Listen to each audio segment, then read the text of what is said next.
silent mode. So let us get into the silent mode from Ethan as well. Please check your mobile once. And then you can check last 30 seconds to check your WhatsApp as well.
Oh.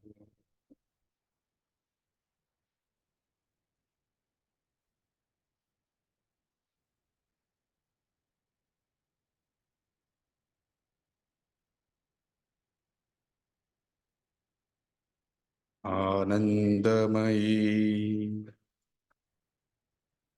Chaitanyamayi, Satyamayi, Parame.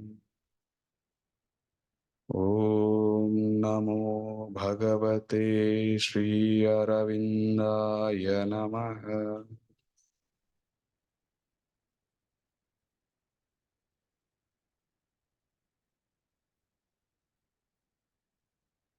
ನಮಸ್ತೆ ನಿಮಗೆಲ್ಲರಿಗೂ ಆತ್ಮೀಯವಾದಂತಹ ಸ್ವಾಗತ.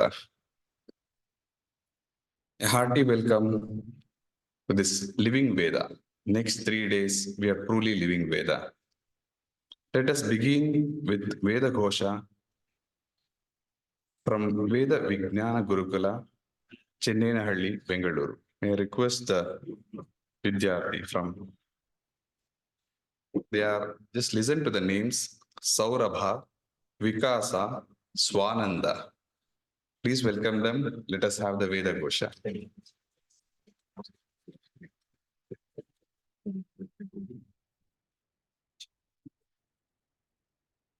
Shri Ganeshaya Namaha, Shri Gurubhyo Namaha, Hare Om Jajjagrato Dura Mudaiti Daivanta Dosuktasya Tathaivaiti Duranga Manjoti Khanjoti Rekantanne Manaha Shiva Sankalpamastu Jena Karmanya-paso Vani Hino Jadane Kanbanti Vidate Kudhira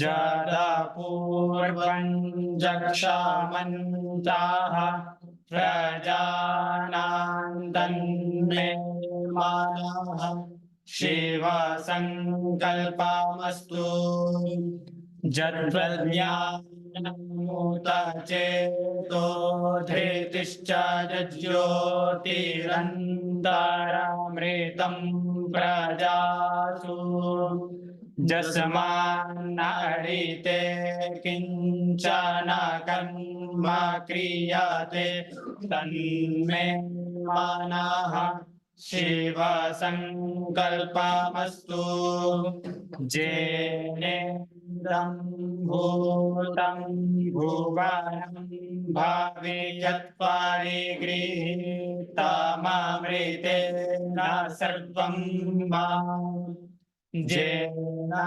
Jajñastayate Saptahota Tanme Manaha Shiv संकल्पमस्तु जस्मिन् ऋचाः सामजजुगुंके जस्मिन् प्रतिष्ठिता Ratna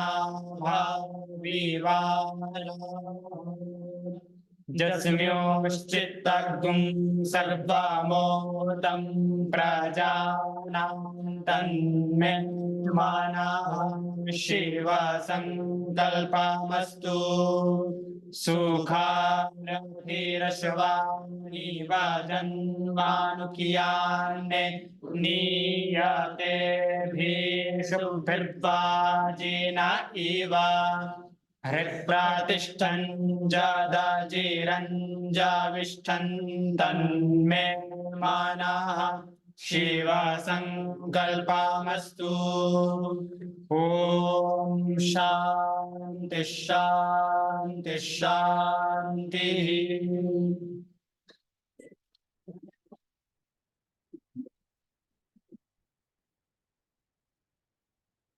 Dhanyawad. Now with this, we have the sound, the Shruti, then it invoke Agni himself, the light and the knowledge and the divine will together. And I request all the guests for the day, especially we are all guest and the host, but for the formality we have you guests to start the proceedings, continue with that with having this Agni Prajwalana and invoking the Agni. Swamiji, please. May I request Professor Karan Paranjape sir, Arayan Swami sir, Bharat Meena ji, Ramachandra Bhatt ji and Venugopal ji, please. Yes.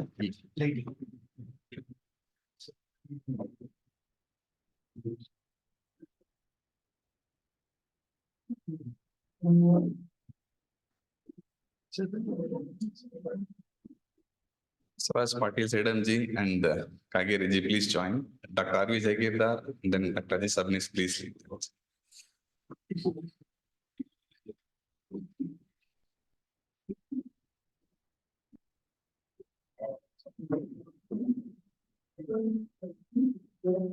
I request all to please stand up if possible.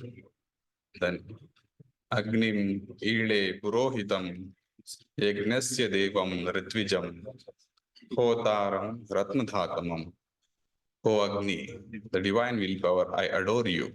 You lead us in the front as a Purohita. You are the Yagna and you are the doer of Yagna as well. You are Hotara, the summoner and the slayer of the demons.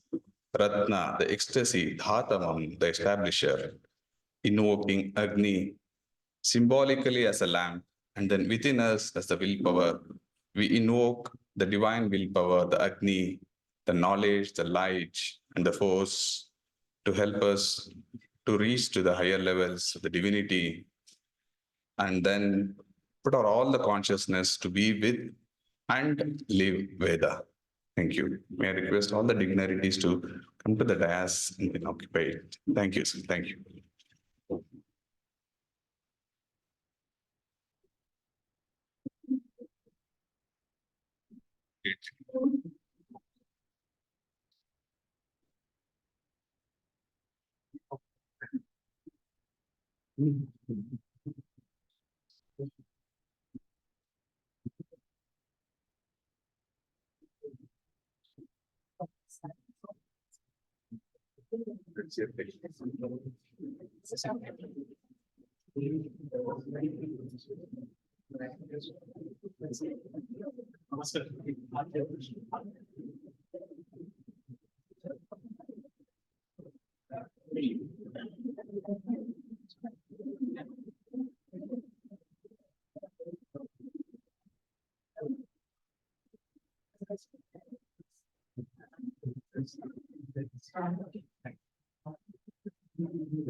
Now we have the dignitaries on the stage and off the stage.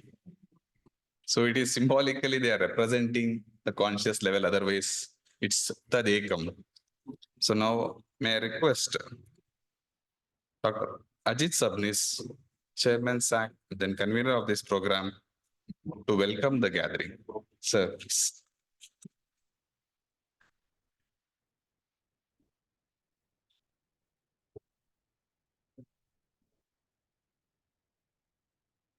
Namaste to one and all. Let me begin with Sri Aurobindo's Gayatri.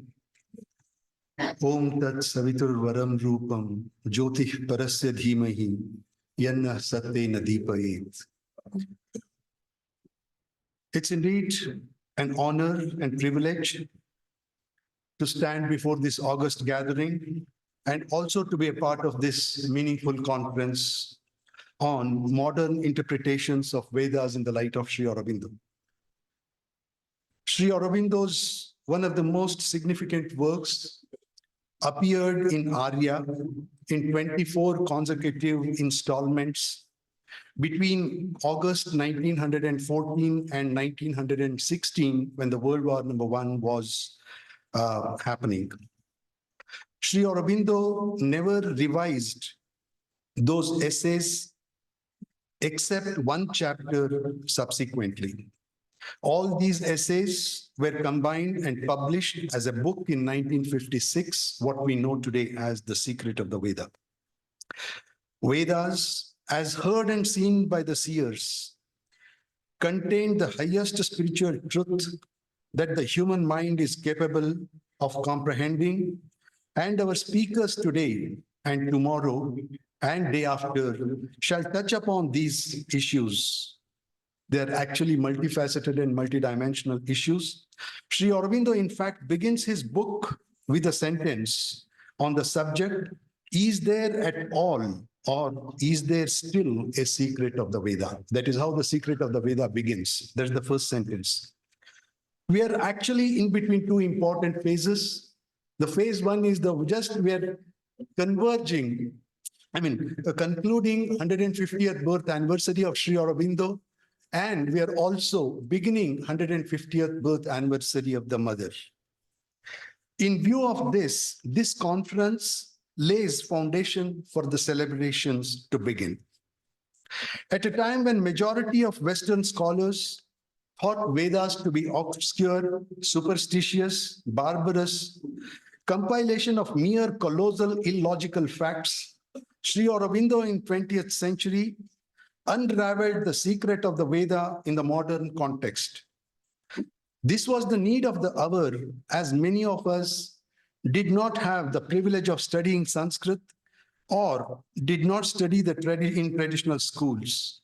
For Sri Aurobindo, the Vedas comprise mystical hymns, meaningful rituals, and are actually a source of deep spiritual knowledge beyond the realms of knowledge acquired by our sensory organs. He affirms that the Vedas contained a highly evolved and sophisticated system of intuitive insights coming from involutionary beings, that is our rishis. He called our rishis as involutionary beings that went beyond the external rituals and ceremonies and touched upon the inner essence of human existence and the ultimate nature of reality. In Sri Aurobindo's views, the Vedas are a timeless source of wisdom relevant to the people of all ages and cultures.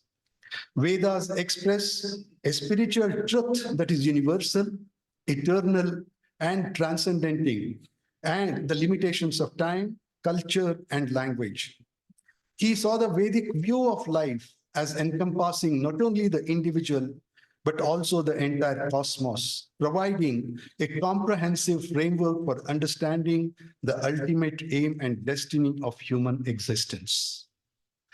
The Vedas are the ancient, most and profound esoteric mysteries. They are authentic and immutable, inspired and infallible, sempiternal and supernatural. They are the origin and the basis of the Indian ethos and culture. and through the centuries have exerted a lasting influence on the life and thought of India. They are the expressions of the most illumined minds overflowing with supreme realization of the truth. They uphold the tradition of great awakening in consciousness and speak of the eternal truths inherent in the nature. Sri Aurobindo observes the Vedas, that the Vedas speak of fourfold mystic doctrine. Number one, that there is a world of truth, light, and immortality, Satyam Jnanam Anantam, higher and superior to our world of existence, and that we have to ascend into it and live in it. That is the first one. The second one, that we have to discover the path to this great world of truth, light, and mortality, the home of Satyam Ritam Brihat. This triple world, in fact, he says, is the supramental link between the Satchidananda and the lower world, the Parartha and the Aparartha. It is the bridge between the matter and the Satchidananda. The third one, that our life is a battle between the powers of light and truth and the powers of darkness and falsehood. The fourth and the last teaching is the supreme secret of supreme reality, Isha Vasyamidam Sarvam and Ekam Sadvipra Bahuda Vidanti. We, the human species, live in the bosom of the earth and therefore are only aware of the world of immortality.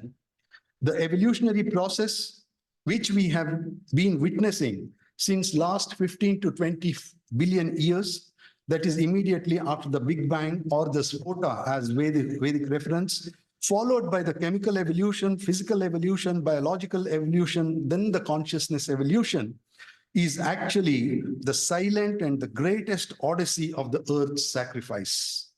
The earth acts and reaches out to the world of immortality through the conscious instrumentality and the agency of most evolved product called the human being. That is what we are. It is appropriate at this point in time to recall that Sri Aurobindo first had the spiritual experiences and then he verified these spiritual experiences with the Vedic references and Vedic texts. For Sri Aurobindonians, his epic poem Savitri is the future Veda. Dear Guru Bandhus, it is great privilege and honor to stand before you all at this moment. Each one of you here is an erudite scholar, and my humble pranams to each one of you and each one of you, sirs. On behalf of Sri Aurobindo Society, Sakshi, JNU, and our other associates, and on behalf of all the volunteers and all those who have helped us to make this happen, I extend a very, very warm welcome to this 3-day Vedic extravaganza, or should I say Vedic epiphany. I'm confident that the next 3 days will surely kindle our aspirations to grow further in the realms of higher consciousness. Once again, on my personal behalf and on behalf of Sri Aurobindo Society and all other associates, I extend a very, very hearty welcome to you all. Please feel free to do everything as and when we go further. Nagendra will probably monitor the whole thing and keep telling you what is to be done and what is not to be done. And thank you very much for this opportunity. Thank you.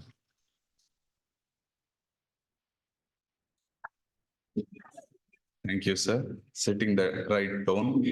Now we have a beautiful next stage is introducing the guest.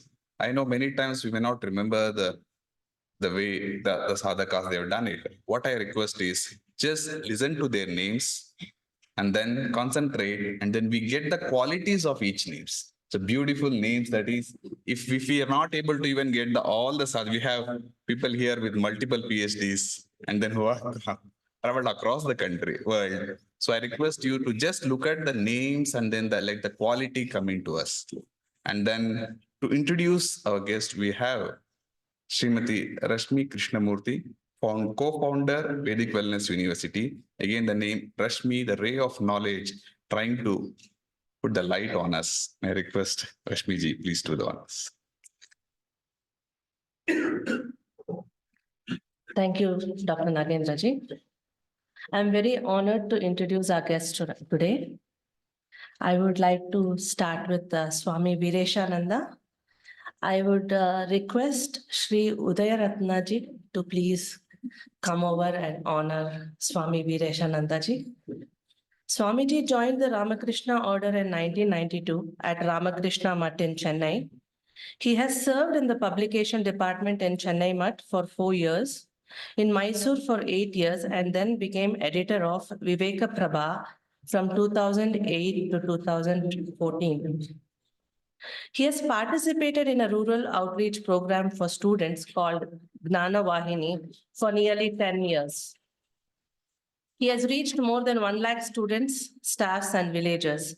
From 2018 to 2020, he has served in Sydney Vedanta Center, and from 2020, serving as the 37th editor of Prabuddha Bharata, the oldest spiritual journal started by Swami Vivekananda in 1896. We welcome you, Swamiji. I would like to introduce our next guest today, Dr. Ramachandra Kotemane. I would request Dr. Ajit Sabris ji to please welcome him. Dr. Ramachandra is the Vice Chancellor of S. Vyasa University.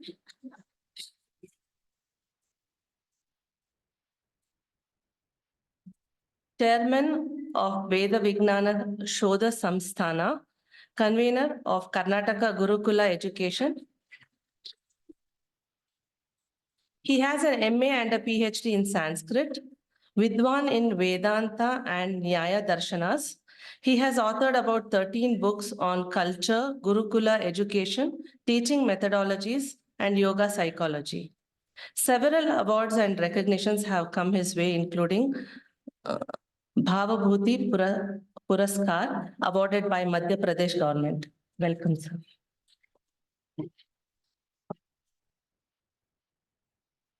Our next guest today is Professor Makarand Baranjape. I would request Shri Ravi Shankar ji to please welcome him.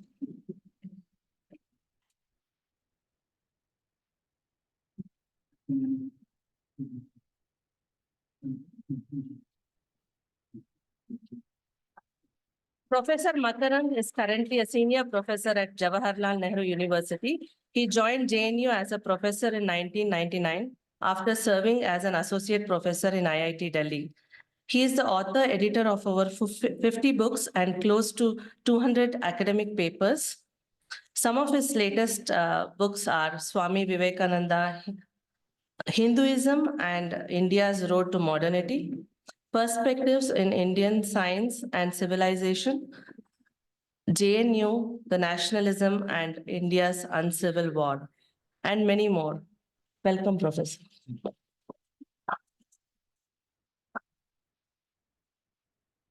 Our next guest today is Dr. R. Narayana Swami.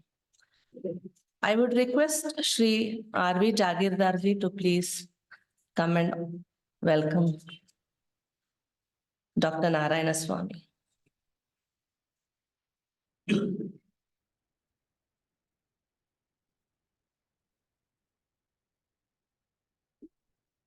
Dr. Narayana Swami qualified with MTech degree from IIT Madras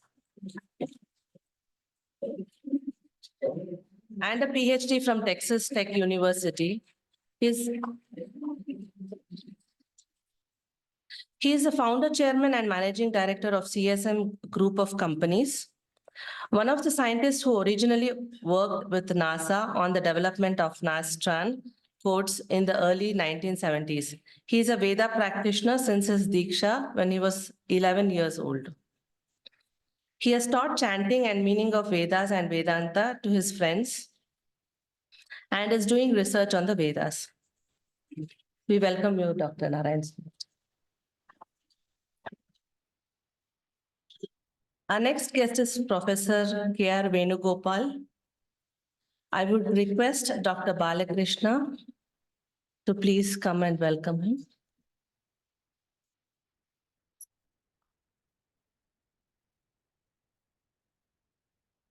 Professor Venugopal is a former VC of Bangalore University and a fellow of IEEE and ACM Distinguished Educator. He is a BE in Electronics and a Master's from IISc Bangalore, PhD in Computer Science Engineering from IIT Madras, and holds a PhD in Economics.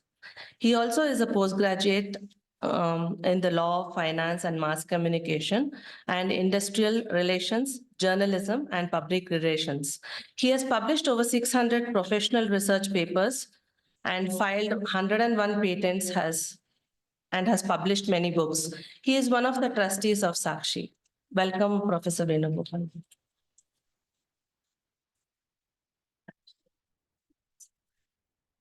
Our next guest today is Shri Bharatlal Meena. I would request Shri Chandrasekhar ji to please come and welcome.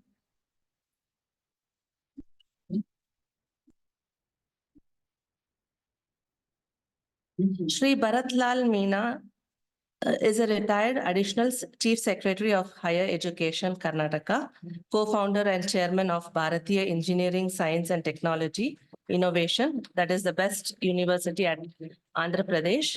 Worked in Indian Administrative Service for 32 years at different departments in government, founder of Apna Desh and founder of Bharatiya Sanskritik Samsthan. He has also published books on innovation in administration, life and peace, and community catalyst. Welcome, Shri Bharatlal.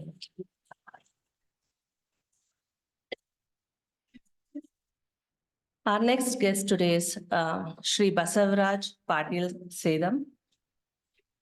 I would request Shri Paranjape ji to please welcome him. He is a former member of Parliament in Lok Sabha from Kalaburagi and also the member of Parliament in the Rajya Sabha from Karnataka. Holds a pattern of Bharat Vikas Sangam. He has more than 7,000 students who are studying in his educational institutions.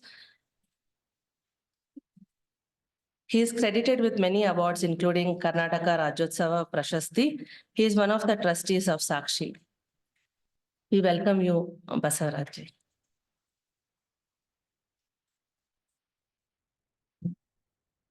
Our next guest today is Shri Vishweshwara Hegde Kageri. We would request Shri Bindu Madhavaji to please welcome.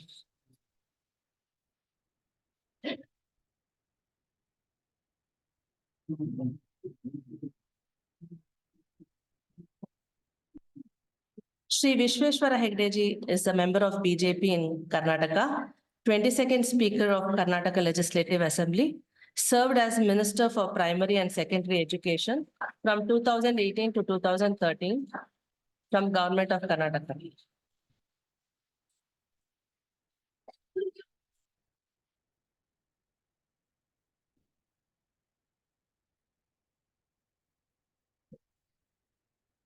So I end this welcome note and introduction of all the guests. I'm thankful to all here for giving me this opportunity to introduce our guests today. Thank you.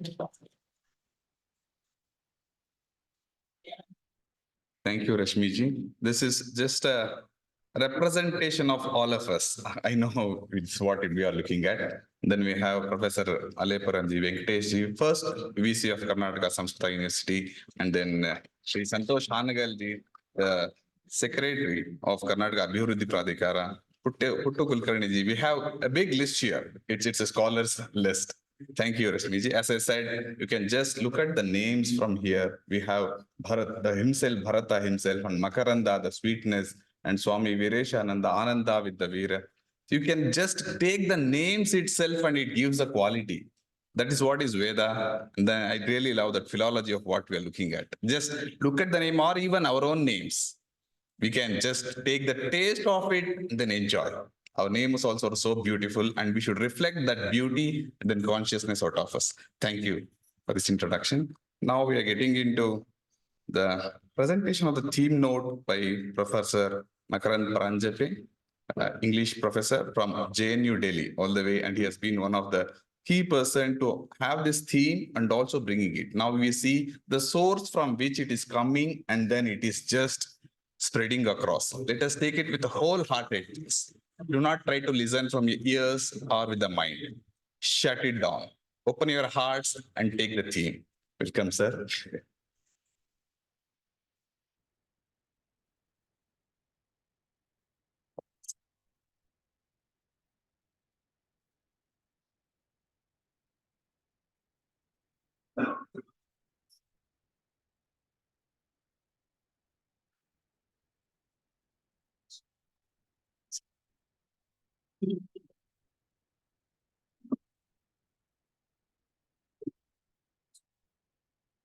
Pujya Swami Vireshananda Maharaj, all the dignitaries on the dais, the respected scholars and elders here, and my dear friends.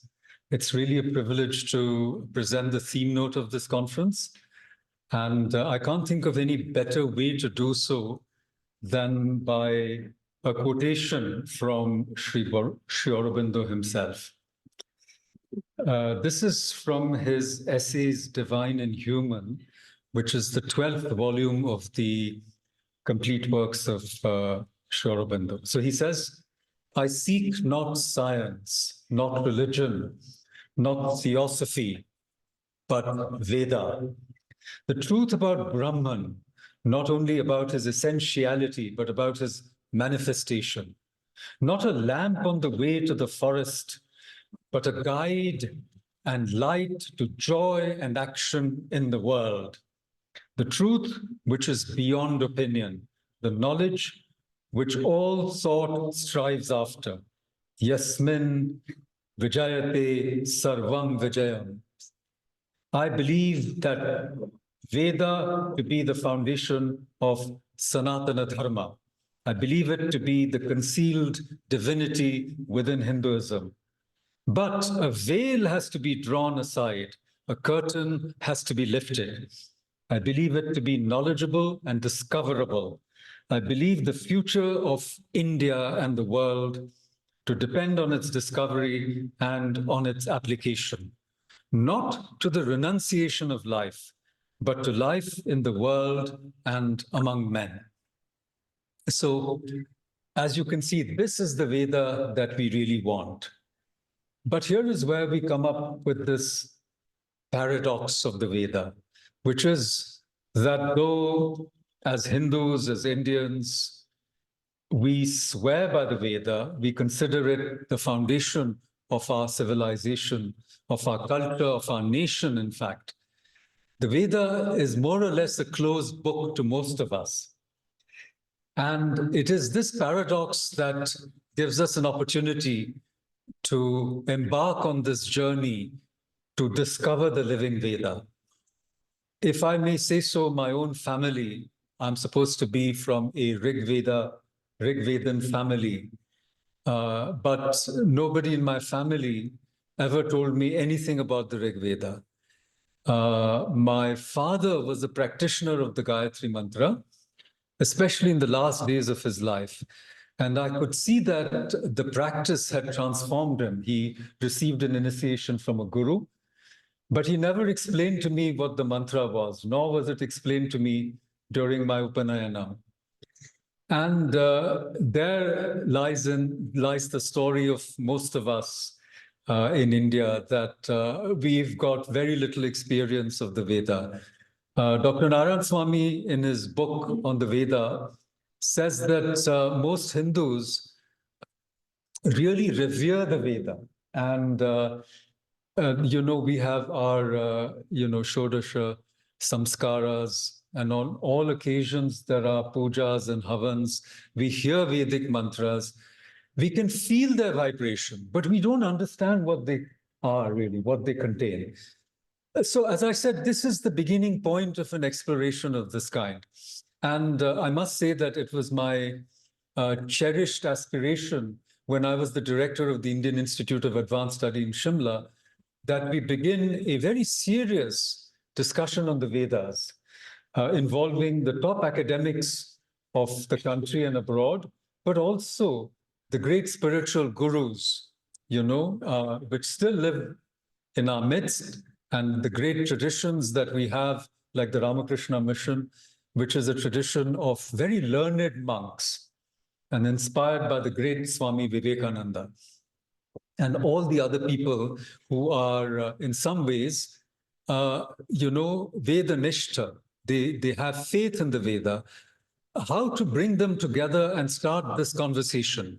But unfortunately, there was COVID, there were other obstacles, and it could not happen in Shimla, at 7,500 feet.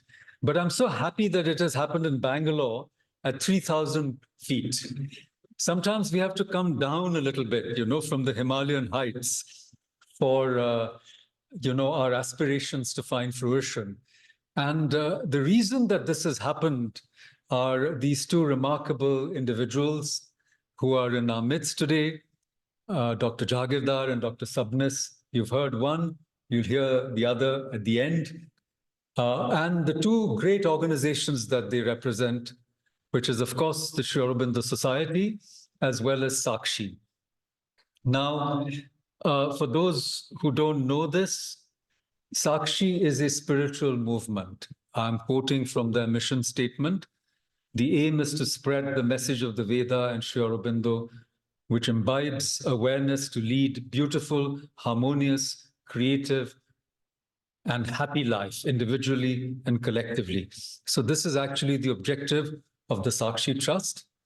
And we are very fortunate that Sakshi is carrying on the work of Sri Aurobindo, who gave us the key to understanding the Veda, and the great T.S. Kapali Shastriyar, who is very dear to some of us personally, because he also links the two great souls or saints, the living embodiment of Veda, Ramana Maharishi himself, who spoke very little, as you know.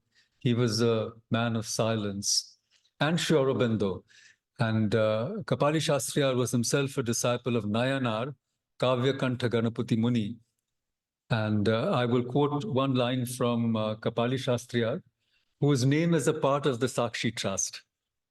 He says, Sri Aurobindo, the discoverer of Vedic symbolism, the teacher who has recovered for us the lost light to illumine the passages of the Veda for intelligent grasp and perception of the truths couched in the hymnal texts of the mystics.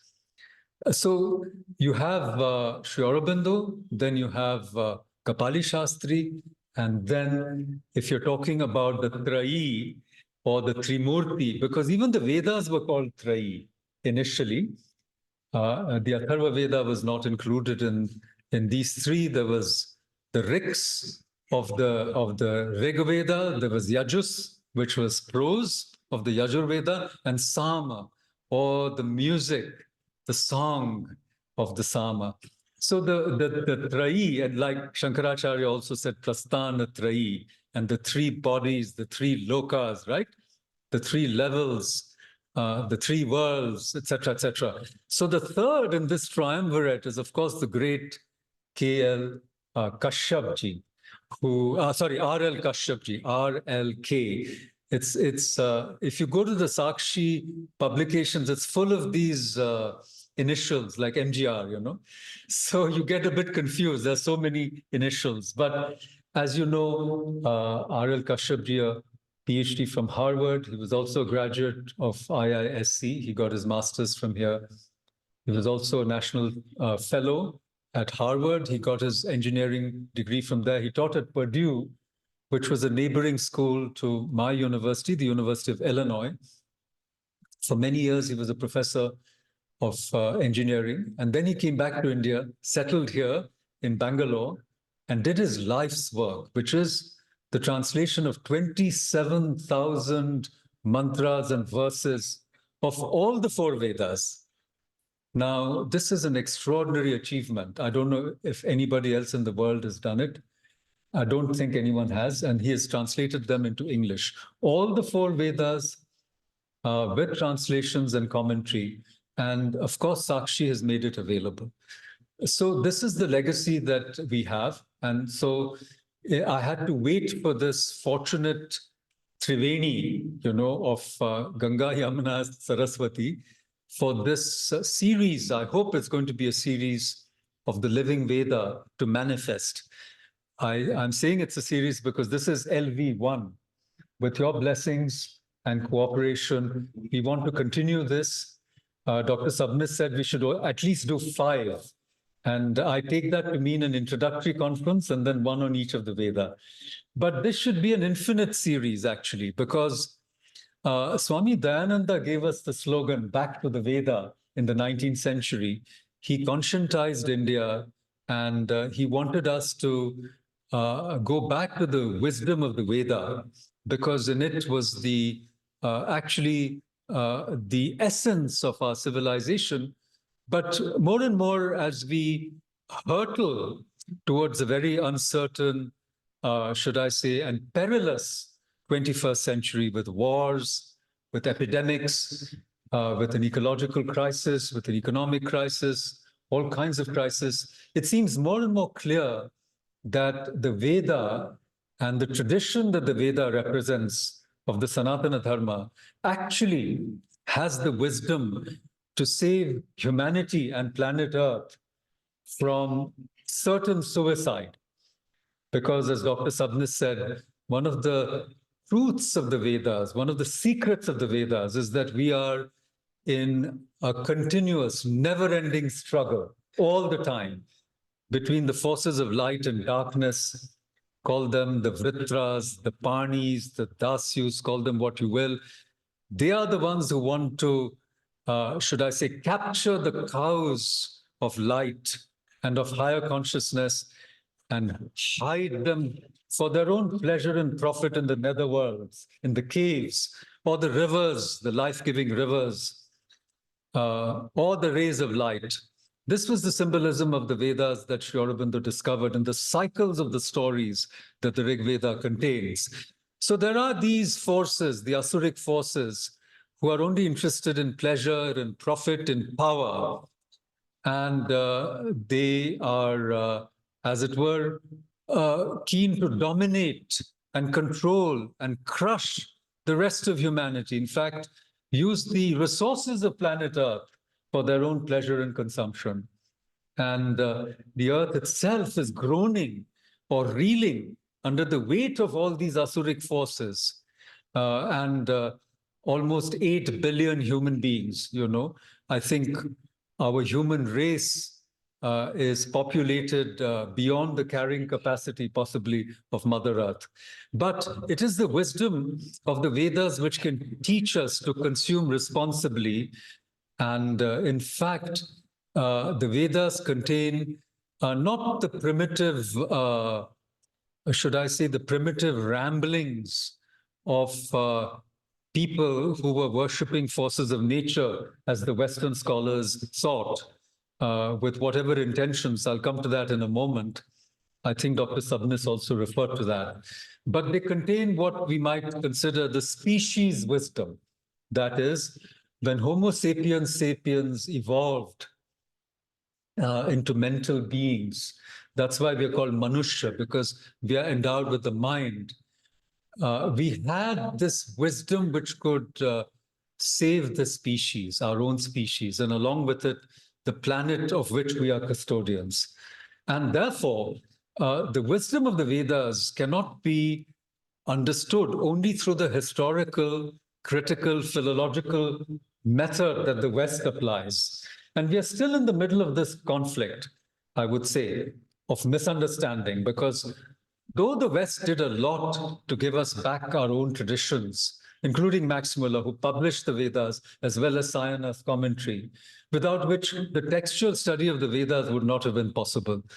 And Griffiths and H.H. Wilson, Hyman Horace Wilson, and all these people, and many more, and more recently, Stephanie Jameson and Joel Brereton, who have translated the Rig Veda in 3 volumes for Oxford University Press about 10 years ago, 9 years ago. In fact, I was looking at their introduction just before I make some notes for today, Swamiji, and they do not mention Sri Aurobindo, they do not mention Kapali Shastri, they do not mention R.L. Kashyapji, even in their bibliography. So this is a sign of a terrible scholarship or prejudice or ignorance. I don't know what it is. So it was Kipling who said, East is East and West is West and never the twain shall meet. But Sri Aurobindo shows that the twain shall meet, as did Swami Vivekananda, because they actually showed us the path to Indian modernity, which lies not in going back in time to some golden age. It is not revivalism, or it is not the worship of the past.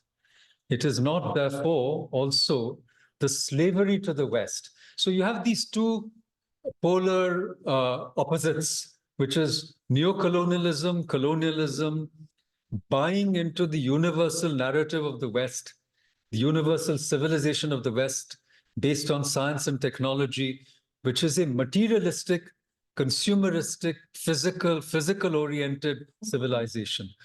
To buy into that and become its servants, that is not the way for India, nor is the way to go back somehow. We cannot go back, we can only move forward. And it was Sri Aurobindo and Swami Vivekananda who were prophets of the future. Only a new creation, but the way to the future in a way lies through the past. So the Vedic wisdom cannot be dated in both senses of the word. It can't be chronologically fixed in time, as Western scholars have tried, because it is archetypal and it's symbolic knowledge. So as the times change, as we evolve, we continually find new ways to understand it. So what is the secret of the Veda? And can the secret of the Veda be revealed? And the answer is that even if it is revealed, it will still remain a secret.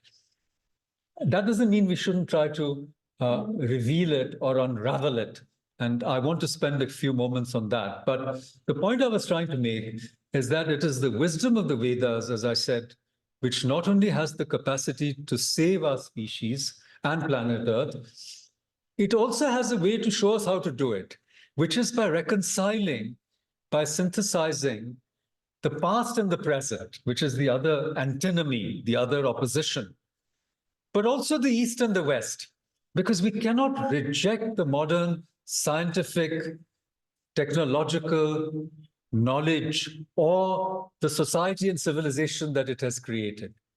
We can't reject it. We have to divinize it. We have to spiritualize it.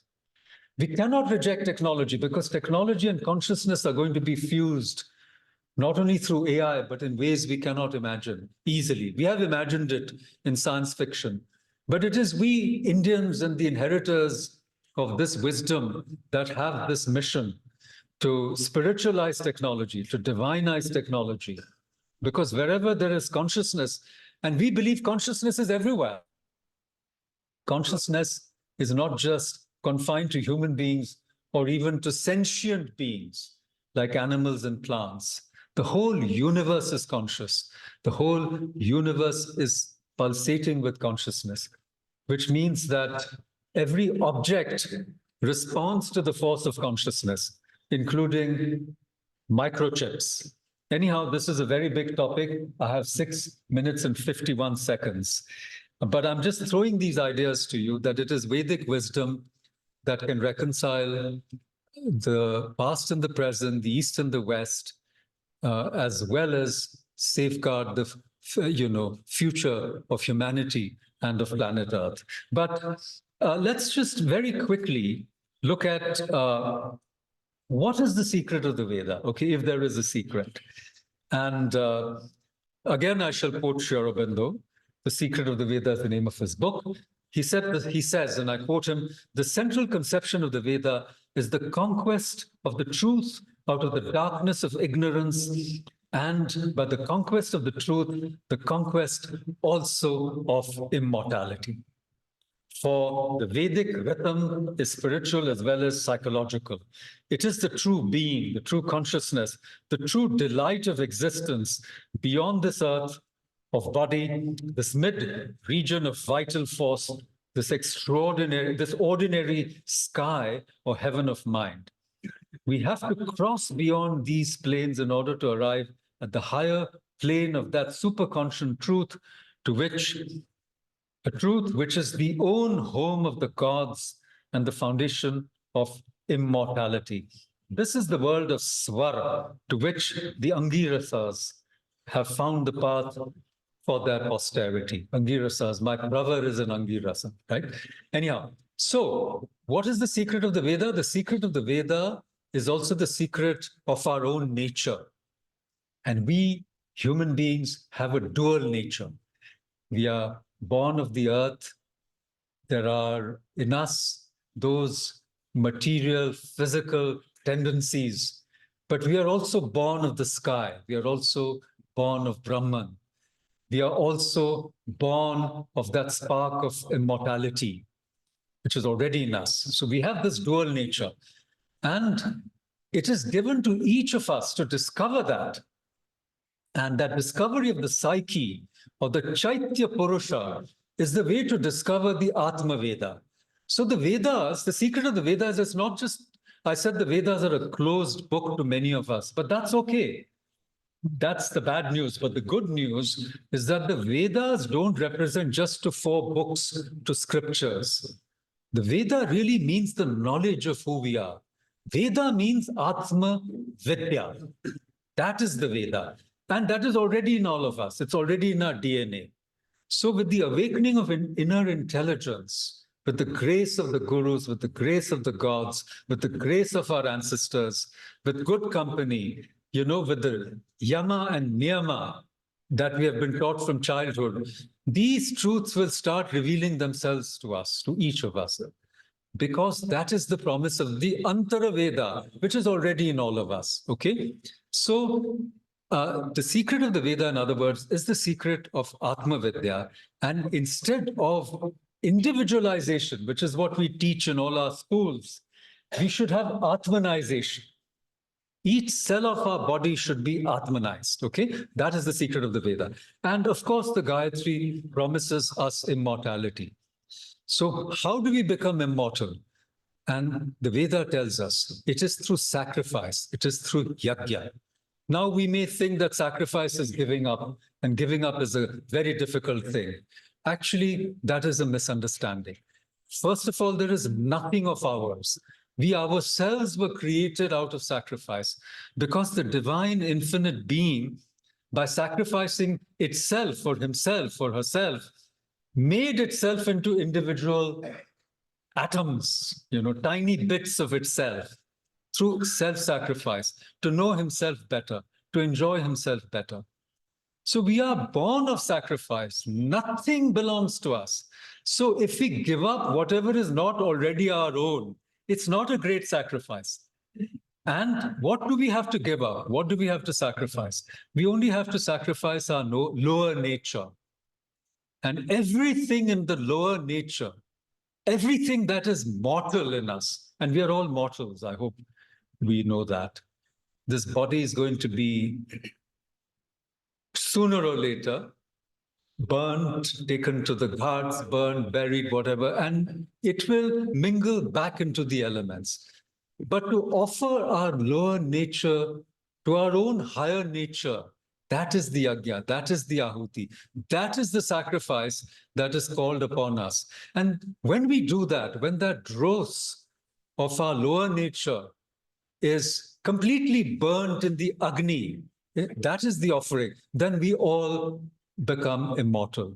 So this, in my view, is my understanding through my own reading of Aurobindo and my own contemplation of what is the secret of the Veda. But as I said, the secret being told still remains a secret because the secret is infinite. The Vedas themselves are infinite. And let us all join in this, I would say, noble endeavor, you know. Let noble thoughts come to us from all sides, says the Rig Veda. So Ano Bhadra Kritavo Yantu Sarvata. So this is the Sanatana Parampara. This is our Dharma. This is what we were born for. And this is what we are fortunate enough to participate in. And with this Veda Yagya, I feel, I hope, I aspire and I pray that we have also the capacity to give to the world something that it is really, really thirsty for and lacking in. With these words and with 30 seconds to spare, my pranams to all of you. Thank you so much. Thank you.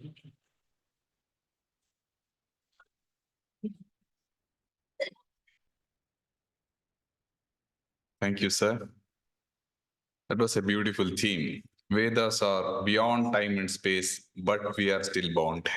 So we have a timer here. And then I recollect Professor R.L. Kashyap. He was extremely happy when the last conference we had that a timer in India, it's a beautiful thing. Of course, we should respect the time, and thanks a lot for that, sir. Thank you. And now with that background of theme note, we have keynote address from Dr. R. Narayana Swami, who himself is an application of Veda. He started his Veda practice as early as 4 years from his childhood, from his father. And then immediately after his Diksha as Upanayana, till now he's continuing Rudra Mantra Patana every day in his hostel or in US or everywhere. And I have heard him many times saying that all my success being in NASA scientist or anything, it's only because of the Rudra, the Patana, I do it regularly. And we'll hear from him not just the keynote address, it's a key what he got, and then the notes he made it. Of course, he has published a book, Understanding Vedas. Now we have the beauty of opening the key. Now he's going to hand over the key to us to open ourselves. And he has got a PowerPoint presentation. May I request the guests on the stage to be seated here, chair, so that we can can have a beautiful view of the presentations.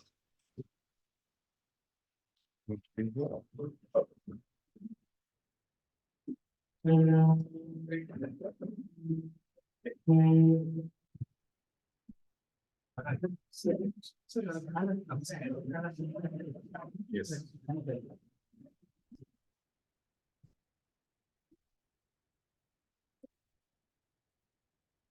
This laptop is there. You can make a sound when you want to change. They'll be operating like that. Is it fine? Can I, You can take this. You can hit the pointer. yeah. So how do I, this is to move forward. This is next slide. This is the previous slide and the Next. previous one. Okay. Okay. Make This is fine. This is fine. I cannot hold them. Yeah.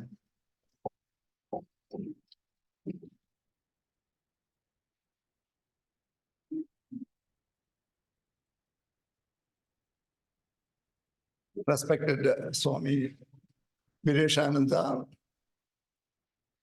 respected honorable guests of the occasion, members of the organizing committee, ladies and gentlemen.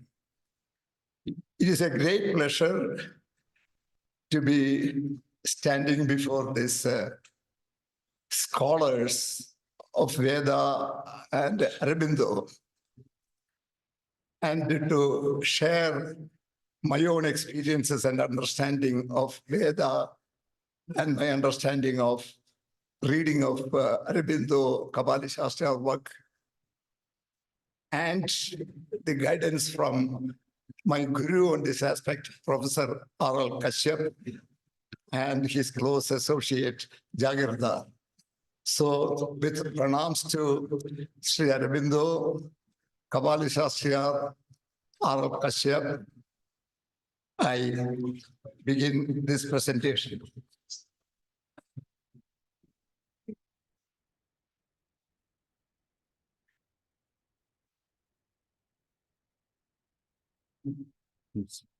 One second. They're restarting. Okay.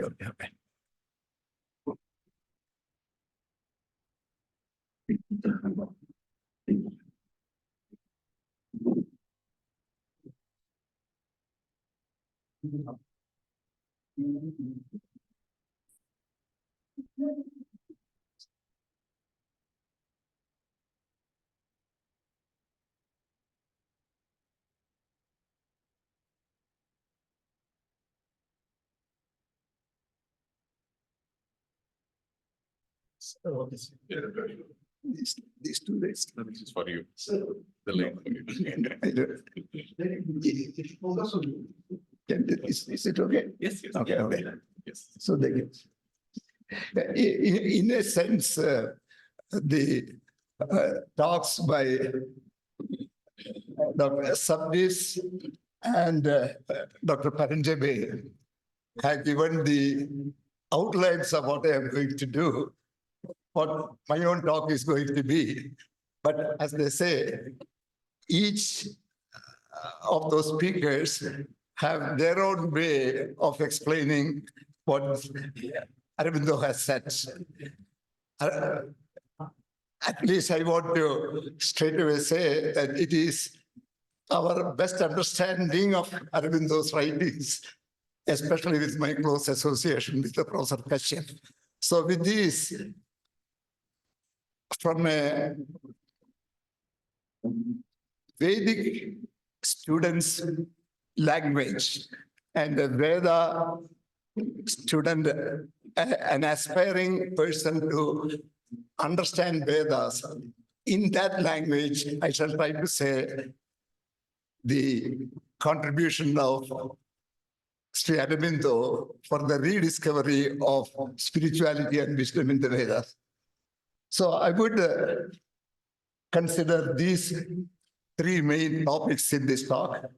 One, of course, is Vedas from origins to 1900 CE. Of course, Aurobindo started as already been stated in 24 lectures in the Arya magazine from 1914 August to 1916 August. He described his secret of the Veda. So what Aurobindo faced as appearing in the name of Vedas, I briefly say.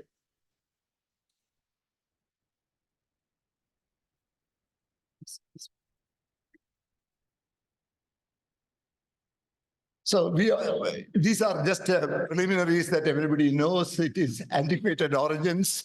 We don't know whether it is 6,000 BC or earlier or 8,000 BC or earlier, notwithstanding the Westerners saying it is 1500 BC and all that. Our own understanding is it is timeless. Harappan civilization, latest archaeological work has established about 7,000 BCE. So this is pre-Harappan, so it may be even earlier than that.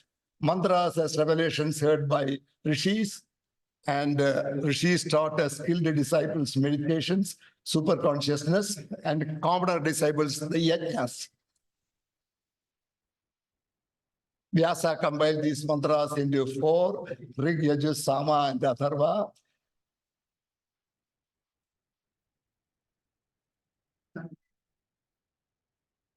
And Samhita and Brahmana for Yajna or Karma Kanda, and the Upanishad for wisdom Jnana. This is the current information as Aurobindo was looking at trying to explain the Vedas. So Vedas, the Samhitas and the Brahmanas are for priests and Yajna, and Vedanta are Upanishads for intellectuals and Jnana. Where did such an impression develop? Sainacharya in 1367 CE wrote, published Vedartha Prakasha, Light of the Meaning of Vedas. It contained the word-by-word meanings of all Veda mantras. The very first explanation of the word-by-word. So, assuming it is 6,000 BC or earlier, so we had to wait almost 7,500 years. Not that people did not know the meaning prior to that. It was all transmitted orally. Rishis had known the wisdom, everything. However, it was never published. The very first publication was written by Sainacharya, but it was word-by-word meanings and external word meanings, and they are suited for yajnas. And 19th century, Max Muller, under contract to British East India Company, Wilson and Griffiths, they only had to learn Sanskrit because the complete meanings have already been published in Sanskrit by Saitacharya. So once they know English and they came to Indian Sanskrit scholars, learned the few Sanskrit and kept some Sanskrit scholars as consultants, and they translated this Vedas into English. And the problem is Vedas contain symbols, and the direct word-by-word meanings will not make sense at many places. And wherever they did not understand, rather than trying to understand, hey, what else the meaning could have been, why we are not able to understand, they straightway concluded, because they are the authorities. They can say anything, they are ruling India. So they straightway concluded that this is Vedas are written by nomadic, illiterate, barbaric people who lack wisdom. Vedas do not contain wisdom. And 19th century, British has changed the education system here. All know English, but do not know Sanskrit. They all learned Vedas from this. And what is the conclusion? The conclusion, they stopped the study of Vedas. If there is no wisdom, why waste our time? These are all superstitious ramblings of nomadic people. Why should anyone study? So they stopped the study of Vedas. This has double jeopardizes the whole way. Two consequences. One, all those people who stopped the study of Vedas lost the benefits of Vedic wisdom. To lead, as Paranjabhai quoted, to lead a happy, harmonic life. Whatever profession you want, you can do, but being able to do all your tasks with all around perfection and rising in consciousness levels. This is the teachings of the Vedas. Instead, by not teaching all the current generation, by not learning the Veda, all the current generation lost that benefit to them. A second and more serious consequence is they are not able to transfer it to the next generation and next generation. In a few generations, we may lose this Vedic knowledge and wisdom totally. So no wonder Aurobindo came and started explaining. So now we can, with this we can go. So that is the reason for the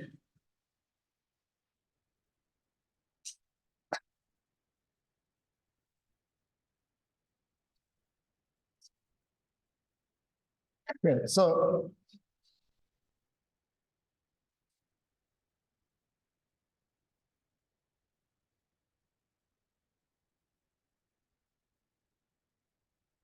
okay, Aurobindo's rediscovery of the secret Vedic wisdom. There are three key aspects I'm going to explain.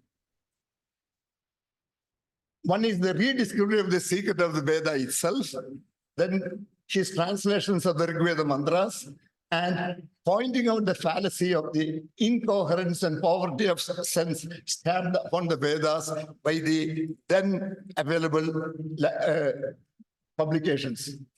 And again, his Secret of the Veda book starts with the first sentence, is there at all, or is there still a Secret of the Veda?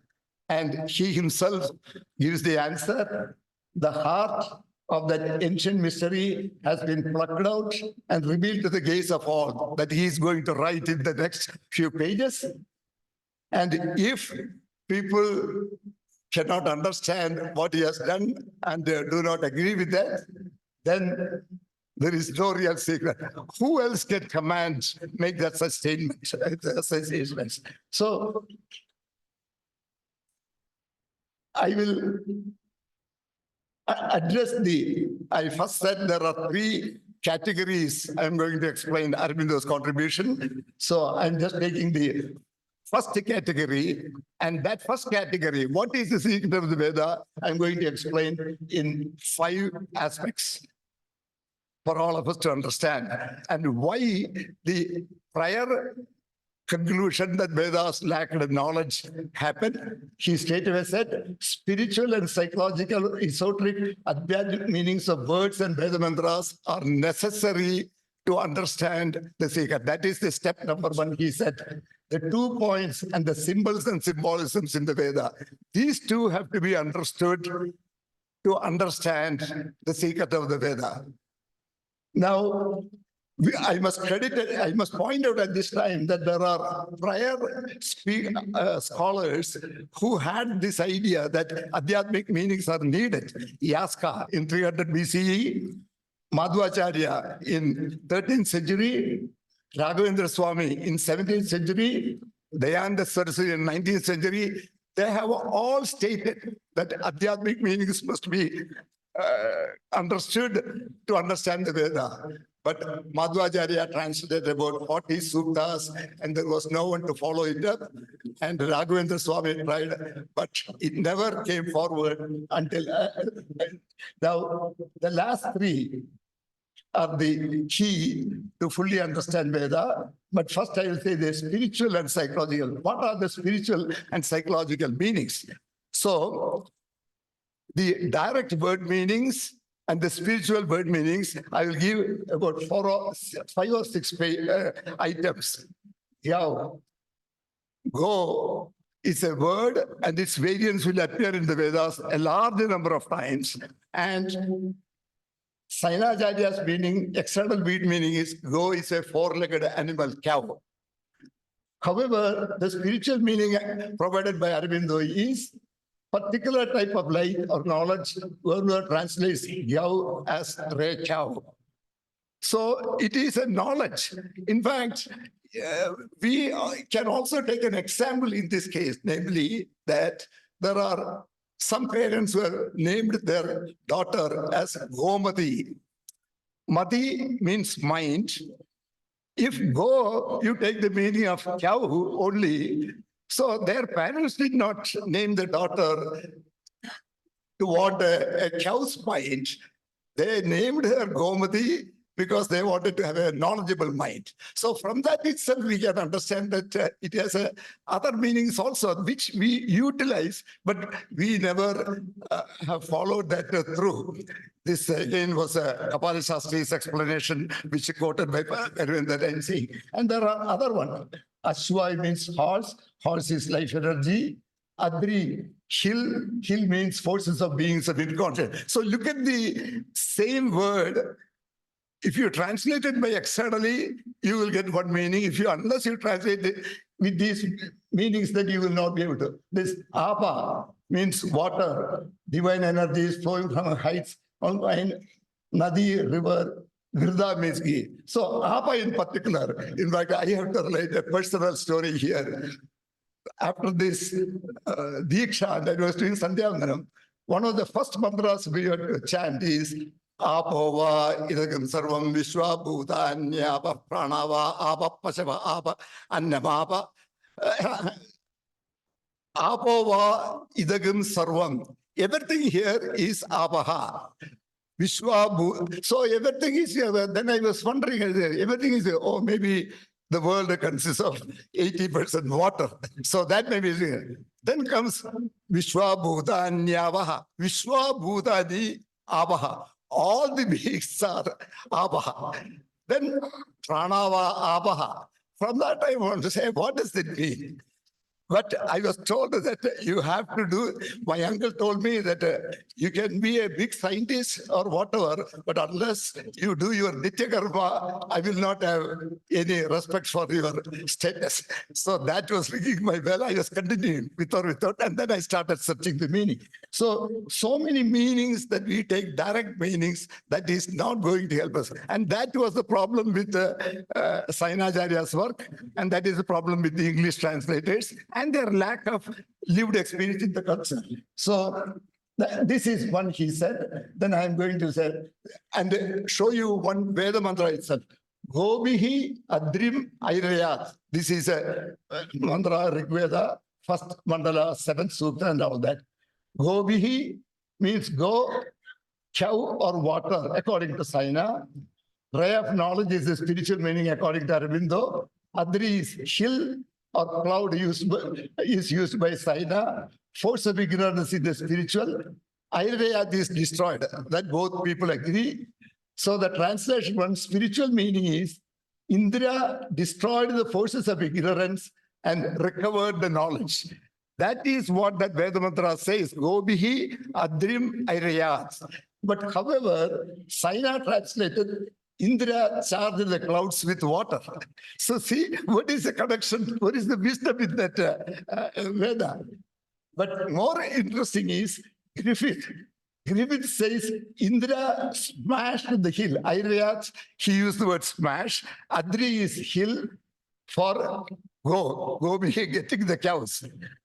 It is difficult to understand translation 3. How can one save the cows by smashing the hill if the cows are in the hill? So these are the reasons for Griffith and Wilson to continue that Vedas have no wisdom.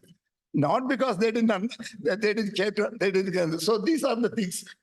There are many such passages. Now, okay. Now, there are 3 other main aspects to understand the Veda. Veda says there is a supreme spirit, Tadegam, Egam Sat, Vipra, Bahuda, Bhundi. These are all Veda mantras. Vedas declare existence of the supreme spirit. There is only one spirit and nothing else. Tadegam, Egam Sat, one reaction in mantras. That one becomes many. That is a manifestation and permeates everything in the universe. There is only one spirit. Rigveda calls it Tadegam, that one or Egam Sat. Bhagavad Gita calls it as Uttama Purusha or Purushottama. Upanishad calls it as Brahman. But the same Vedantins will talk about Brahman and say this Vedas are Karmaganda, it has no this thing. But it has originated from this. So everywhere Vedas due credit is not been because maybe some of them may not have fully studied the Vedas or some of them may not studied the Adhyatmics because it came only 100 years ago based on Aurobindo. Now Devas. Devas is also a Sanskrit word, Div, to shine. So Devas are powers of light. If you translate it as God, as a personality with characteristics, it loses its meaning. It is powers of light. And the Devas are supraphysical beings. So they can act anywhere. They have force, consciousness, and power. So they can connect to that. And they are given names, Agni, Indra, Soma, and all. Each Deva has a specific function and an associate personality endowed with certain powers. Devas powers act harmoniously. Vedic helps are an invocation of the rishis, the cosmic. So by these Vedic mantras, we can connect with the cosmic energy. We can connect with you. So the reason to chant the Vedas is also to get the benefits. But we are settling for a lower. So chanting the Veda mantra, oh, okay, like our parents have said, hey, today is your exam starts, go to Ganapati and do to Kuttikaranam or chant a Ganapati mantra, he will remove your obstacles. That also is true, but you are settling for a lower reward that you can get. But by understanding the Devas are powers of light, and you can invite these Veda mantras to chant them, to get them to yours, invite them to your being, then you get their psychological powers. Or you are, another way of saying it, you are getting the cosmic energy. That energy helps you to move forward. Rishis regarded as their friends. Like Devas, powers of light, there are Dasyus, powers of darkness. They have names like Putra. They prevent positive energies from reaching. You can say in one sense, Dasyus are analogous to our Shadribhus, 6 enemies, Kama, Krodha, Lobha, Moha. So they are in a sense, all of us, and that prevent us from seeing the light. Yeah, in a sense, we can also say, even the Vedantis, by studying Vedanta also it says, when the impurities are removed, the self reveals itself. It all comes from Veda. What Veda says is, you invite Devas by chanting Veda mantras, Veda, and there are symbolic battles described in the Vedas.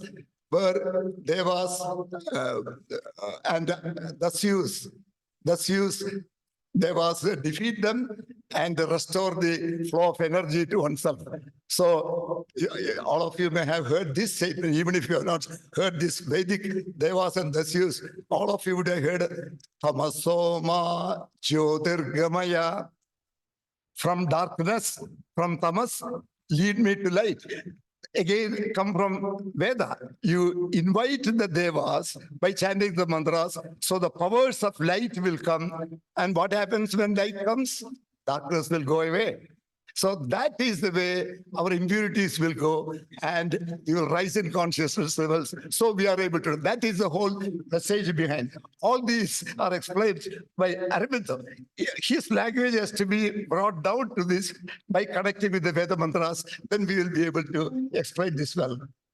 So a few devas, Agni, cosmic power energy, physical association is fire, and psychological power is divine will, aspiration, willpower, strength, happiness, and all that. And everyone, all these devas work harmoniously. So you can invite whichever deva, you chant mantras for whichever devas, all of them will come and all of them will give you their powers. And that is this thing. So, however, Agni is concerned Agni is the divine willpower is needed for all of us to succeed. By inviting Agni, so as soon as your Diksha days, you have got to do Samhita Danam, Samit, you do every day, morning and evening. Or after marriage, you are supposed to do Upasana or Agnihotra. All these things are ways. It's only take few minutes a day. You can invite Agni to yourself, your willpower. And once Agni comes, not only you get willpower, Agni has another factor also. Agni will invite other devas whose psychological powers Agni determines is needed by you. You have to get those energies. So you don't have to that. That is the very first mantra of the Agnimi Ile Purohitam Yajnasya Deva Murtujam Hota Aram Ratnadatamam Hota Aram. He will call other gods.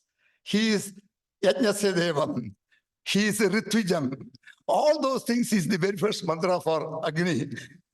So these devas have all these powers. My time is running short. I have to cover a few more. So Veda does not make distinction between so-called worldly work. That is another thing. You can do any work you want. You can be a doctor, lawyer, engineer, teacher, housewife, chariot builder, car driver. It does not matter. You invite the devas. So you do your task with better intuitive power, with the knowledge and all that. When this, and also your dasyus go away, your weaknesses. For example, everyone knows anger is not good for them. You sit in a corner and meditate. A year later also, you think your anger is gone. You talk to your spouse, they will say, no, anger is there whenever things don't go his way.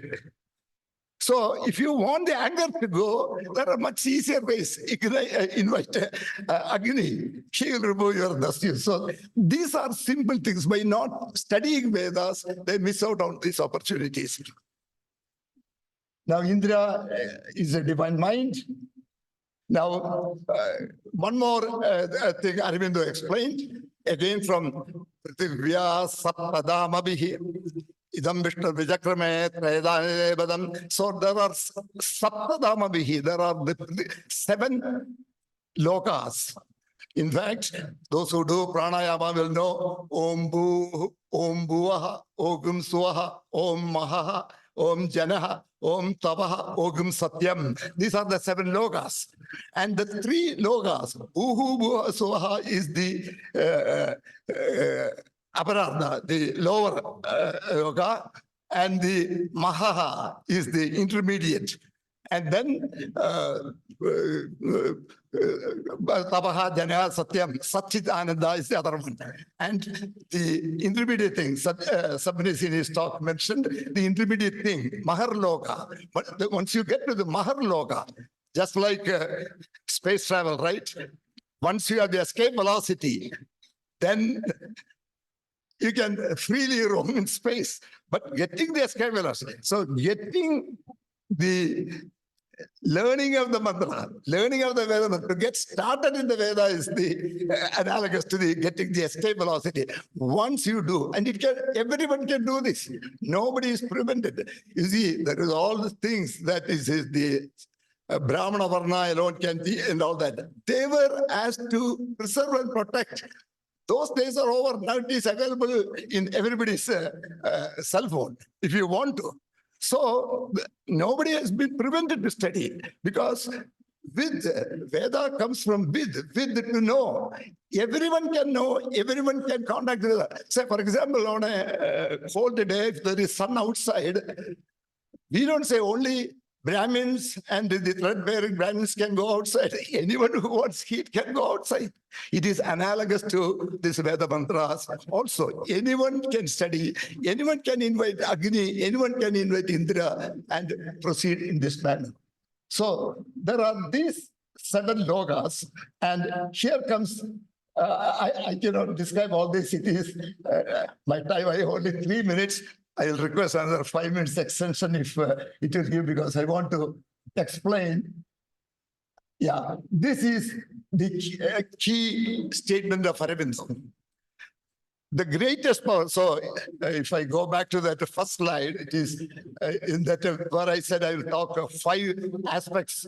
I will explain Aurobindo's secret of the Veda, the 5 aspects. One of them was the spiritual meanings of the word. Second was the symbols and symbolism. The third one is spirit, Tadegam, Devas and Dasyus. The fourth one is the Devas and their psychological properties.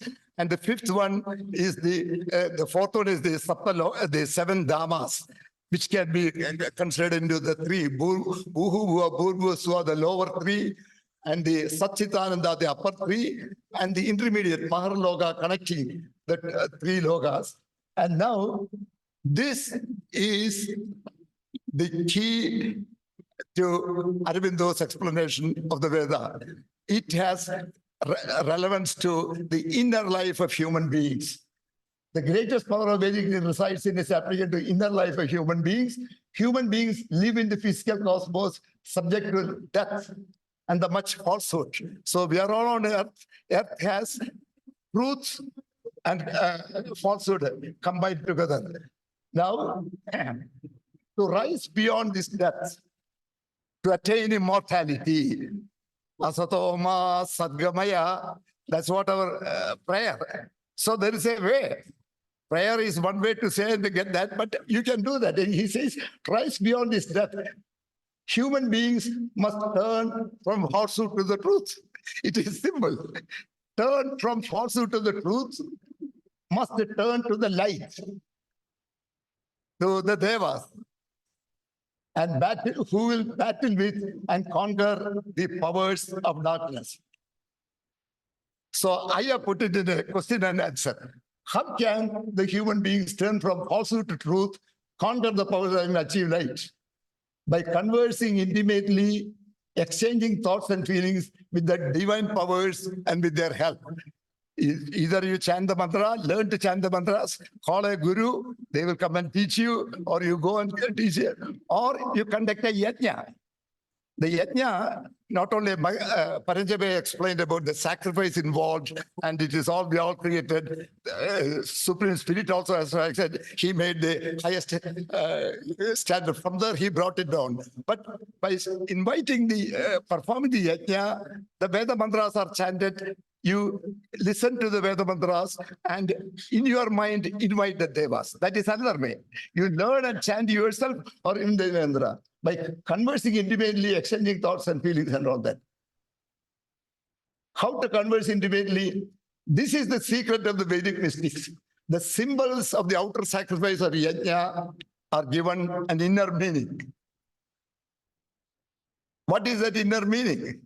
The inner meaning of the outer yajna, carefully follow the words. The inner meaning of a Ganapati Homa, Ganapati Havan, or a Nagar Homa that we conduct. The inner meaning of that outer Homa is a calling of the Devas. Because there are many mantras inviting Ganapati. Whether you understand it or the priest explain that to you or not, when you are performing, when you are doing sacrifice and spending a lot of money to pay the priest, and this, oh, I'm already minus 0.42. Can we get 5 more minutes? Yes. I'll complete it.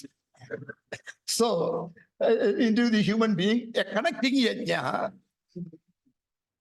an intimate interchange, a mutual aid and exchanging of thoughts and feelings freely with the Devas. There is a building of the powers of the Devas. You see, if the yajna is not considered as a social event where we are invited 10 other families and we are discussing, I have not seen you for 30 days, so we'll discuss all that and the priest is conducting. Instead, next time onwards, you just listen what he says, whether you understand or not. He is chanting the mantras to invite the Devas. You just say, oh Deva, whatever my priest is inviting, please come to me. You see, look at what is the Aurobindo complex stress. Ayahi Satya Arbha. Oh truth, come, manifest in me. That's all what you have to say.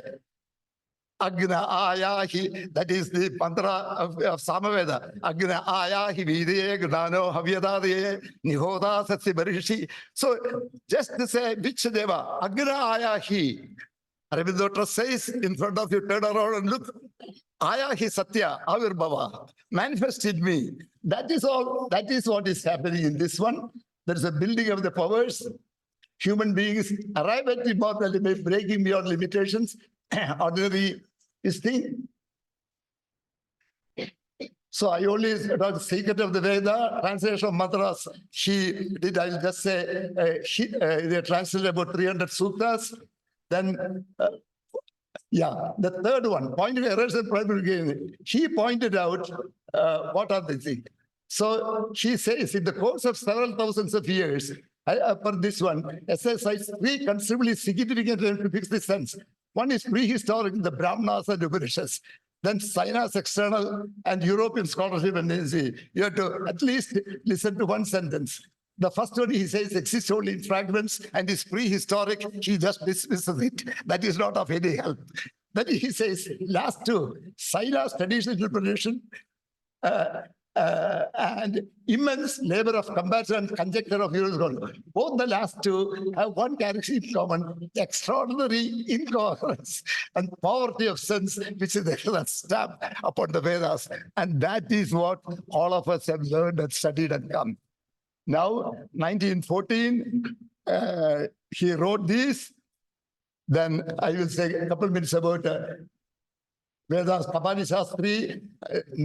In one sentence, I will say, he wrote Siddhanjana. My good friend Prakasha will be talking about Siddhanjana tomorrow, so I am going to skip. But the key part played by Kapani Shastri, I must mention, Aurobindo's writings are all in English. That are known, not understood by our Sanskrit Pandits and other Veda scholars. So, Kavali Shastri translated Aurobindo's thing and wrote a Siddhanjana, 2-volume treatise in Sanskrit Rigveda. He wrote a book of Bhumiga that were great, this thing, and all these helped all of them.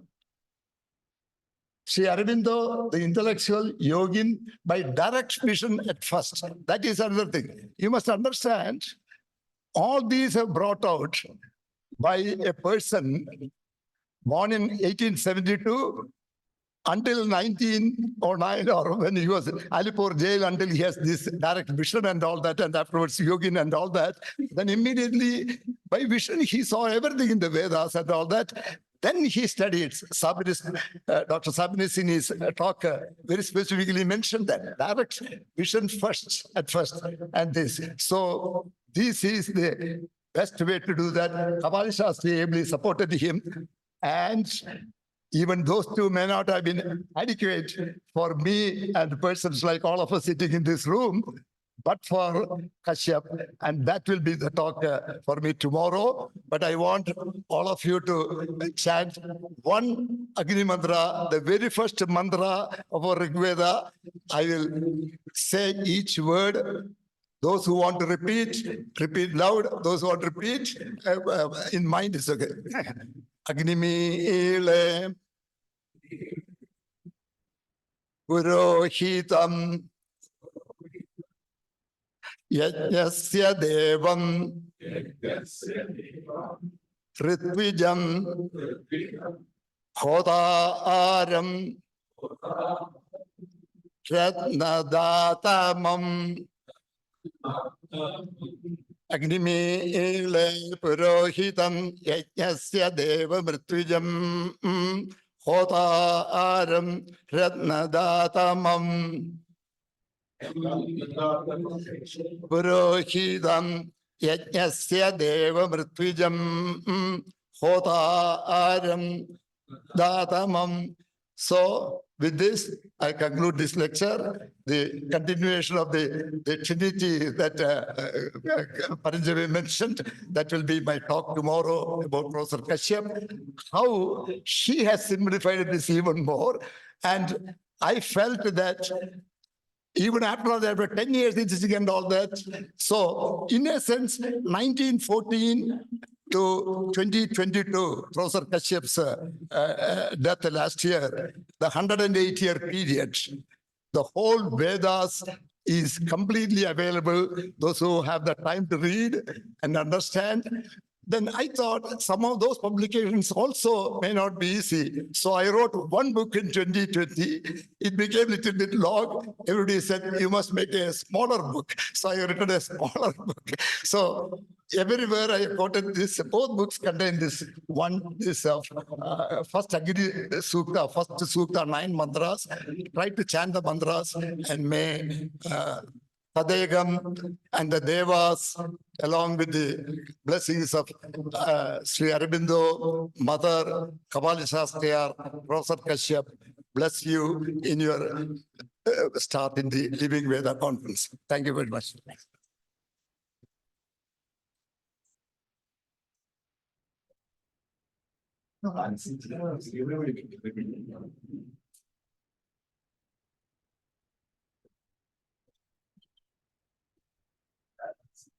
So may I request all the guests to be seated on the stage, please, so that we can have a good leave. So now we had Swayam Narayana Swami revealing it. A big round of applause for that. And then what a beautiful way to end, starting with the first Agni Mele. And yesterday, Sri Puttu Kulkarni ji, he has written that one book, first of Vedas, Veda Modala, and he presented it to me. That's a beautiful day. I'm thoroughly enjoying it. It's a feast for me. Please don't mind if I talk too much. So with that note, thank you very much, sir. That's the keynote address. Now you see that where we are leading to next 2.5 days. This is what we need to do. It is just invoke, O truth, come manifest. It's all ready and we should be open. Now with that, now we see the next speaker who has applied entire these things within the system that we can work. We always say that the system doesn't allow and then it may not happen. But we have a person next who is going to deliver his speech, Shri Bharatlal Meenaji, who has done a wonderful job within the existing system, how somebody can do a great thing. So please, sir, please address again.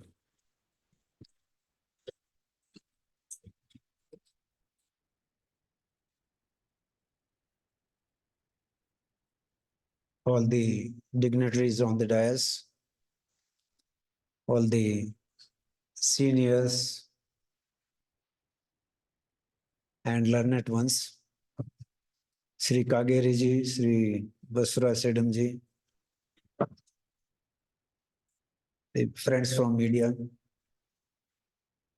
After listening the keynote addresses and what the two learned people have spoken, I would not dare speak much about Vedas and Vedic philosophy, and then their relevance in today's world.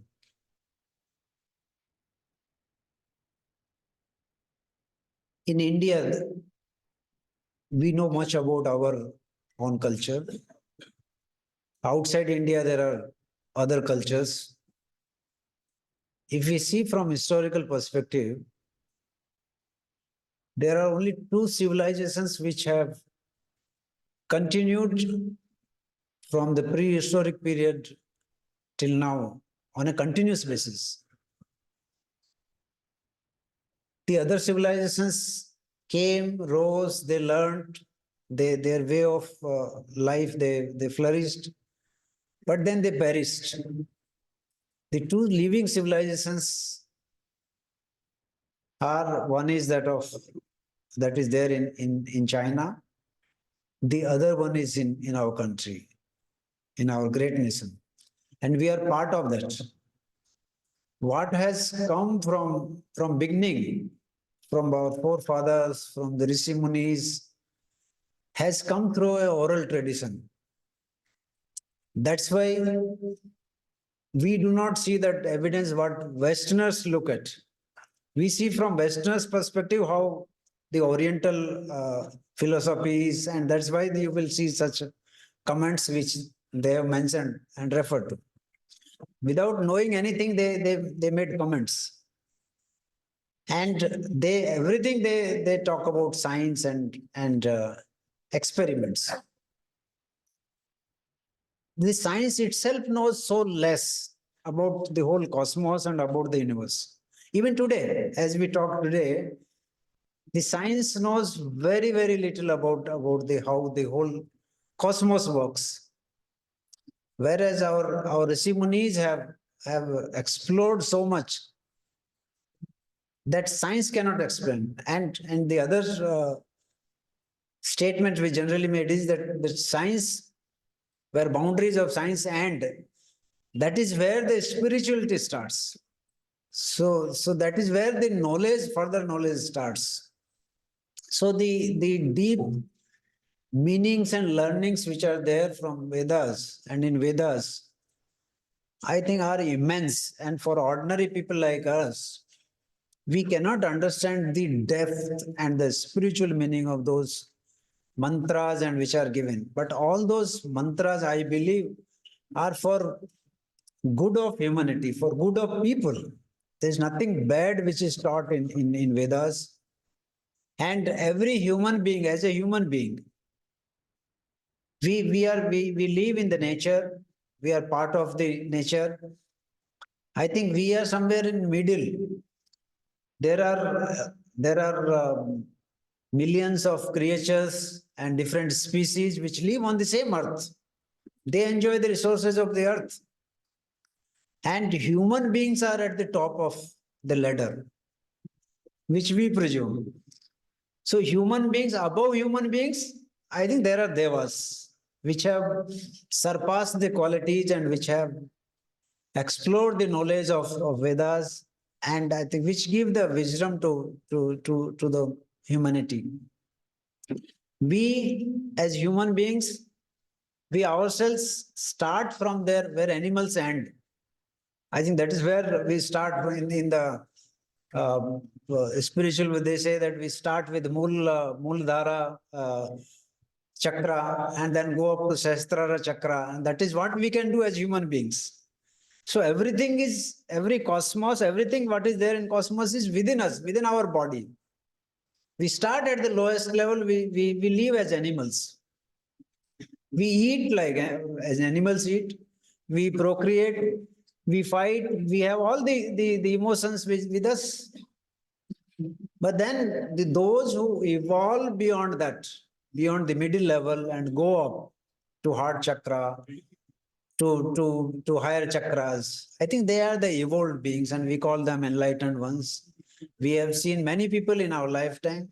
I am fortunate to have met Sri R.L. Kashyap ji, who dedicated his life for making the knowledge of Vedas available to us, translate those things. There are many people who have done that those efforts.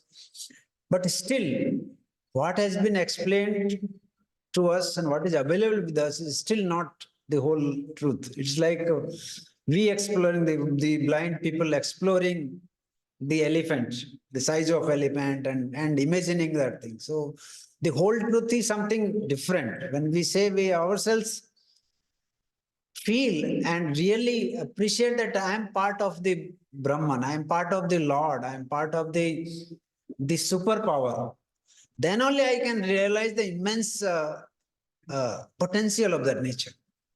And that potential is available in everybody else.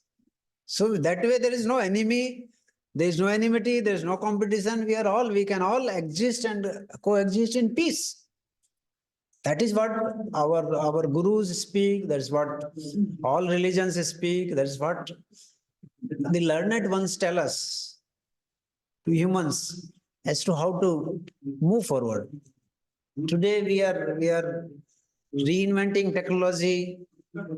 We are trying to move forward, try to learn more and more. But in the process, what is good, I think we are leaving it. That is where the crisis is coming in the society. In today's society, in previous times, whatever our parents used to say, we used to follow blindly. We used to accept that. But today, everything is questioned. The new generation is not accepting it. Maybe somewhere there is a need for the present generation to transmit that knowledge to the next generation. If that transmission doesn't happen, I think there will be mismatch. And that's the reason why many of the things which are bad in technology and what is bad in Western societies, people tend to accept that easily, aping those cultures, forgetting our own things, not valuing what is good for us as human beings and what has been taught by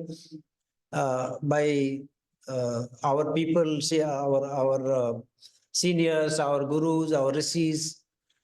That if we don't implement and imbibe in our own life and don't transmit it to the next, I think we are not doing the service to the next generation. I think this conference is very apt.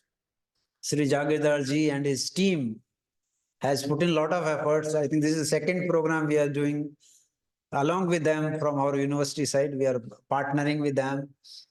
They are able to bring people from all areas, the learned people, and trying to continue the message, trying to propagate the knowledge which is there hidden in Vedas. I think they are doing great service. I'm really grateful and thankful to Shakshi for all the efforts that they are making. And this is what we have in India. As Indians, I think we should be proud of the heritage we own. So that the responsibility on all of us is cast to enrich that heritage, to live that heritage. See, we all have to live our life as individuals. There's nothing which, and we know the fact that we are not going to be here permanent.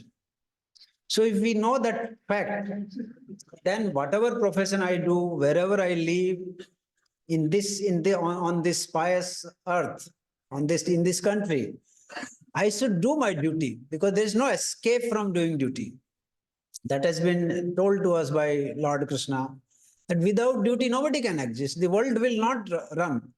So we have to do our duty. We have to do our duties in a right way and then move forward. If we do that service, that is the greatest service to us. I must thank once again to the organizers for inviting me and giving me this opportunity. Thank you very much.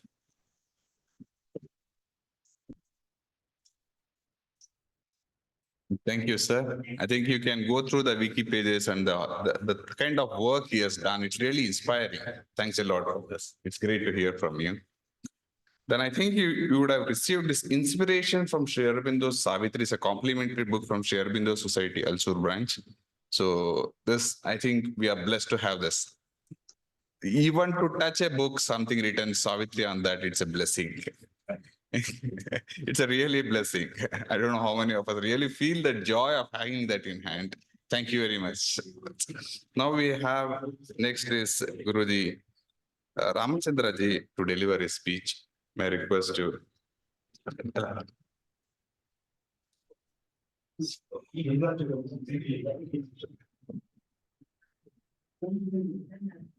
So we have a Gurukula at Chennai, where they have this traditional Veda mantra teaching and the residential one.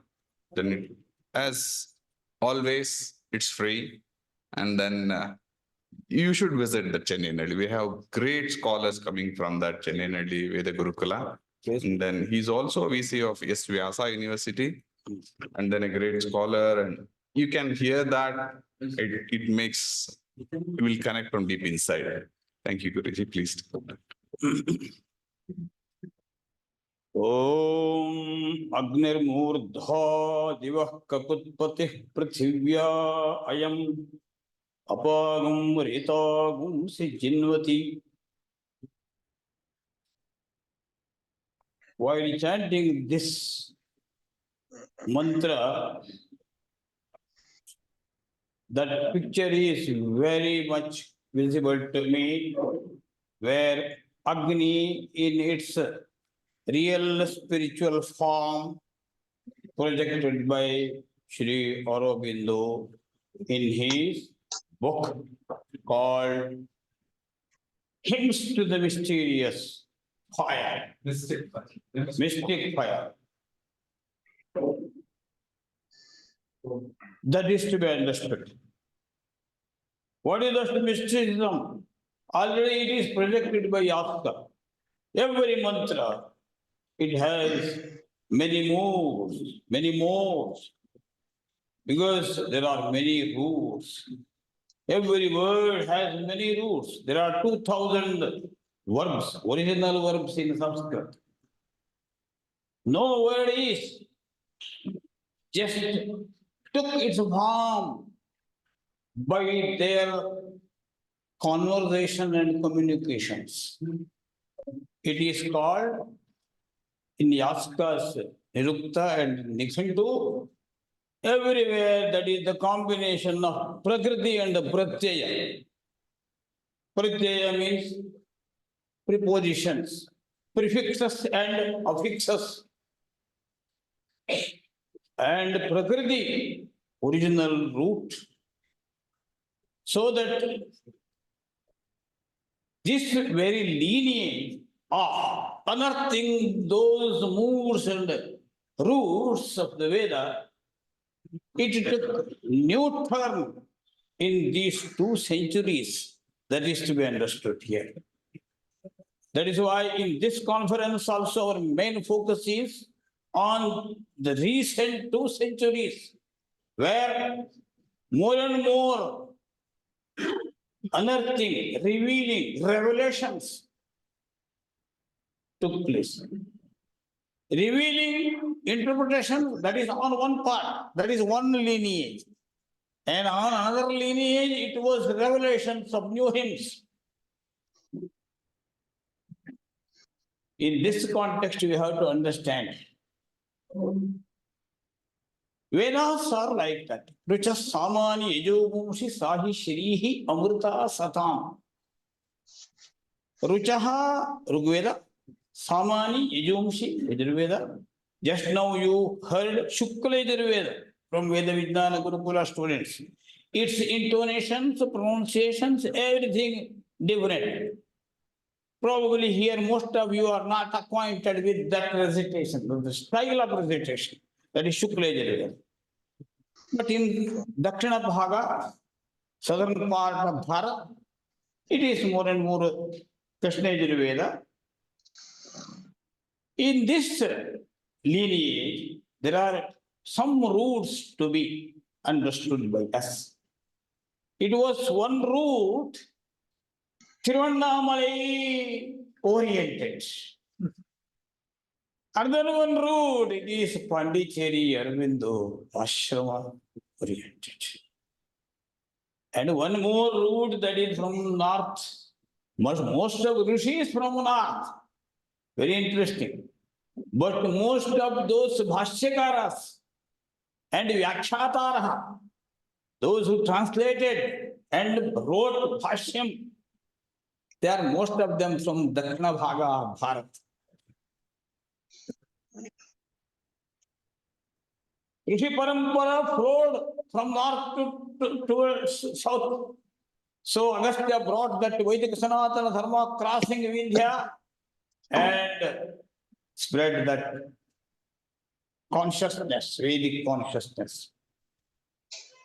And after that, many acharyas, starting from Adya Shankara, many acharyas, they started Vyakhyana Mala.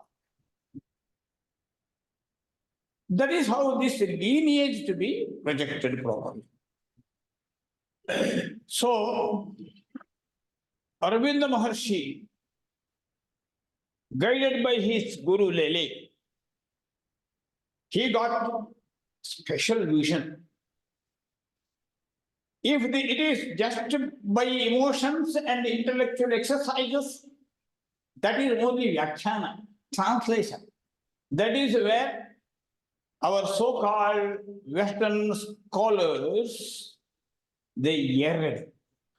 They made many mistakes. Only that work to be appreciated. Some scholar, Arthur MacDonald, he wrote Vedic grammar. His effort is worth to be appreciated. But even starting from Max Muller, they could not understand. Because fire means what? That is the fire. That is burning or lightning. That is something mortal in its nature, material in its nature, in its property. That fire only they can understand. That is the main problem for all those winterners, many great scholars, so-called great scholars, they have made such Himalayan blunders.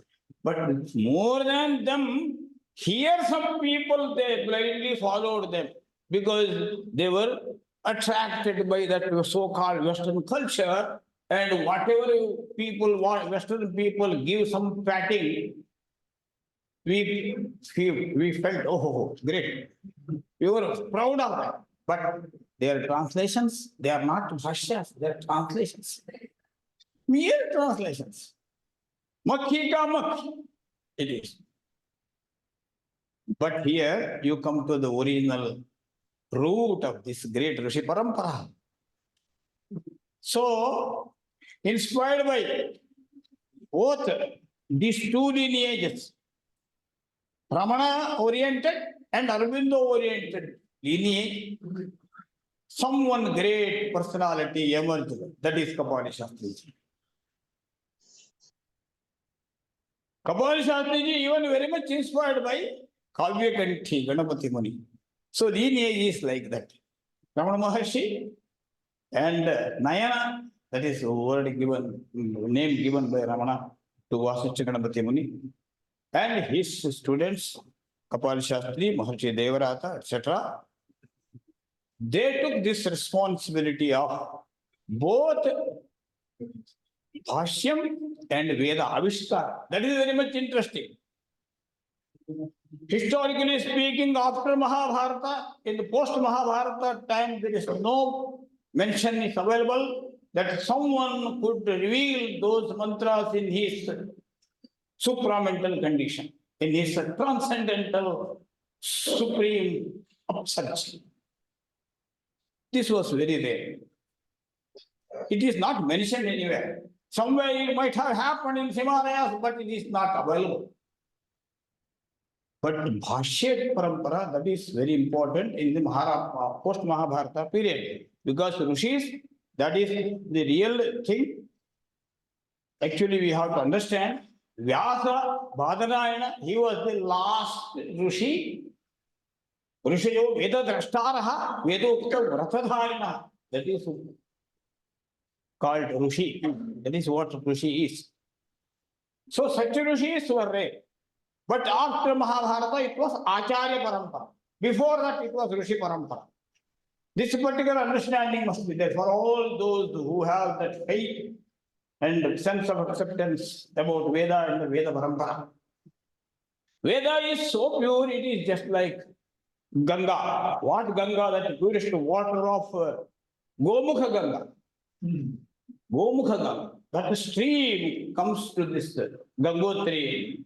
There, then again it comes to Rudraprayag, Devaprayag, Vishnuprayag. There we see that parampara coming down. Down means it is coming down, but it is Vyasa. Vyasa means Vistara. Vistara means it is more and more, it is to be understood easily. Pratipatti Saukaryaya, for convenience of understanding, Bhashyas. There are 400 Bhashyakaras are there mentioned. Their name is available. There are many Bhashyakaras with the suffix Swami, Swami, like Kanda Swami, Shabara Swami, like that 400 Bhashyakaras. But all those Bhashyakaras, they translated some Ruk, some Chand, some Yajuhu, some Sama, some Atharva. Atharva, if it is to be properly understood, it is not that Sama, Ruk, Yaju, Sama only. Atharva is only part of this only. Some mantras are in the form of Ruk, Chandobadha, some are in Yajus, that is Gajjarupa, and other some mantras are Samarupa, Gandharupa. These three are there. That is why it is Trayi. Atharva Veda got its own role to play, but it is not separately mentioned somewhere. Ruchaha, Samani, Yajumshi, Sahib, Shri, Mrta, Sata. When you come to that level, Devaprayag, Vishnuprayag, Bhashyakaras came. Bhashyam, what it is? It is not something translation by those Western scholars, Wintermees and etc. But it is by Bhashya, Lakshana Sampanna Bhashya. What is that? Definition of Bhashya to be understood. What is the definition of this? Sutrartho, mantrartho, varnyate yatra padaihi, mantranusarihi, swapadani varnyante bhashyam bhashya vidodu. This is the real definition of bhashya. With this property, it is to be called bhashyam. Otherwise, mere translation. That is how we have to make it categorized. What is bhashyam and what is vartikam and what is the translation? Now more and more are translations available now. But this particular treasure house to be attended. For that, Samskrita Jnanam Nitantam Avashyakam.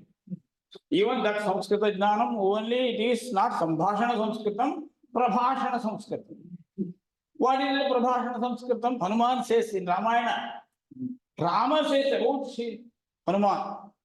Nagrugveda Vinitasya, Na Yajurveda Dharina, Na Samaveda Vidushaha, Shakyamevam Prabhashitam. Bahu Vyaharata Arena, Nakinjala Pashantitam, Nunam Vyakaranam Krishtanam, Anena Bodhashratam. That is how Rama appreciates Hanuman. That means without Ruk, Yeju, Sama, Atharva, Adhyena, Sanskritam will not be Sanskrit. That is why with that much sadhana under Sreshta Gurus like Ramana Maharishi and Vasishtha Ganapati Muni, these disciples, many disciples, they master that art of Bhashya. That is why great Kapali Shastri could write Bhashya. It is not translation. Siddhanjanam is the Bhashya in the real sense. Bhashya Lakshana Yuktam Bhashyam. That is written by great Kapali Shastri. Like that, it was very much duly done by great Acharya Pravara Kavyakanthi. His talent, it is beyond our understanding. I don't say so much because that itself is a great subject. But Vasishtha Ganapati Muni wrote Vishwamimamsa. It is in the form of poetry. And another one thing important I mentioned, that is Vartikam. What is Vartikam? Ukta Anukta Duruktanam Chinta Yatra Pravartate Tam Grantham Prahuhu Vartikam Prahuhu Vartikajnaha Manishana. This Vartika Padhati is so important. After Bhashya, every Bhashya must be supported by Vartika. That parampara, it was there. That means it is objectively, meticulously criticized, examined, reviewed. That system is called Vartika. So all our Bhashyakaras, they used to go and offer their Bhashyam to write Vartika. That is what Shankaracharya told. Shankaracharya approached Kumarila. That is how all Acharyas, Madhvacharya, Ramanujacharya, all they approached such gurus just to write Vartika to their Bhashyam. That much intellectual honesty, it was highly regarded and respected. In this lineage, Kapali Shastriji's contribution and Vasishtha Ganapati Muni's contribution and Maharshi Devarata, he wrote Chando Darshan. His role is more value. Why? Because he could reveal that revelation took place in 1970. That area I will try to culture and nurture day after tomorrow. But today, just I have to mention this particular Amrita Mahotsava happened when there was on one side fight for independence going on another side all these Rishis, Rishi Kumaras, Bhashyakaras and Vartikakaras, they enlisted and unearthed the root of Veda and rejuvenated the tradition and activated that great treasure house of the Veda. Now we are here to take that mission. Very happy this organization has taken up this mission to proceed further. Etarsham karyam, prabhashana karyam, Veda paramparayaha rakshana karyam, asmabhihi Rushi karyam iti matva svikarniyam, agre gantavyam, vivana preraniyaha, tadeva smakam karyam ityuktva, bharatamatas padadale, sanjane dham vagubaham samarpya virama.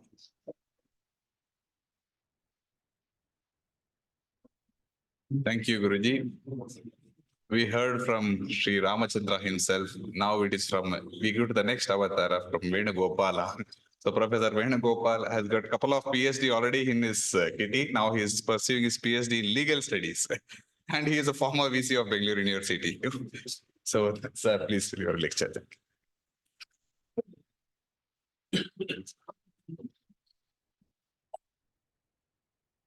Dignitaries on the dais, Pujya Swamiji, Professor Ramachandra Bit, Dr. Ajit Sadnis, Professor Markan Paranjapi, Dr. R. Narayan Swami, Shri Bharatlal Meena,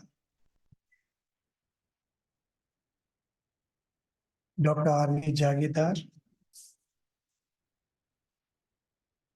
So 30 seconds are over, another 4 minutes and 30 seconds are there. Why I had to do this is because there's so many galaxy of people with no they need few names. We have Prasaraj Patil Sedimji, Vishwesh Kageji, and we have our Vice Chancellor for Malappuram Venkateshi. So many galaxy of literary giants. I am not a literary giant. Neither I am a Vedic giant. I am a computer science engineer. Somehow I found a place here on the stage. That is because of Professor R.L. Kashyap, whom I knew 50 years back. When I was a student, I interacted with him when he was in Purdue University. And so when he came to Bangalore, he thought, okay, Venugopal, you also be in the trust. And so I'm here on the stage on behalf of Shakshi Trust. I had done my PhD in economics, PhD in computer science, and now I'm doing my PhD in law. These Vedas are poles apart from me. But still, Professor Paranjapi was saying that technology and Vedas, they are inseparable. That's what we have seen in our 4 Vedas. Technology of those times and whatever they had to say and whatever they saw in the universe, the cosmic energy, That we call as Maya. So the cosmic energy which they saw at that time, here we are trying to relate that by the use of technology now. So when they transform these four Vedas to modern living, we might talk in a different language, just like you talk a British English as A and D, and when you come to WhatsApp language, it is N. We might talk differently, we might think differently, but the core value remains the same. Apart from this four Vedas, they used to tell which is the fifth and sixth, or it is Ramayana, Ramacharita and Mahabharata. Remember in Mahabharata, they say there are 15,000 characters. And how did Vyasa just try to remember all those 15,000 characters and then relate to everything that is there in Vedas? He says each one's karma, dharma, everything, birth, death, everything, it is prescribed. And belief, faith. There's one thing which you cannot just throw away. Someone was asking, why do you believe in God? I said, belief in God is that what we cannot explain, why it has happened. And that we say, why I got a first rank, I do not know, it is God's grace. Why I failed, it is God's grace. Sometimes you fail because you don't have to pass. And sometimes you pass even though you had to fail. So something which is unexplainable is God. This I had a lot of, conversation with my other atheist friends. They told, what is God? God is a human being. He is a teacher, preacher, and God. That's how we see in Muhammad, that's why what we see in Jesus, and that's what we see in Krishna, and that's what everybody becomes a teacher, and then a preacher, and then for a long seniority, he becomes God. So he's a model for us. So why do you say that? They say that where is God? God is our model. God, they were human beings and far distance from us, very far away, our ancestors, that's all. So whether you call Shiva, whether you call Brahma, whether you call Vishnu or anybody, they were models of some truth, purity, honesty, and challenges which they faced. And that experiences is brought to us. And from their mistakes, we also learn. And gods themselves learn from their mistakes. So Vedas are something that which gives us its experience, truth, and nature, and so we have to get along with it. I'm not going to say much, 42 seconds more. And thank you very much. In Mahabharata, 4 million people died to tell the truth. And so these 4 million people will be a model for us. Why did they die? They know that they're going to die. And only 17 warriors were left at the end of the war. But still those 17 warriors were able to tell how they fought. So Veda is like that. You keep on learning from it, you make mistakes, you change, you correct, and move forward. Thank you.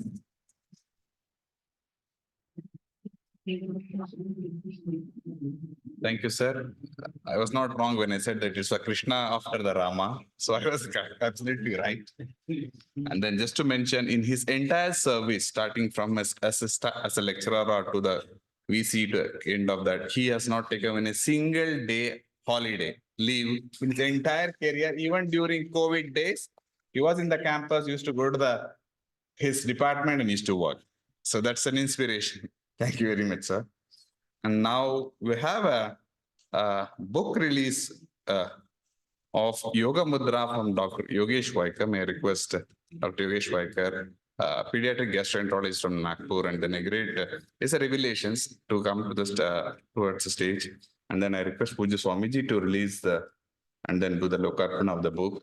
I request Dr. R.V. Jagirdar and Dr. Ajit Sabnis also to join. Makarand Paranjapeji. Dr. Yogesh Vaikar, please. Sir, yeah. So this is a Revelations what?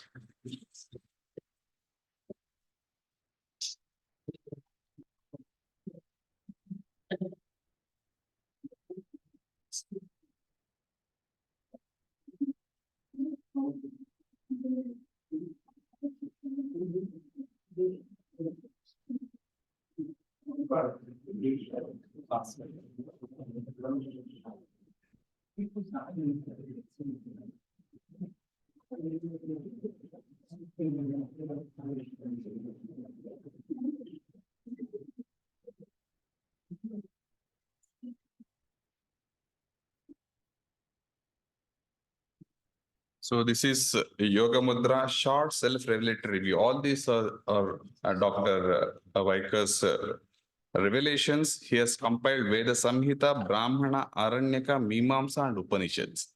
This is he set up the first pediatric gastroenterologist clinic in Nagpur, and it's a great service what he's doing along with this. Thank you, sir.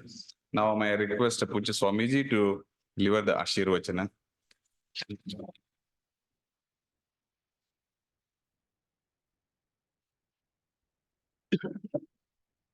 नमः श्री यतिराजाय विवेकानंद सूरये सच्चित् सुख स्वरूपाय स्वामिने तापहारिणे. My humble salutations to distinguished learned people on the dais and off the dais. You have heard many enlightening lectures on the Vedas and its importance in this wonderful seminar on the living Veda. That means the Veda should be living. Veda should be a part of our life. I would like to highlight one or two points on this. First one is Veda means knowledge. Vidhatu, as the learned scholars have pointed out, means knowledge. And Swami Vivekananda interprets Veda as the mass of knowledge. He doesn't confine the Veda to only 4 Vedas. The whole mass of knowledge available in this universe is what is called Veda. So this knowledge is of importance to us. And Shankaracharya, in one of his commentaries, says, Veda is Sarvajna Kalpa. It is as if it is all-knowing. It is only second to the Ishvara.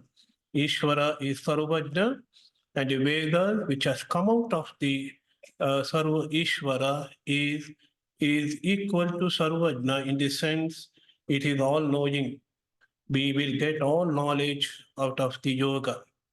In Brahma Sutra, we have a wonderful sutra, Shastra Yonitva. The Brahman, the reality, is known by the Vedas. And there are 2 interpretations given by Shankaracharya, Shastrasya Yonihi.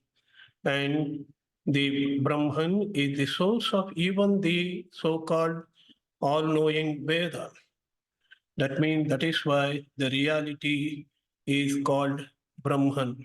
And also the another interpretation is reality, the Brahman, can be known only through the Veda.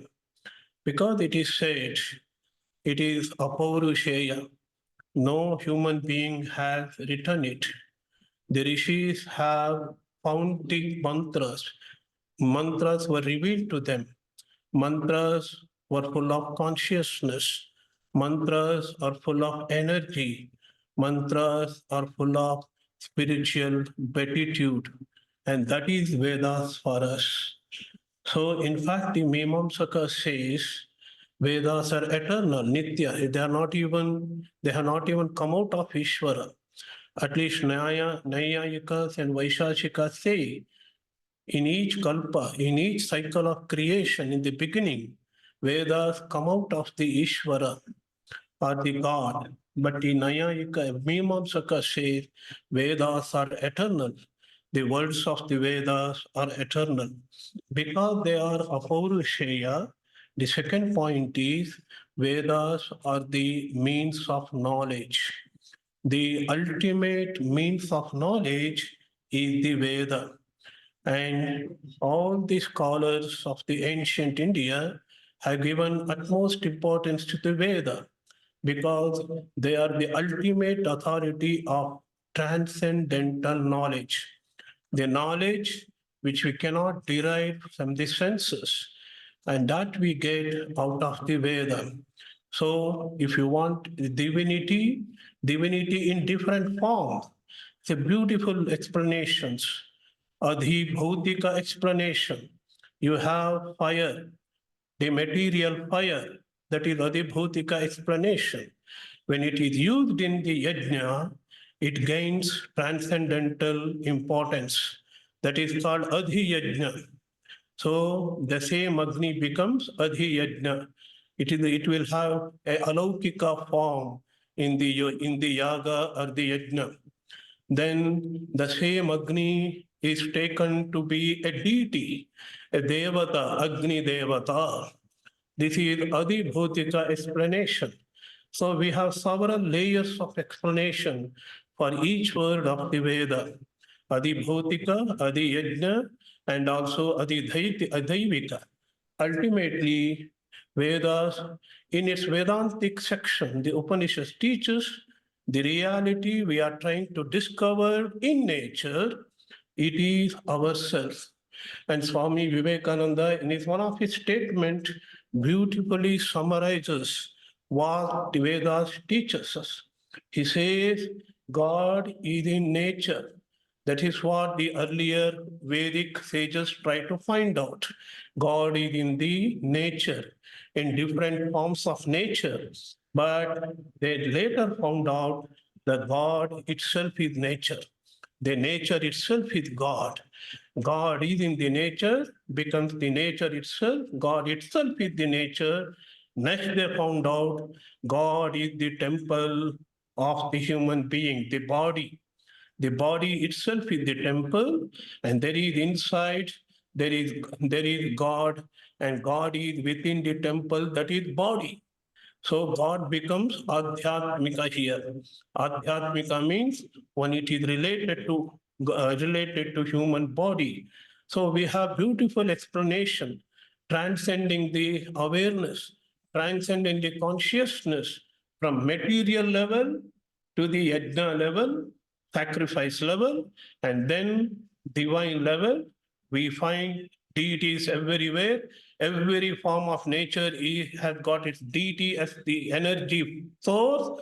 And then we have that same force, all the center of the forces, the source of energy. In the transcendental realm, it becomes Adhyatmika, that is within the body itself. And Swami Vivekananda still goes further. That which is within the body, that is Atman or the Brahman, that has become the body also. It has become the body. It has become the within, that which is within the body. Swami Vivekananda uses the beautiful words, the God within, the God without. I think this is the message of the Vedas, what Vedas try to teach. God is everywhere. God is consciousness. God is purity. God is energy, energy of not the physical energy. It is the transcendental energy. It is the pure consciousness, anoraniyan, mahato mahiyan, that is in every atom, that is in the bigger clusters and galaxies also, that has become galaxies and clusters of stars, and that has become the most minute atom also. So the upasana, adoration, meditation is the goal of the Vedas. So dharma, next aspect is Veda is dharma. What we have to do, how to conduct ourselves in this life. So we have to move towards God. We have to move towards the transcendental reality. The steps are shown in the Veda. First, karma kanda, try to do what is right. And so, of course, with desires you try to do, then give up the desires and karma becomes karma yoga. Then you will be qualified for meditation. Then comes upasana kanda. Karma kanda leads us to the upasana kanda or aranyakas. There one meditates and tries to be one with the deity he is meditating. The deities or divinities are nothing but the manifestations or the aspects of the one divine reality. And then one is asked to go further and become one with the divinity. I am that, aham brahmasmi. And the teacher says to student, you are that. And the student says, yes, I am that, I am that. I am not the body, I am not the mind, I am not intellect, I am of the pure consciousness. That same pure consciousness within me is also without everywhere in the universe. And so the Veda is knowledge, Veda is the means of knowledge, Veda is the dharma, and lastly, the Veda is the way of living. How to live? Brahmacharya. We had to live a life of studentship first. We had to control our senses. Then we had to lead a righteous life when we marry. Then we should take up the life of meditation. That is Garhastya, then Vanaprastha. Then we should be the aspirant. And then where we had to meditate. We had to learn how to control our mind. We had to contemplate. From contemplate also we had to transcend ourselves to the pure knowledge and renounce everything and see God and reality alone. This is the way of living, method of living the Veda teaches. So here we have Veda in an omnipresent presence in the Indian civilization. Veda means Indian tradition, and the Indian tradition, the Hindu tradition, Sanatana Dharma means the Veda. I'm very, very happy to come here and listen to the learned scholars speaking about the inner meaning of the Veda. I am also very much charmed by the writings of Aurobindo. I hope in the coming days, you and me, everyone should learn more and more about the Veda. And Swami Vivekananda said, many sages have come, but the more sages will come in the future. Of course, I think the R.L. Kashyap is one of those sages of the modern period who could translate the whole Veda, the 4 Vedas into English. Of course, the many more will come according to Swami Vivekananda. And let this Vedic interpretation, the finding out the inner meaning, let it continue through these distinguished assemblies and the gatherings and the seminars. Discovering Veda means discovering ourselves, discovering our own real inner nature. That is the essence of the Veda. Aham Brahmasmi. Thank you very much.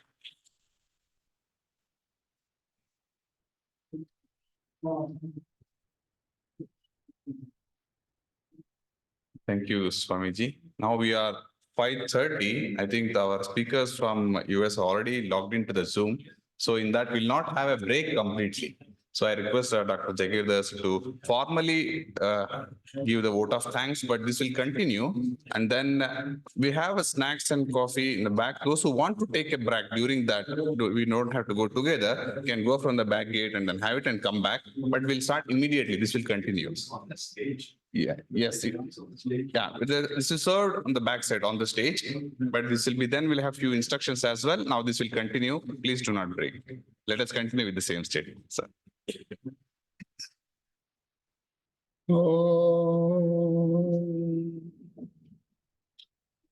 Anandamai Chaitanyamai Satyamai Parame Om Namo Bhagavate Shri Arabindaya Namaha.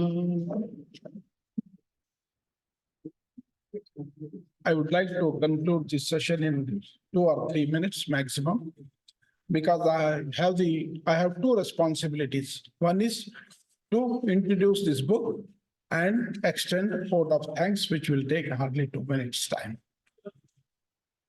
So far, we heard so many things, very interesting, inspiring, and knowledgeful words on the Veda.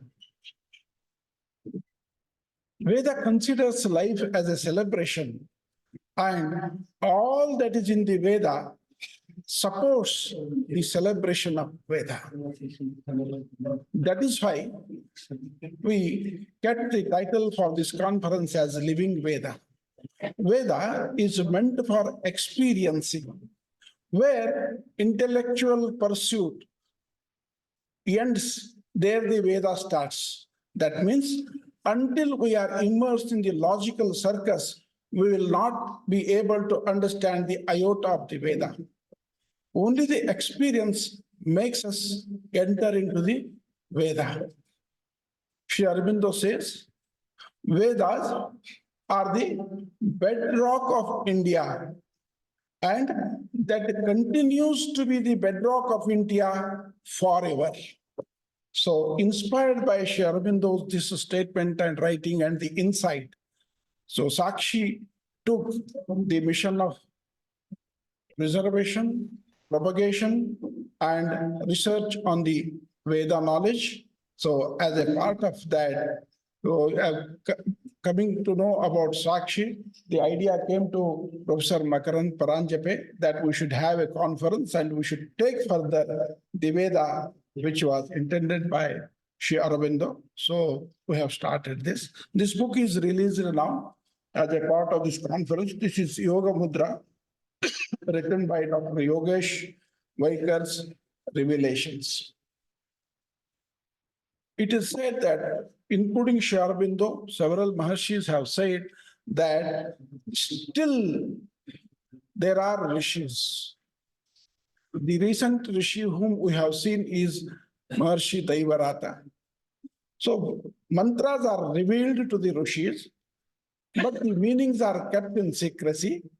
The secrets of the mantras are revealed to the persons who meditate, who ponders over, who goes ahead in search of the meaning. And Dr. Yogesh Vaikar is one such person. In such a young age, he is getting revelations on the Veda, Upanishad,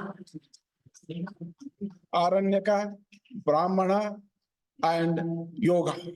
So revelations are there. Revelations are nothing but the secrets hidden in the mantras. Most of us know that the Vedas are symbolical, and we have to unearth the symbolism in each mantra so that it can be applied to our life and grow ourselves externally and internally. Vedas never talk only about the dry spirituality. Celebrate the life, enjoy the life. There is no sannyasa concept in the Veda. What Veda says?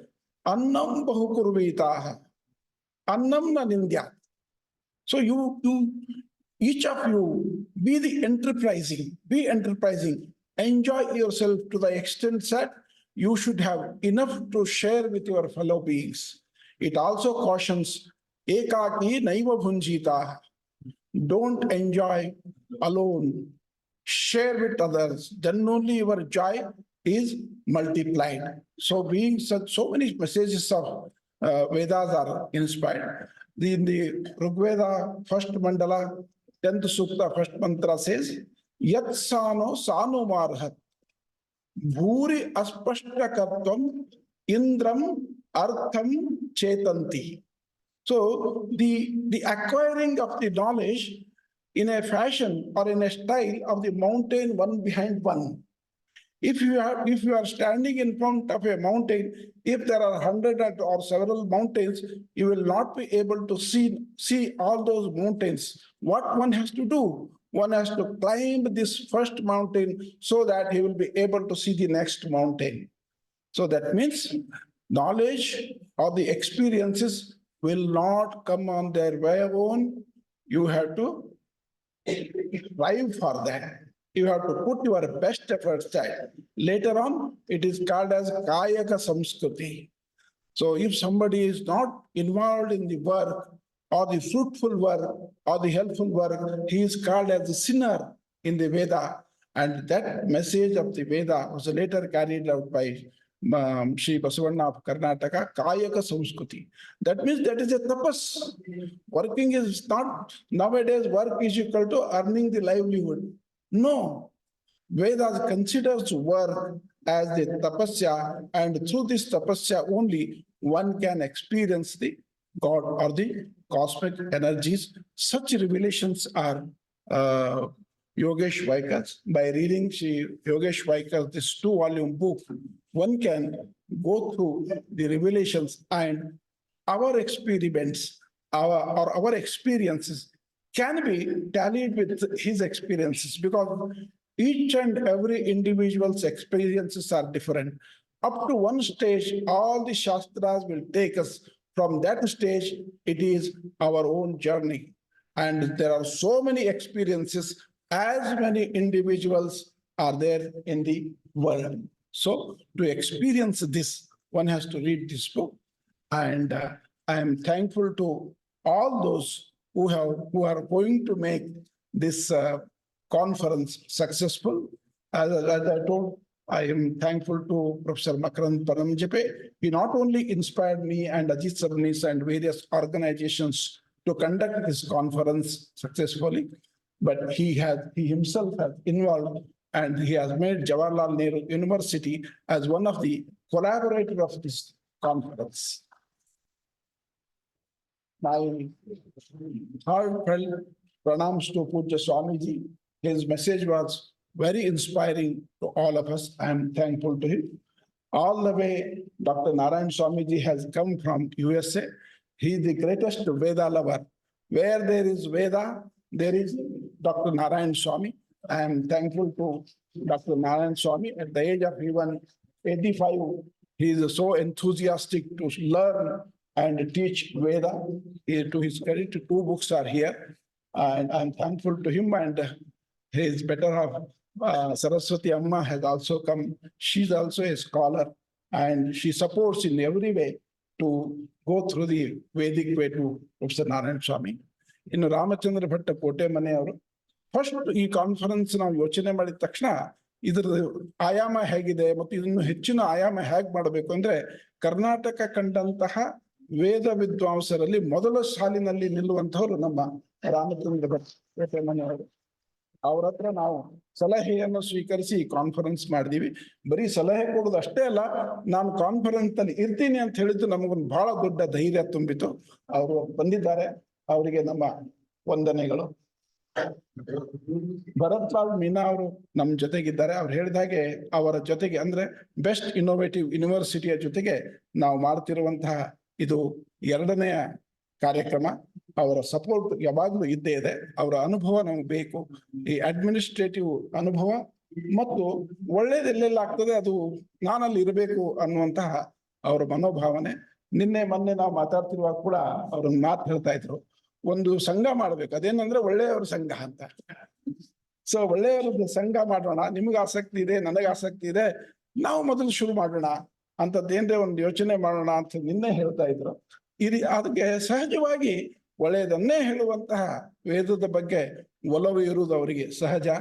ಅವರು ನಮಗೆ continuous ಆಗಿ support ಮಾಡ್ತಿದ್ದಾರೆ. ವೇದಿಕೆ ಮೇಲೆ ಅಷ್ಟೇ ಅಲ್ಲ, ಎಲ್ಲ ರೀತಿಯಿಂದ ಸಪೋರ್ಟ್ ಮಾಡ್ತಾ ಇದ್ದಾರೆ. ಅವ್ರಿಗೆ ನಮ್ಮ ಪ್ರೊಫೆಸರ್ KR ವೇಣುಗೋಪಾಲ್ ಅವರು ಸಾಕ್ಷಿಯ ಒಬ್ಬ ಟ್ರಸ್ಟಿನೂ ಹೌದು. ಅವರು ವೈಸ್ ಚಾನ್ಸಲರ್ ಆಗಿ ಅಪಾರವಾದಂತಹ ಅನುಭವ ಪಡೆದಿದ್ದಾರೆ. ಟೆಕ್ನಿಕಲ್ ವಿಷಯ, ತಾಂತ್ರಿಕ ವಿಷಯ ಮತ್ತು ಆಧ್ಯಾತ್ಮಿಕ ವಿಷಯ. ಆಧ್ಯಾತ್ಮಿಕ ವಿಷಯಕ್ಕೆ ಬರೆದಾರೆ ಯಾವಾಗಲೂ ಹೇಳ್ತಿರ್ತಾರೆ, ನಾನೇನು ಅಷ್ಟೊಂದು ಓದಿಲ್ಲ ಆಧ್ಯಾತ್ಮಿಕದ ಕಡೆ, ನಂದೆಲ್ಲ ತಾಂತ್ರಿಕ ಲಾ ಎಕನಾಮಿಕ್ಸ್ ಅಲ್ಲಿ ನಾನು PhD ಮಾಡಿದ್ದೀನಿ ಅಂತ. ಆದ್ರೆ ಅವರ ಅನುಭವ ಎಷ್ಟು ಶ್ರೀಮಂತವಾಗಿದೆ ಅಂತ ಹೇಳಿದ್ರೆ, ಯಾಕಂದ್ರೆ ಅವರು ಶುದ್ಧವಾಗಿ ಬದುಕಿದಂಥವ್ರು. ಫೈನಲಿ ನಮಗೆಲ್ಲ ಭಗವದ್ಗೀತಾ, ರಾಮಾಯಣ, ಮಹಾಭಾರತ, ವೇದ ಇವೆಲ್ಲವನ್ನು ಮಾಡುದು ಕೊನೆಗೆ ಶುದ್ಧವಾಗಿ ಬದುಕು ಅಂತ ಹೇಳಿದೆ. ಅದ್ಯಾವುದು ಓದಿದ್ರು ಆ ಶುದ್ಧವಾದಂತಹ ಬದುಕಿಗೆ ಅವರು ನಮಗೆಲ್ಲ ಇನ್ಸ್ಪಿರೇಷನ್. ಅವರು ಸಾಕ್ಷಿಯ ಟ್ರಸ್ಟಿಯಾಗಿ ಈಗ ಪ್ರೊಫೆಸರ್ ಕಶ್ಯಪ್ ಅವರ ಒಂದು ಇಲ್ಲದಿರಬೇಕೆ ಗ್ಯಾಪ್ ಅಲ್ಲಿ ಟ್ರಸ್ಟಿಯಾಗಿ ಅವರು ಮತ್ತು ಶ್ರೀ ಬಸವರಾಜ್ ಪಾಟೀಲ್ ಸೇಡಂ ಅವರು ಸಾಕ್ಷಿಗೆ ಮಾರ್ಗದರ್ಶನ ನೀಡ್ತಾ ಇದ್ದಾರೆ. ಅವರಿಬ್ರು ಇವತ್ತು ನಮ್ಮ ಜೊತೆಗೆ ಕಾರ್ಯಕ್ರಮದಲ್ಲಿ ಇರುವುದು ನನಗೆ ತುಂಬಾ ಸಂತೋಷ ತಂದಿದೆ. ಅವರಿಗೆ ನನ್ನ ನಮಸ್ಕಾರಗಳು, ಕೃತಜ್ಞತೆಗಳು. ಪ್ರೊಫೆಸರ್ ಮಲ್ಲೇಪುರಂ ವೆಂಕಟೇಶ್ ಅವರು ಇವತ್ತು ಬಂದಿದ್ದಾರೆ. ಅವರು ಸಹ ಅಷ್ಟೇ. ನಾವು ಯಾವಾಗ ಮನವಿಯನ್ನು ಸಲ್ಲಿಸ್ತೀವಿ, ನೀವು ಉದ್ಘಾಟನೆ ಕಾರ್ಯಕ್ರಮ ಬನ್ನಿ ಅಂತ, 3 ದಿವಸ ಇದೆ ಅಲ್ಲ ಸಮಾವೇಶ ಅಂತ ಹೇಳಿದ್ರೆ, ಹೌದು 3 ದಿವಸ ಇದೆ, ಬಟ್ ನಿಮ್ಗೆ ಅಷ್ಟೊಂದು ಕೆಲಸಗಳಿರ್ತವೆ, ಬರವಣಿಗೆ ಇದೆ, ಕಾರ್ಯಕ್ರಮ ಇದೆ ಅಂತ ಹೇಳಿದಾಗ, ಇಲ್ಲ ಇಲ್ಲ ನಾನು ಪೂರ್ಣ ಸಮಾರಂಭದಲ್ಲಿ ಇರ್ತೀನಿ, ಪೂರ್ಣ ಸಮಾವೇಶದಲ್ಲಿ ಇರ್ತೀನಿ ಅಂತ ಹೇಳಿ ಬಂದಿದ್ದಾರೆ. ಅವರಿಗೆ ನನ್ನ ಕೃತಜ್ಞತೆಗಳನ್ನು ಸಲ್ಲಿಸ್ತಿದ್ದೀನಿ. ಶ್ರೀ ವಿಶ್ವೇಶ್ವರ ಹೆಗಡೆ ಅವರು, ನಾನು ಆಗ ವೇಣುಗೋಪಾಲ್ ಅವ್ರಿಗೆ ಏನ್ ಹೇಳಿದೆ ಆ ಮಾತು ಅವರಿಗೂ ಅನ್ವಯ ಆಗತ್ತೆ. ಎಲ್ಲೆಲ್ಲ ಒಳ್ಳೆಯದು ನಡೆಯುತ್ತೆ, ಅದನ್ನೆಲ್ಲ ಎಷ್ಟು ಅವ್ರಿಗೆ ಸಾಧ್ಯ ಆಗಷ್ಟೋ ಅದನ್ನ ಸಹಾಯ. ಅವರು ಸರ್ಕಾರದಲ್ಲಿ ಇರ್ಲಿ, ಸರ್ಕಾರದ ಹೊರಗಡೆ ಇರ್ಲಿ. ನನಗೆ ಚೆನ್ನಾಗಿ ನೆನಪಿದೆ, ನಾವು ಸಾಕ್ಷಿ ಆರಂಭ ಮಾಡಿದಾಗ ಒಂದು ಸ್ಕೀಮ್ ಇಟ್ಕೊಂಡಿದ್ದೀವಿ. ಋಗ್ವೇದ ಸೆಟ್ 1-2 ಪುಸ್ತಕ ಬಂದಿತ್ತು. ಯಾರಿಗೆಲ್ಲ ಇದು ಸೆಟ್ ಬೇಕು, ನಾವು ಎಷ್ಟು 5,500 ರೂಪಾಯಿ ಇಟ್ರೆ 12 ವಾಲ್ಯೂಮ್ ಕೊಡ್ತೀವಿ ಅಂತ. ಮೊದಲು ಭೇಟಿಯಾದ 10 ಜನರಲ್ಲಿ ಶ್ರೀ ವಿಶ್ವೇಶ್ವರ ಹೆಗಡೆ ಕಾಗೇರಿ ಅವರು ಒಬ್ರು. ಅವರು 2ನೇದು ಯೋಚನೆನೇ ಮಾಡ್ಲಿಲ್ಲ, ನನಗೊಂದು ಸೆಟ್ ಕೊಡು ಅಂತ ಹೇಳಿದ್ರು. ಆಮೇಲೆ ಅಷ್ಟು ಪುಸ್ತಕಗಳನ್ನ ನಾವು ಕಳಿಸಿದೀವಿ. ನಮ್ಮ ಅದೃಷ್ಟಕ್ಕೆ ಹಿಂದೆ ಬಂದ ನನ್ನ ತಮ್ಮ ಮತ್ತು ಸಾಕ್ಷಿ ಅಡ್ಮಿನಿಸ್ಟ್ರೇಟಿವ್ ಆಫೀಸರ್ ಅವ್ರ ಮನೆಗೆ ಹೋದಾಗ ಅವರ ತಂದೆಯವರು ಎಕ್ಸ್ಪ್ರೆಸ್ ಮಾಡಿದ್ರಂತೆ, ನಾನು ಅನೇಕ ವೇದದ ಪುಸ್ತಕಗಳನ್ನ ಅಲ್ಲಲ್ಲಿ ನೋಡಿದ್ದೀನಿ, ಆದ್ರೆ ನೀವು ತುಂಬಾ ಸರಳವಾಗಿ ಚೆನ್ನಾಗಿ ಎಲ್ಲರಿಗೂ ಅರ್ಥ ಆಗಬಾರದು ಅಂತ ಅವ್ರ ತಂದೆ ಅನುಭವ ಹಂಚಿಕೊಂಡ್ರು. ಬಿಂದು ಮಾಧವನ್ ಹತ್ರ ಕೇಳಿದೆ. ಸೊ ಅವರು ನಮ್ಗೆ ಯಾವಾಗಲೂ ಸಪೋರ್ಟ್ ಮಾಡ್ತಾರೆ. ಅವರಿಗೆ ನಮ್ಮ ಕೃತಜ್ಞತೆಗಳು. ಇವತ್ತು ನಾವೆಲ್ಲ ಬಂದಿದ್ದೀವಿ, ರಿಜಿಸ್ಟರ್ ಮಾಡಿ ಇದಕ್ಕೆ ಬಂದಿದ್ದೀವಿ. ನಾವು ಇಲ್ಲಿಂದ ಈ ಕಾರ್ಯಕ್ರಮ ಮುಗಿದ್ಮೇಲೆ ಅಲ್ಲಿ ಸುವರ್ಣಮುಖಿ ಆಶ್ರಮಕ್ಕೆ ಹೋಗೋರಿದ್ದೀವಿ. ಇಷ್ಟು ಹೊತ್ತಾದ್ರೂ ಶಾಂತವಾಗಿ ನೀವು ಎಲ್ಲರ ಮಾತುಗಳನ್ನು ಬಹಳ ಅನುಭವಿಸ್ತಾ ಇದ್ರಿ ಅಂತ ನಾನು ನೋಡ್ತಿದ್ದೆ. ನಿಮ್ಮ ಆ ಸಹನೆಗೆ ಮತ್ತು ನಿಮ್ಮ ಆಸಕ್ತಿಗೆ, ಉತ್ಸಾಹಕ್ಕೆ ನನ್ನ ಕೃತಜ್ಞತೆಗಳು. ನಮಸ್ಕಾರ.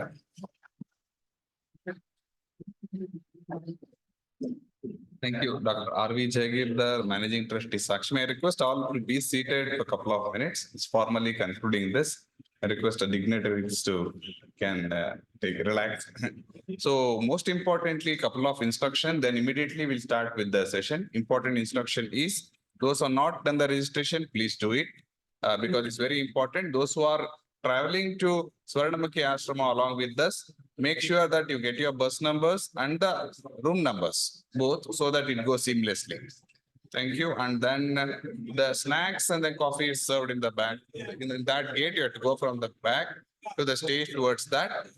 And then you can come back here. We'll start with the online sessions. I request Professor Makarand Paranjape to moderate the entire session, and we have the speakers as you see on the screen. It's already available. Thank you.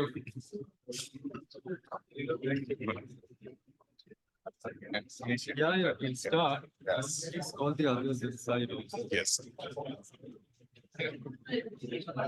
I'll also make some tea or coffee.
Can't hear you, Makaranji.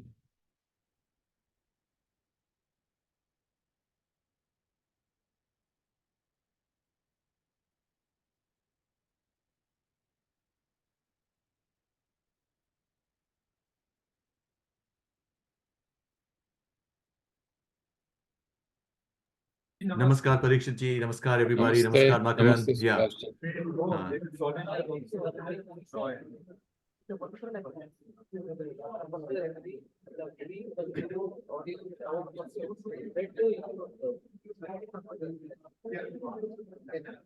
Speakers Manila.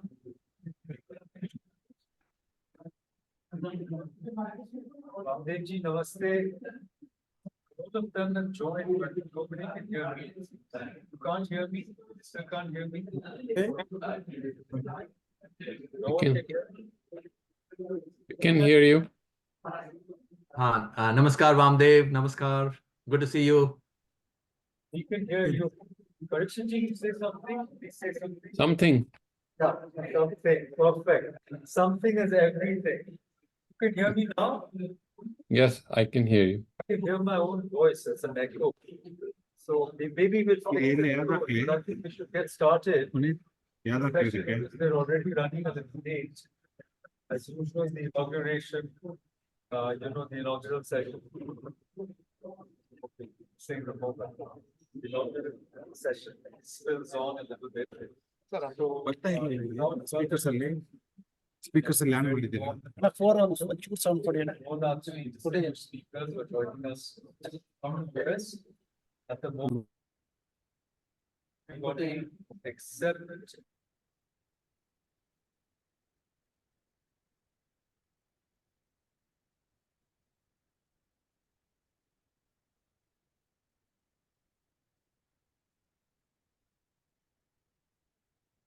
Can't hear you, Makaranji. Can't hear you.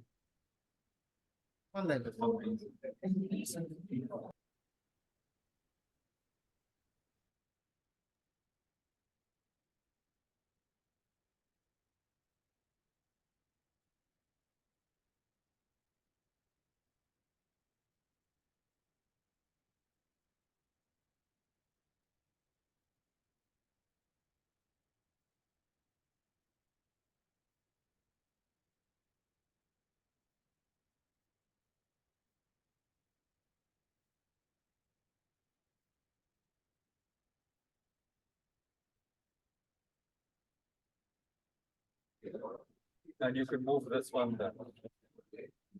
Hello. Yeah, hello. Checking 1, 2.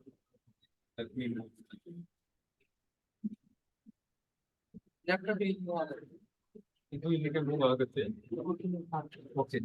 Okay. Let us not take any chances.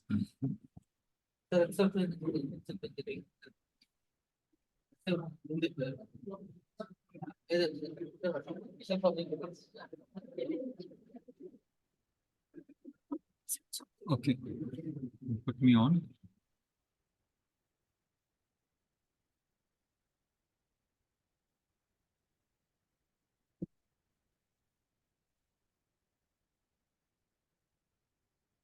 Can you hear me now?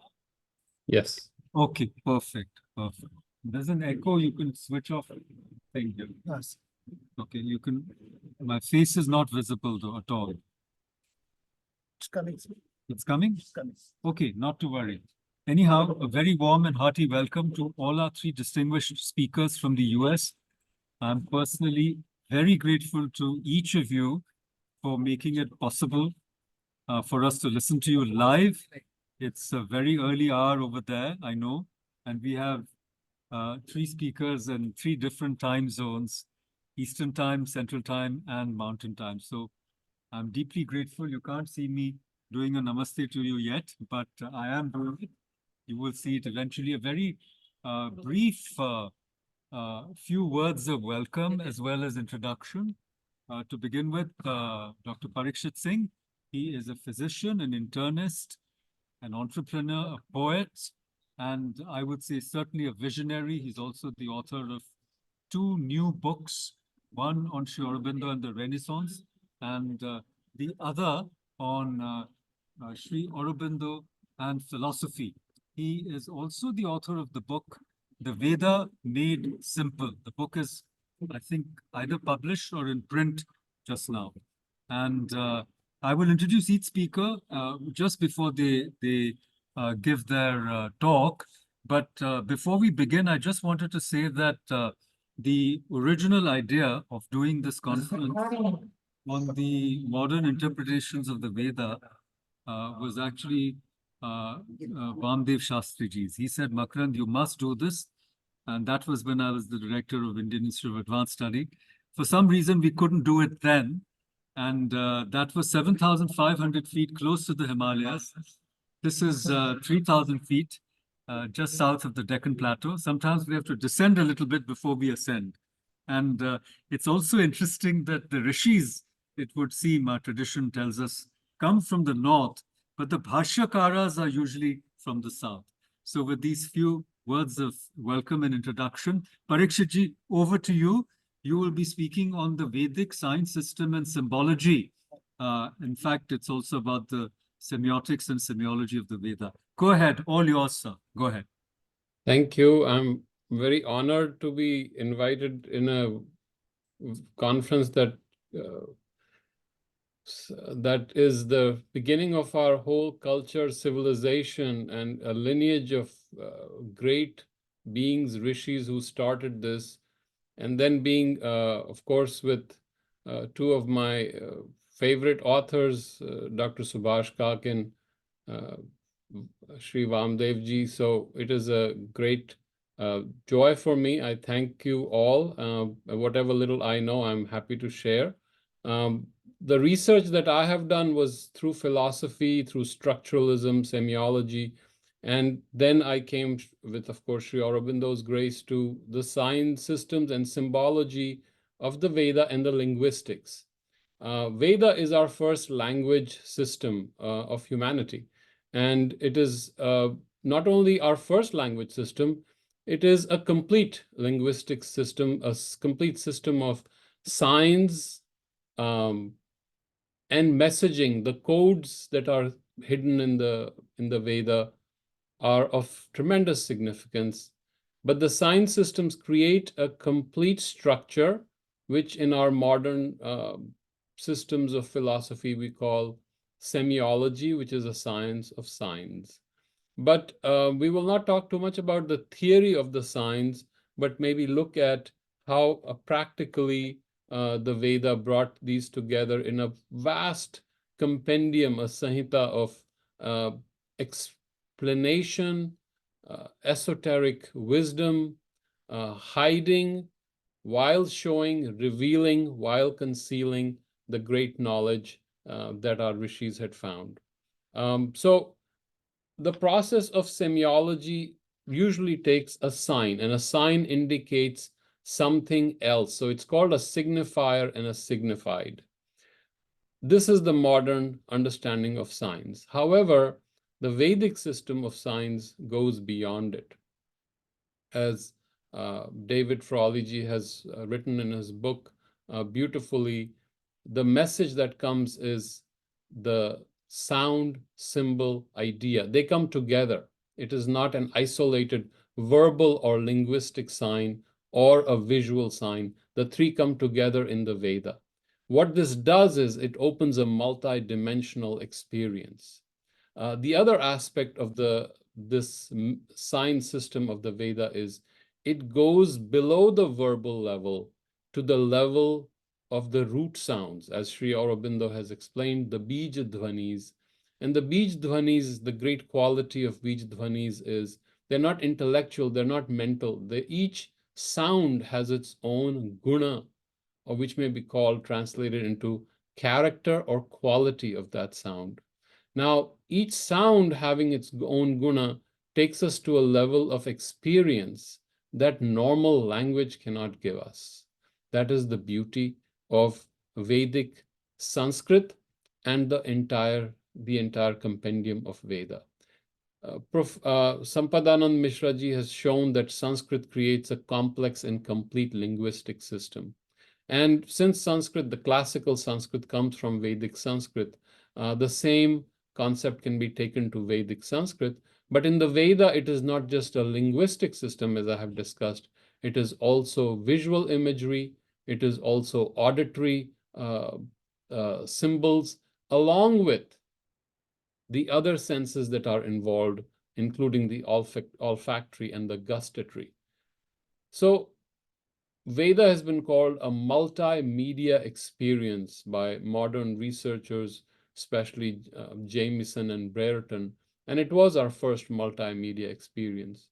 But a multimedia experience where everything begins to connect together, causing with this interconnectedness, feedback loops, a tremendous adaptability and flexibility of understanding, and the ability to keep growing in our consciousness as we understand. So suppose we take an example of Agni. If we look at Agni, who is our first Deva, the first word of the Veda is Agni. And Agni, if we go to the etymology, the root sounds of Agni, it has A, G, and N. And A is supposed to be, as Sri Aurobindo has explained, absolute existence, the beginning. Most of our great Shastras begin with A. A is the beginning. G is the sound that gives you a sense of force. And N is the sense of carrying forward. So these three sounds give us a sense of the preeminence of Agni. Agni as a verbal experience, a sound experience, is that which is preeminent, which is parallel, overlaps with our visual experience of Agni. Now, Agni has multiple meanings. Agni is not just a physical Agni or Laukik Agni. Agni at each plane of existence has its own relevance, has its own significance, has its own manifestations. Agni, according to Sri Aurobindo, is the seer will, the divine will that is within us, but it is also the divine love, the psychic being that is in our hearts. Swami Dayanand ji said that Agni is the Vachi of Atman and Paramatman in his Rig Veda Bhasha Bhashya. The Vachi is a representative, but it's also the speaker on their behalf. So Agni is a symbol that takes us into that realm of consciousness of the Atman itself, the realm of true love, the realm of Tejas and Dhyana. And if we study Agni more closely, this Agni becomes at a higher level. With Indra, it becomes Vidyut Agni. And at the level of the Swaha, the higher Loka, it becomes Saurya Agni.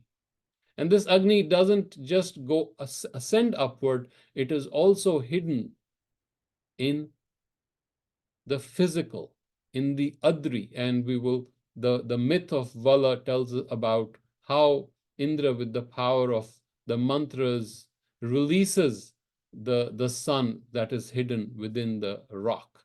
And this is a very powerful Vedic myth that tells us that Agni is not only present before our eyes in our consciousness, but also in our subconscious, and also in the inconscient, the Adri, which is the rock or the hill. And Agni is also present in the vegetation, and Agni is also present in the water.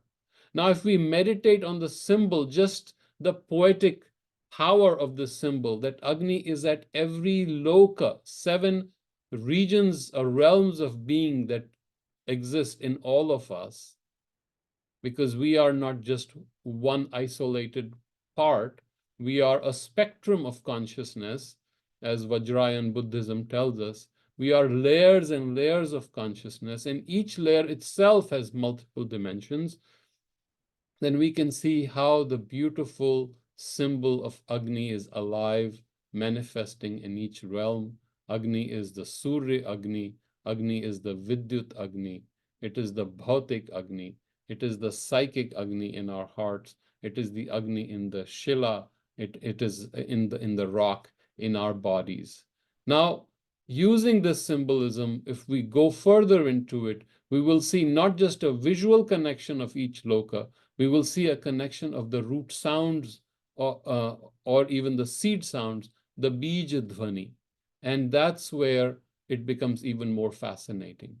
The Veda has been called a solar myth by Western commentators, but it is much more than that. It is a play of light. It is a symbolism of light manifesting, because light in the consciousness of our rishis were not just a physical light. Light was an inner seeing, was revelation, was wisdom, was truth. And light is also comprehension. And as our thinking advances, light is also that advanced knowledge. So this symbol of light, the sound of light comes in Surya, because Surya is giving light. Surya is the symbol of the Satchidananda, that which feeds the universe as Pushana, that which impels us as Savitar, that which is Mitra and Varuna. Mitra is our closest friend. Varuna is the vast awareness of being. And sun, the Surya is also Agni. So we will see that at every level we are connected, because eventually the Veda talks about one secret reality that encompasses all the universe. Again, when we come from the sun to the Vidyut Agni to Indra, the root of Indra, one of the roots is Idha, according to Sri Aurobindo, which means to kindle, to ignite. And you will see these root sounds connecting to each other.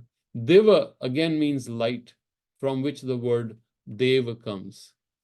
Dyao is the higher space where the Devas reside, and Dyao again comes from the light.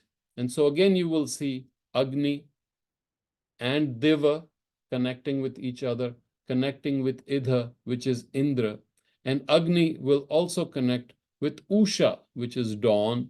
Again, the same symbolism of light. Aditi, as David Frawley has explained beautifully, Aditi is not Aditi. It is not the negative of Diti. Aditi comes from the root Adi and Ti. And Ti, again, here is the light, and Aditi is the original light, the divine mother from whom the universes were created. So if we look at the symbolism, we see the root sounds connecting with each other, the Bij Dhwanis even deeper, connecting through the experience of the Veda, and the visual symbols connecting with each other and creating a complete structure of linguistics of sign systems. There is so much to study in the Vedic sign system. This system has influenced our modern philosophy, our religions, our linguistics, our poetry, our literature. The memes that we see even today are influenced by the symbology of the Veda.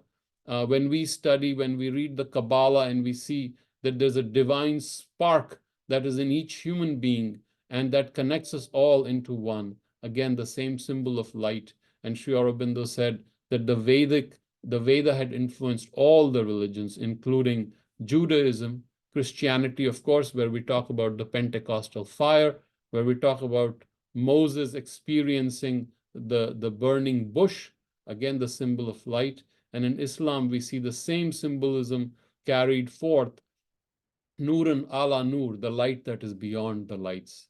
Same influence, we see an influence of Veda on Buddhism. We see its influence on pre-Socratic or early Greek philosophy, German philosophy, and more in modern linguistics and structuralism. It is said that Ferdinand de Saussure, who is considered to be the father of modern linguistics, was profoundly influenced by Panini. And of course, he was a scholar of Sanskrit, and his most important paper is on root sounds and the phonemes of early languages. But the most important thing that we need to realize is that the symbol system of the Veda is unique because it takes us beyond the symbol. It takes us from the symbol to the symbolized. It takes us to the living experience, the anubhuti. And that is the trap of language that it takes us out of. the trap of thought that we are stuck in. Language becomes thought, and we live in that world. And this is what linguistics tells us, that we are in that complete system. There is no escape. Jacques Lacan, the famous French psychologist, said, we are trapped in the prison of language.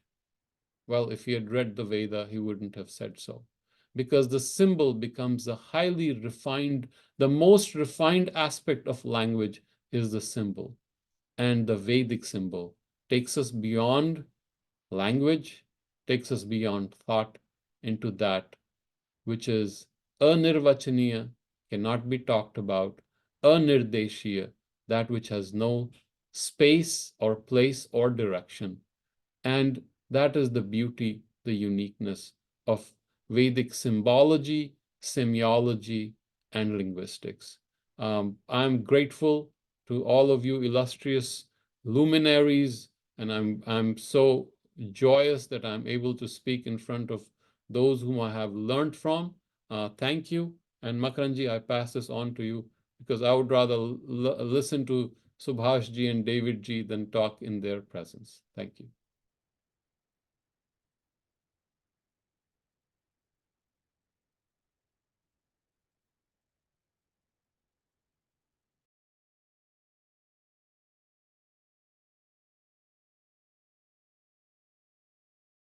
I'm trying to unmute myself, and also let me see if I can start the video also.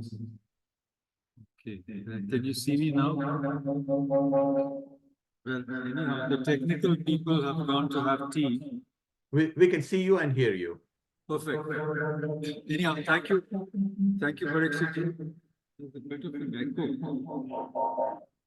don't know how we can prevent the echo. 1 minute. There's so much of an echo coming. Anyhow, should we, I'm wondering, is there a very bad echo? It's a very bad echo. No, it's fine. All right. In which case, let us just move on, because here in this hall, my voice is really reverberating in a very unpleasant way. So till the technical people come, I might request Professor Subhash Kak to take this dialogue forward. And I just want to say that he's a very distinguished professor of engineering, but he's also a polymath, a poet, and has written many, many books. Can you hear me now? Can you still hear me? Oh, Perfect. It's perfect. oh, thank you. So the author of several books, and one of his passions is Nirukta of a modern sort. I would say comparative etymology. And he's actually traced the sources and the spread of the Vedic traditions, knowledge, and Sanskrit all over the world. With these words, I'll invite Professor Subhash Kak to give his talk. And then after that, we might have a brief discussion, perhaps of both the papers. I think that would be nice. Go ahead, Subhashji. And thank you so much for joining in so early in the day. Thank you. Thank you. Thank you, Makaranji. And it was wonderful to hear Parikshit ji give his presentation on the symbols, which are a part of Vedic language. But now what I'm going to talk about is the convergence of the Vedas or the Vedic vision and modern science. Now, first of all, how do we define Vedas to the scientist or to the outsider? In one word, Vedas are a view of reality where there are the two complementary sides of embodiments, which is physical structures, which is the physical universe, and consciousness. So you have both physical reality. So that's exactly the same as what science deals with, but also consciousness. And there is also the claim that the unfolding of reality is according to laws, which is rhythm. which would be comforting to the scientists that here we are not talking about something which is outside of the realm of orderly unfoldment. Now, with this, they first of all, the question arises: where is the convergence? The convergence is that modern science itself has, after pushing at the frontiers of, let's say, physics or neuroscience or computer science, has reached a point where the main mystery that remains is that of consciousness, because consciousness cannot be reduced to physics. And in fact, all of modern physics is based on quantum mechanics. And quantum mechanics was created by an Austrian Vedantin named Erwin Schrödinger, who in his own autobiography claims that the central idea of quantum mechanics, namely that of superposition of all mutually exclusive possibilities in the quantum state, came to him from the Upanishadic Mahavakya, I am Atma Brahma, that this Atman, which is so subtle and small, is able to comprehend the mystery of the entire cosmos. You know, the Brahman equal to Atman. This equation gave him the central idea that in the quantum state, you should think of all possibilities, and that's really the very heart of quantum mechanics. And the other aspect of quantum mechanics, there are two axioms. This is one. The other axiom is that when you interact with the quantum state, you are able to get only one of the mutually exclusive possibilities associated with it, which is once again what we have in the Vedic model, where the manas, which is the mind, which is material, is able to access only one of the manifestations. So the mind is not equal to the Atman. The Atman is the light which falls and illuminates the contents of the mind. So with this, you know, it's really amazing that this equivalence between the Vedic way and quantum mechanics has ultimately, in the last 100 years, led to understanding of chemistry and biology, and all the deep thinkers, and including the pioneers of quantum mechanics, always insisted that the Upanishadic vision and quantum mechanics were perfectly in sync. Now, of course, that doesn't really mean that at the common layperson's understanding or the second tier scientist understanding, people actually get it.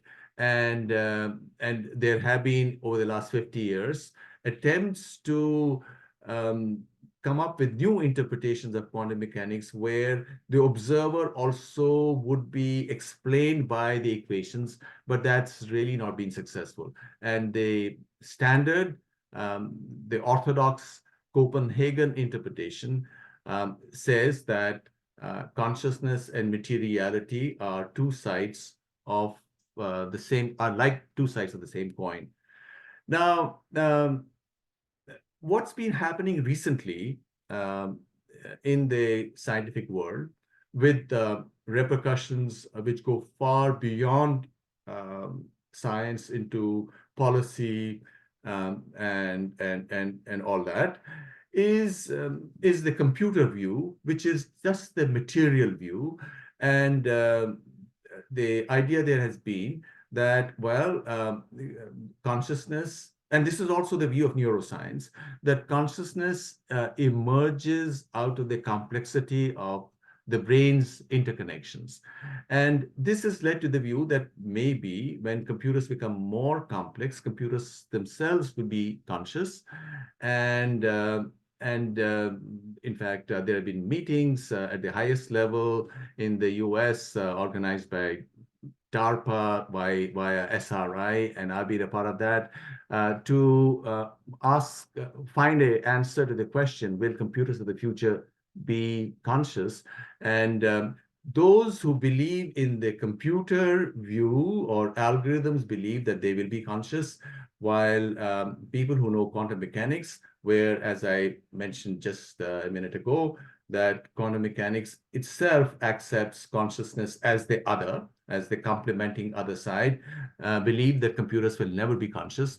Now, I'm happy to report that just recently I was able to come up with a mathematical argument which proves why computers will never be conscious. And that is, I think, a source of some comfort, because if computers were really to become conscious, they will get rid of all life, because they would have no use for life. But mathematically and logically, you can prove that that's not going to happen. Okay, so this tells us that consciousness is the frontier. Now, just to say that consciousness is the complementary side of reality does not completely disclose the way the mind works, because here, once again, the question of the veiling of this light. Consciousness is the light which falls on the contents of the mind, comes in, and that's where the structure of the mind comes in. You know, one cannot, in this view, consciousness is one, it transcends space and time, and to experience Vedanta in its full enlightening force is to believe in the bottom of one's heart that really who one is this consciousness which is expressed or experienced by us through the contents of the mind. If you really were to think of it, that, hey, whosoever our personhood is, whosoever person one is, whatever name and story is associated with our experience in this world, that is just extraneous details which stick to what the very heart of each one of us is, which is this awareness to which the details of our life are associated. And that awareness is the same for everybody. And that is really what the heart of Vedanta is. The moment one is able to experience that, that means that you have become in touch with this idea, with this light which is within you. Because otherwise we are seeing it through how it's filtered through many different layers. So, so now this brings us to this question. Why has the understanding of the Vedas by well-meaning scholars been so wrong? If you open The Secret of the Veda by Sri Aurobindo, he starts off by saying very correctly that, look, this anthropological or comparative philology or comparative mythology approach to understanding Vedas is totally incorrect. And he says, well, it may have some value to those who do literature and so on, but it doesn't explain to you what the Veda actually is. Now, so this explains to you why people have gotten it wrong, because the Western experience or Western understanding of what consciousness is very different from the Vedic experience of consciousness, or the Western tradition related to what consciousness is. The Western tradition, first of all, if you include modern neuroscience, is that brain is equal to mind. That what mind is are the various processes going on in the brain, and consciousness is also specific processes of the brain and the mind. So in other words, the Western view is that there are an infinity of consciousnesses, that each human being or each living being, but of course, traditional Western psychology does not admit of consciousness in non-humans. Possibly now, recently, they say maybe higher mammals because they have self-awareness. But all of this of multiplicity of consciousness is totally opposite to the central understanding of the Veda. The understanding of the Veda is there is one consciousness, there is one light, and you can call this light Shiva, for example, which is often the term that is used even in the Bhagavad Gita, Maheshwara, for example, in the Bhagavad Gita. So so there is one light. All of reality in our minds consists within or is situated within our consciousness, right? That's one thing. So now you can look at reality itself in three ways from our personal experience. One is existence, that we can imagine existence all across the universe, and that's what's called Vishnu. Consciousness through which we experience this existence is Shiva, and the materiality, not materiality of the outside universe alone, but materiality of our own self, because we are also body, we are consciousness, but also the body in which this light falls, and that is the goddess. So that's where from this single, all-encompassing view of Parabrahma or Brahman, which is the cosmos, including us, including everything that there is, emerges in our mind's eye a triplicate enlargement or triplicate expression of it. And one is the the universe as it exists, and then the second is our consciousness through which we see it, and third is the goddess. Now, how to then go from our experience, the primal awareness that we have, to this light, because this experience of ours is veiled, as I said, through a variety of factors. One is the temperament that we are born with, because we are also the product of our genes, and that comes with certain veiling, and then the way we are raised, and then the way we fall into certain habits, and so which are like blinkers. So we only see things the way we are comfortable saying things. So then the whole question, the worship of the goddess, for example, is to turn in and to get these layers of veils off, so that you are one with that light, which is when you can, with Adi Shankaracharya, speak of that you are not your mano buddhi ahankara chittani naham. You're not your manas, your buddhi, your ahankar, or your chitta, but you are the light, the Atman, the Shiva within you. So now, personally, I think that it all hangs together. It's perfectly consistent with all of science, because now, of course, those in the West, well, I probably didn't complete the thread related to why have Western scholars gotten it wrong? Almost everybody.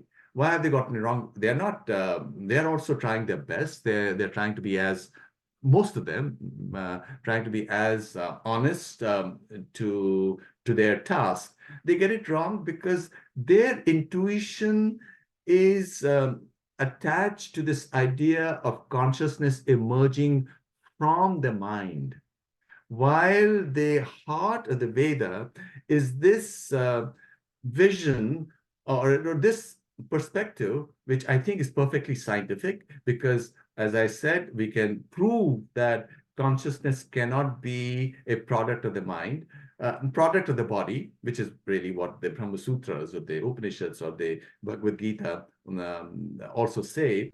So if it's not a product of the mind, this is fundamental. This is the fundamental reality in which all of reality, all the physical reality is suspended. But this consciousness is not only transcendent, beyond space and time. It's also immanent. It's also within each one of us. And in fact, this is what Parikshit ji was talking about, how Agni or Jala or Vayu, they are all interpenetrating. In fact, there is a famous dialogue in the Brihad Aranyak Upanishad between Gargi and Yajnavalkya, where Yajnavalkya explains to Gargi that all the bhutas are oth-prot, that they are entangled with each other. And what does it really mean? First of all, the way we look at the details of how the mind works in the Vedic system is that, okay, you have the 25 tattvas of the Sankhya system. And now the Vedas also say that you have 11 Rudras, and Rudras are the veilings or unveilings of consciousness. So taken together, in the Vedic system itself, you have 36. Now, 36 tattvas. Now, in the Vedas, these tattvas are elements of experience, as we know, and 24 of the 25 of Sankhya are related to Prakriti and its emanations, including our senses and your manas, buddhi, ahankar. And these then within us, because we are Prakriti, within us the mind works in a hierarchical sense, although where all the layers are also interpenetrating in a counterintuitive way. And these are the 5 koshas, the Annamaya kosha, which is our body, the Pranamaya kosha, which are the various processes going on within our body, the Manomaya kosha, which is the mind. And what is the mind normally? A mind is memories. You know, what do we do normally? Most of the time, we, just as when we are on the internet, we go from one site to another. Likewise, when we are not on the internet, when we are on the internet of our mind, we go from one memory or one thought to another, right? So it's only a collection of memories. That's what mind is. But above that is buddhi, which is the Vijnanamaya kosha, which is the intellect. And so the intellect can be trained through education, through experience, through introspection. But above the intellect is ahankar. And ahankar is a kind of a dark box, and you can call it the unconscious, if one wanted to draw parallels with other schools of thought. And that's where it's much harder. That is our Karan Sharir, which is what makes us do things in specific ways. And that is something that we are born with. And that's why ordinarily we are not able to look within this module of ahankar, this kosha, this is the Anandamaya kosha of ahankar, which hides our true self from us, because our true self is beyond ahankar, which is where the Atman comes in. This is the model. And in this model, then, or in this particular view, since the Atman interpenetrates all of reality, it interpenetrates not only the Anandamaya kosha, the Vijnanamaya kosha, or the Manomaya kosha, the Pranamaya kosha, and the Annamaya kosha. Therefore, you can, by studying any of these koshas, also obtain a lot of insight. However, to completely view that light in all its glory, you have to sort of open up that ahankar within you, that aspect of yourself where your ahankar is hidden, and which is where your aham is, which is where your sense of your experienced self is, which is what constitutes your experience as a jiva. You know, the Vedas always insist that the Atman and Brahman are the same. The Jivatma and the Paramatma are the same. But in our normal experience, the Jiva is different from Paramatma, because in our normal experience, we are constrained by the many parameters that we must be guided by. Now, in Mandukya Upanishad, we are told of the 4 states of awareness: Jagrat, Swapna, Sushupti, and Turiya. So in the Jagrat Avastha, we are guided by our normal waking experience of physical reality. Because now the question might be asked, what is consciousness? What is this awareness? Now, this awareness is perhaps the witness. That's one way. Hey, there are 2 cells, like the 2 birds of the Rig Veda or the Upanishads. There are 2 cells within you. One is, who is the Jivatma? You know, hey, I'm doing this, or I want this, or worried about this or the other. The other is the detached self within, who you are able to, in some moments, have a conversation. Now, this idea of the 2 cells, of course, is also in the parable of the chariot, you know, or Krishna and Arjuna, or the senses are the horses, the reins are the mind, and you have Jivatma, who's Arjuna, who's doing all the action, and you have Paramatma, who's Krishna, who is your Atman, right? Who's sort of detached, who's guiding you, if you let yourself be guided. So this sort of explains everything, hangs together scientifically. That's what I want to emphasize. It hangs together, because the question that may be asked, even in the normal scientific conversation, is, where does freedom, the individual freedom come in? Because just as the Vedas say, there is rhythm, there are laws, and from rhythm comes ritu, you know, seasons. Everything is by law. You have laws of science which undergird all unfoldments. Everything, whether it's conceptual or physical, should be determined completely by its past and its history. And if that is so, where does our freedom come in? Or do we have freedom at all? And this is, of course, something that is completely confused and befuddled Western scholars. And in fact, one view that's been pushed around is that that we are all zombies, that there are traces in our mind of our experience, but in reality we have no freedom, and so all that unfolds is completely determined by the past, and really you have no choice if you accept, as you should, that everything is by law. Because if there wasn't any, if everything was not unfolding by the law, then there is chaos. Now, where is the resolution that the Vedas provide us? Because the Vedas do provide us a resolution. The Vedas tell us that there is only one Atman.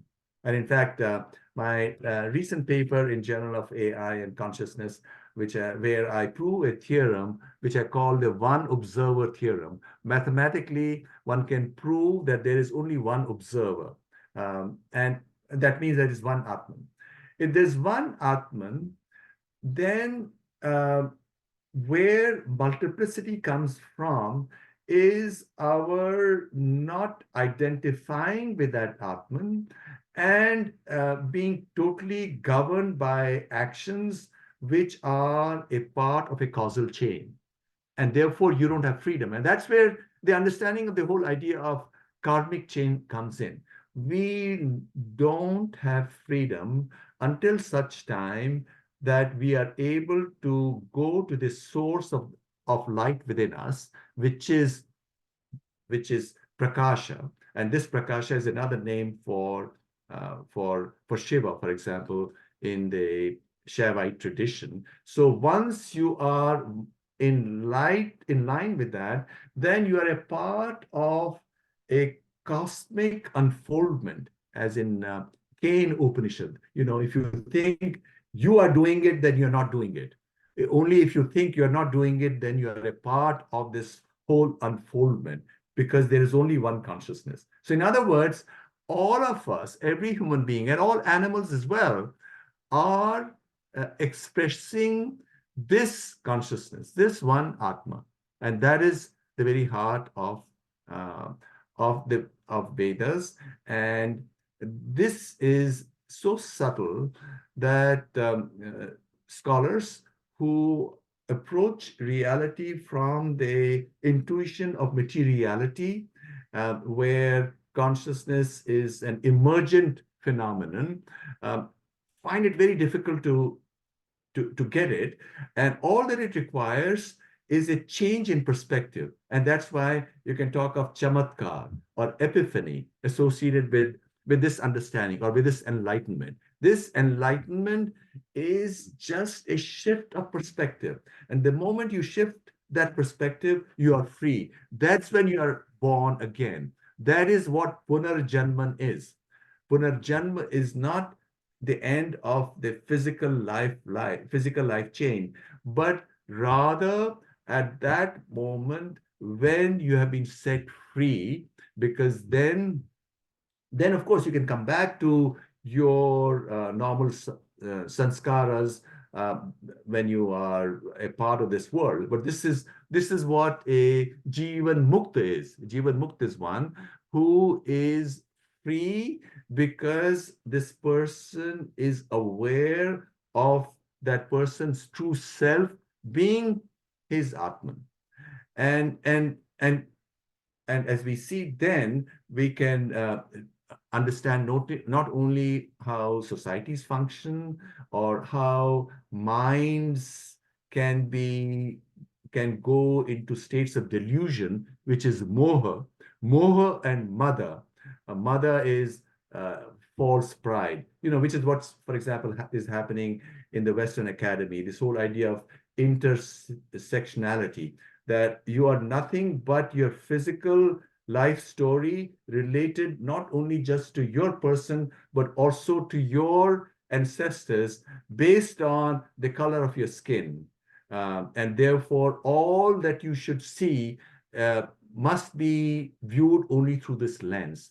And just imagine professors who've done critical thinking, or who one would assume had done logic or used logic, have bought into it. So in other words, mind can so very easily be led astray. And once it's led astray, moham and madam, moha and mad. So once it's led astray, you are completely in control, or you're completely controlled by thoughts or ideas, by ideology. And that's what the prison is. And this Atman is the absolute, is the referent. Mind can have different contents, and those contents can take you in one direction or the other, because these contents of the mind, in the chitta, for example, are stories. And we attach ourselves to stories, and we are totally guided with them. In fact, not just us, we are not different from our pets, for example.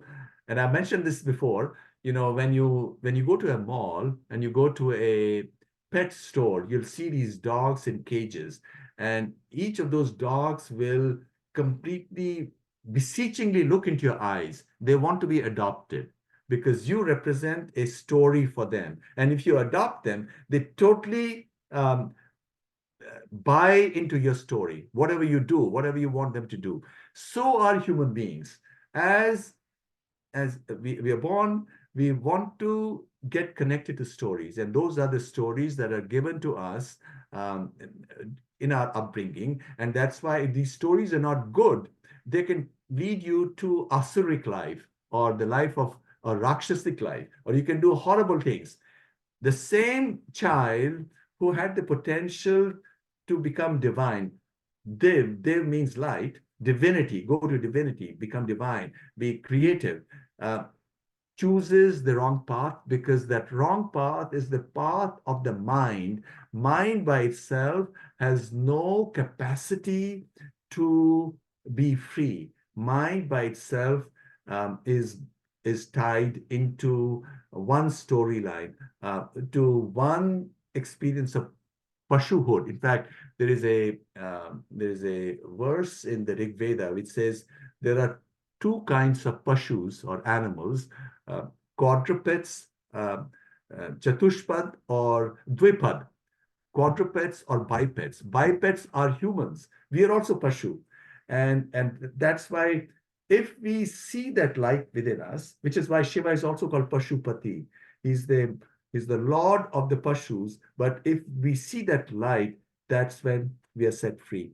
Now, I don't know how much of more time I have. I think, spoken for about 30 minutes. And so I'll stop here, and or if you want me to speak further, I can do so as well. Thank you. Thank you. Thank you, Subhashi.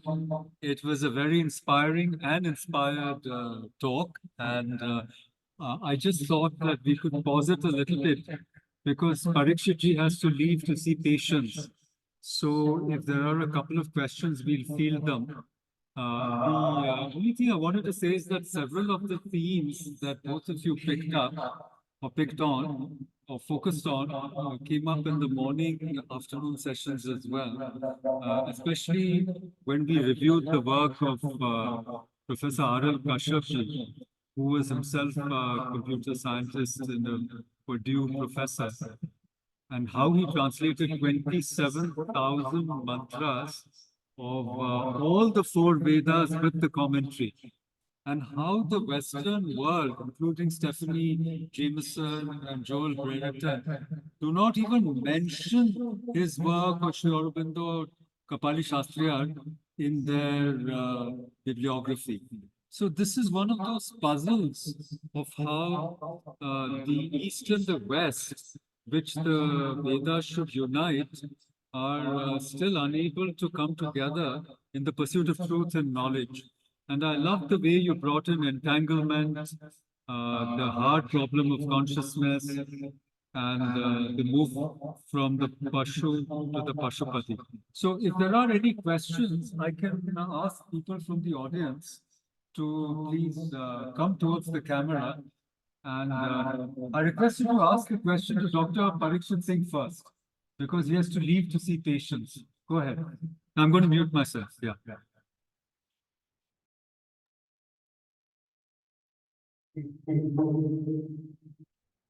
Hello. Namaste, sir. I'm Om Dwivedi from Bennett University, Greater Noida. I was really struck by the argument that you advanced in your talk, that the world is composed of words. That reminded me of Bhartari in many ways.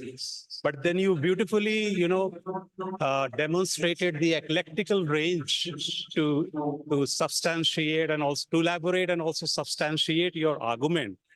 But if we take this argument ahead and we talk to the other argument that you advanced in your talk, that was the idea that Vedas talk to all religions. Like you also mentioned that Vedas talk to all religions, for example, Buddhism, Judaism, Christianity, so on and so forth. So if we have to establish this transcendental reality of Vedas, then where are the epistemological evidences for this? And how are we going to do this? Is that, I mean, Professor Paranjpe sir also talked in his thematic address about, he also touched upon the idea of transcendentalism of Veda in a way that it divides the boundaries between the East and the West. But if I go to my class and if I have to teach my students the importance of Vedas in the contemporary times, then my students will ask for the epistemological frameworks and also epistemological evidence to believe in such ideas that Vedas also talk to other religions and other religions accept this transcendentalism of Vedas. So if you could please reflect on this issue, I would be very grateful to you. Thank you.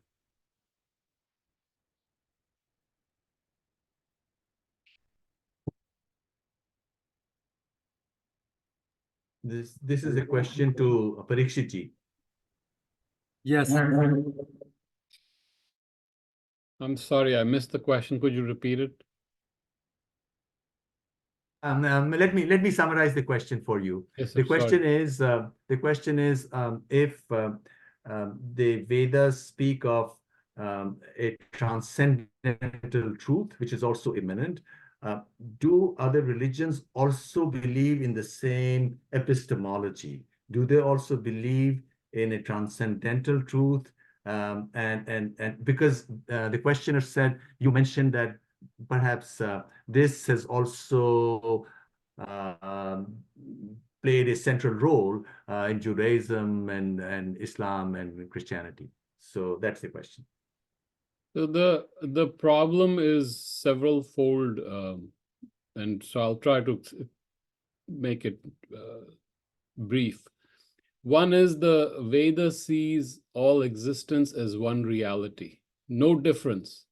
So the problem of then the problem comes whether how does this one reality allow evil or bad things or disease and death in it. But Vedanta teaches us that not only is all one reality, but the way we are seeing reality is mistaken. And that is why the concept of mithya comes. Normally, the concept of Maya is misunderstood. We think Maya is illusion. Maya is not truly illusion, and especially in the Veda, all is real. Ekam sat. Tad ekam, tad adbhutam, tad satyam. So all is truth. It is the way we see is erroneous because we are at a certain realm of consciousness. And then, of course, we come to Sri Aurobindo's concept, which is, again, he takes it from the Veda and validated by his own experience, which comes in several creation hymns of the Veda, is the supreme reality involutes, hides itself, ritena ritam apihitam dhruvam, in the fifth mandala, 62nd sukta, first rik. The truth, sat, hides itself from itself. And in several creation hymns, whether we come to the 10th mandala, it often says that the supreme being that breathed, that lived without any need for air or anything else, na sada seen no sada sit tadanim, that which was not being nor non-being. So think about it. It was vyakta and avyakta. It is everything. Now what happens is the other religions take one aspect of it. So they create a transcendental God, a God who is outside and created this universe, but this universe is separate. That is a transcendent God. So they've taken an aspect of the Vedantic thought and separated God from his creation. Why? Because if you attach God to creation, then you have to explain all the problems of evil, death, disease. And the way to explain is to create a duality. And suddenly a duality comes in the panthas that came after Vedanta. And this is a challenge that we see constantly. It is a world that is devoid of an immanent divine. The divine is transcendent somewhere there, giving us arbitrary rules. And then you have the duality of heaven and hell. So now you've been created, now you have to follow those rules. And if you don't follow, you're going to go to an eternal hell or you go to an eternal heaven. However, the moment we say that God is eternal love, a God of eternal love cannot create an eternal hell. That is a very basic understanding. So they took aspects of Veda influenced, and Vedanta influenced the following religions and panthas that came, but unfortunately the complete message, the integrality of Veda and Vedanta was missed, and only an aspect of their truth was taken, The images persist, the symbolism persists, some light persists, but it also gets all obscured and hidden through the mental interference or the theological organized religion trying to take over the spiritual experience. I hope that answers the question. Thank you. Thank you. Thank you, Parikshitji. That was a brilliant answer. Thank you very much for joining us. I know that you have to see patients at 8:30 a.m. Eastern Time.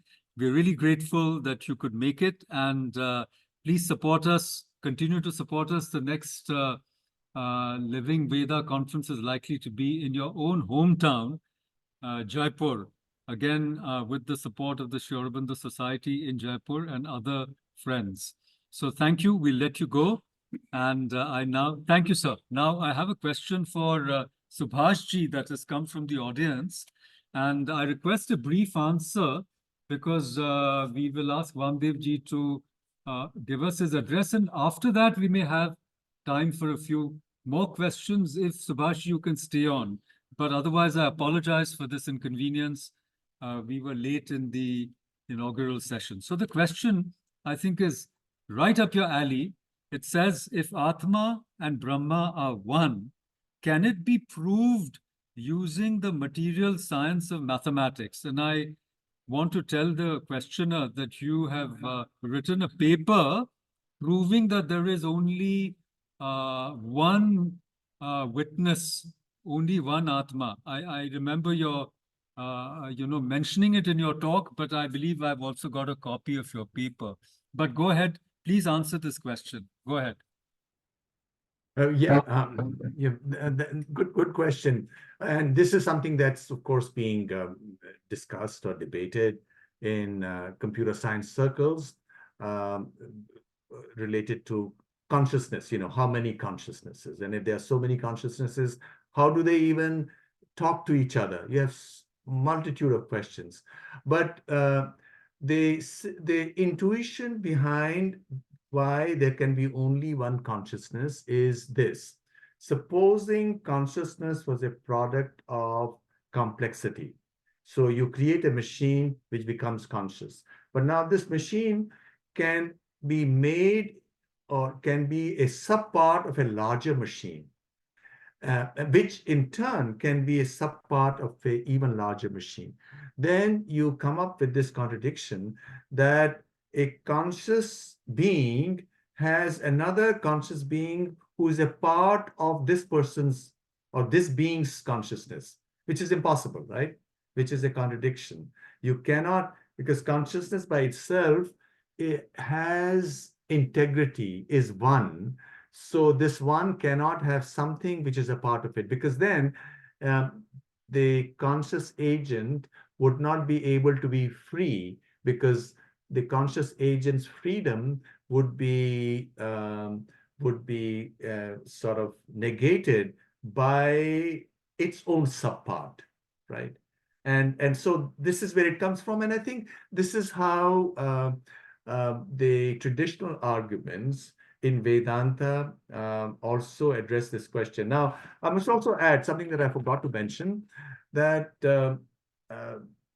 people have asked, how does the conscious world interact with the material world? Because if they are different, if consciousness is not a property of materiality, it's transcendent, it's something else, how do the two interact? And this question has also been asked within the framework of quantum mechanics. How does the observer influence, or can they interact with each other? And my late friend, the great Indian Malayali physicist, George Sudarshan, and his student Misra, in the 1970s wrote a paper where they showed that just by observation, the experimenter can influence the unfolding of a quantum state. You don't have to interact with it. You can just observe it. By observation, you can control it. And of course, in Vedantic literature, exactly this has been mentioned for centuries, and this is called the Drishti Srishti Vada. The question was asked, well, if everything is according to Rita, why do you need Ishvara? Where does Ishvara come in at all? Why do you need him? The answer is that Ishvara, through his drishti, is able to do srishti. It's through drishti. The Ishvara doesn't have to do anything, doesn't have to actually become, come in a physical form, although can be embodied. Ishvara's Atman can be embodied in an individual, because we can become the medium for the Atma. Any individual can be. And so drishti, according to Drishti Srishti Vada, it's the drishti of the deity which does srishti. And in fact, if any of you who's done Tantra, you would know that Sri Vidya, for example, in Sri Chakra, which is the representation of the cosmos, you have all these triangles, 43 of them, which represent embodied reality or represent the architecture of the mind. Now, within the center is a bindu, and that bindu represents Shiva, because that bindu is infinitesimal. And what it really means is, if you start looking for Shiva within embodied reality, you won't find it. It's always beyond, because anything that happens can be explained in terms of embodiments. So it's always beyond consciousness, because it's not material, it's transcendental, right? I hope I did answer your question. Thank you. Thank you, Subhashi. Thank you. In fact, for that brilliant exposition. While you were speaking, I was reminded of an extraordinary evening I spent at the University of Texas at Austin, where I was a Harry Ransom Humanities Research Fellow. In the same room, we had the great Indian writer Raja Rao and Ilya Prigogine, the Nobel Prize winner in physics, and the would-be Nobel Prize winner, George Sudarshan. And Raja Rao, in his usual very dramatic way, said to both the physicists, he said, "Sir, do objects exist?" he said. And then George Sudarshan said, "If objects exist, who sees them?" And, and then Prigogine said, is there an object independent of the observer? So there were these three questions that were left dangling, and then the people went off to their cocktails, those who were inclined to that kind of spirit, and the rest of us were just left with these really very profound and Vedantic ruminations. But if you can stay on for another half an hour, then we will listen to Vamdev Shastri ji, for whom there is already a question from the audience, which is, how do we take the Veda to the next generation? And in fact, this question also came up earlier in Dr. Narayanaswamy's presentation. He's also from the US, from Los Angeles, and is a great teacher of Veda and Vedanta, and has just written a book called Understanding the Veda.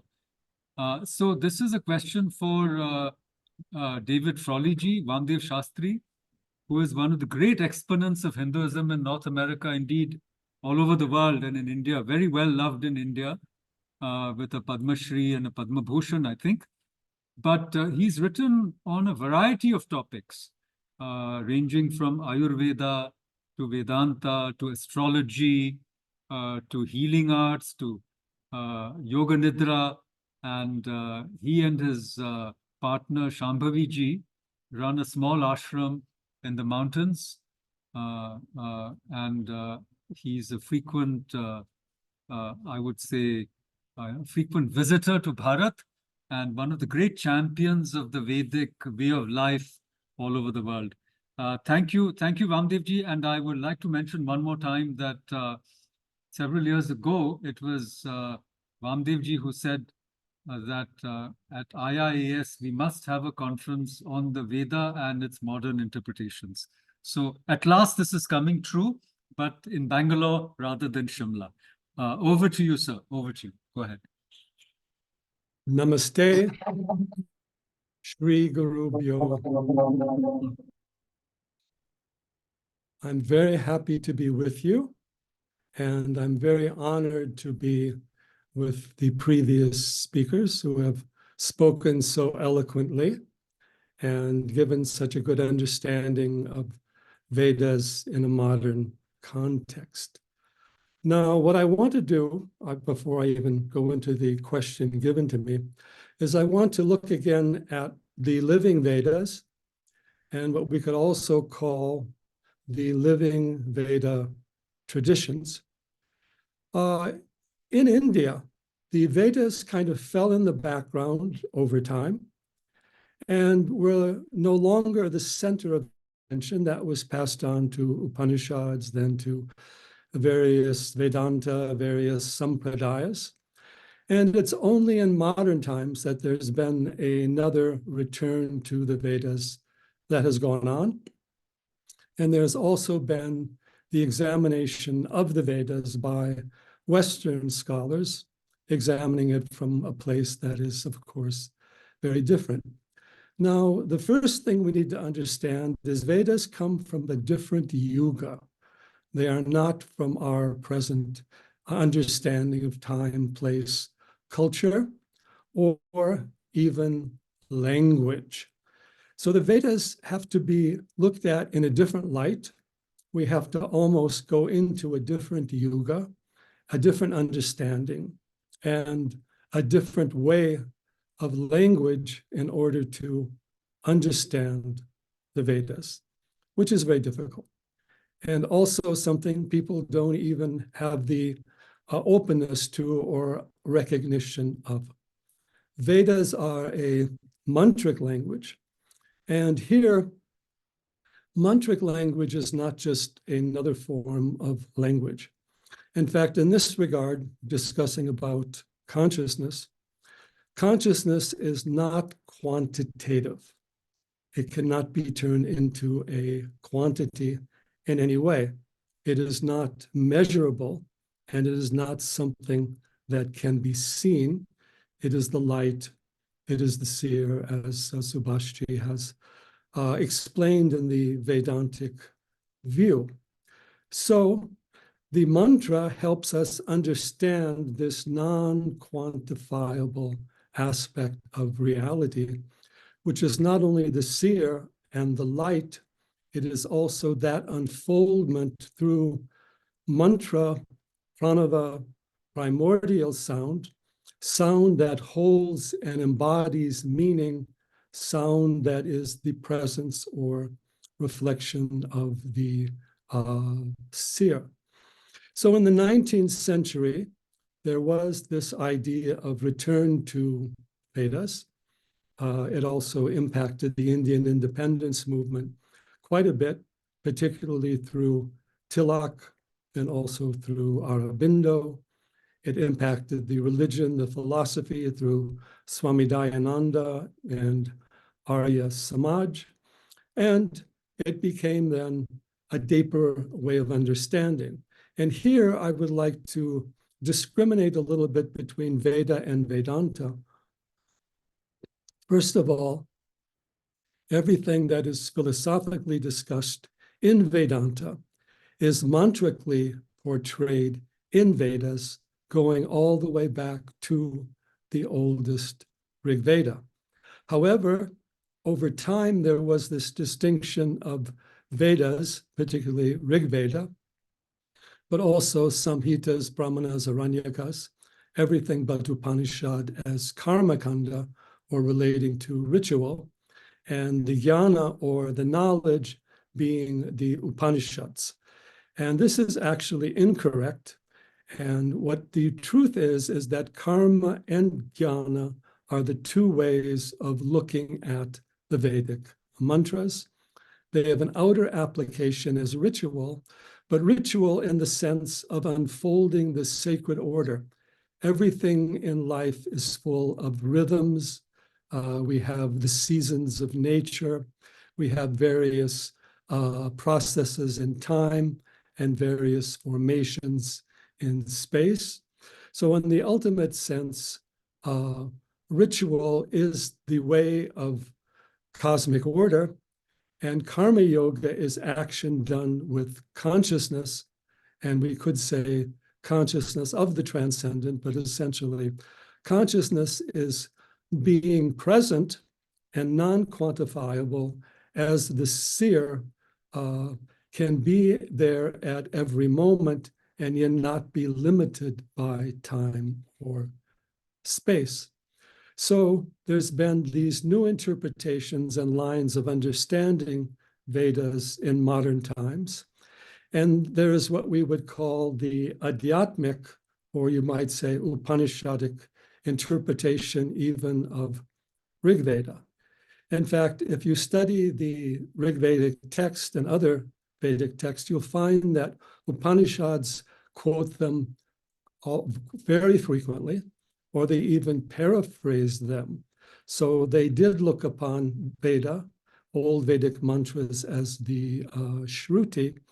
And the Vedic mantras need to be understood directly. They're not just simply a matter of logical or philosophical thought or analysis, but that also has its play.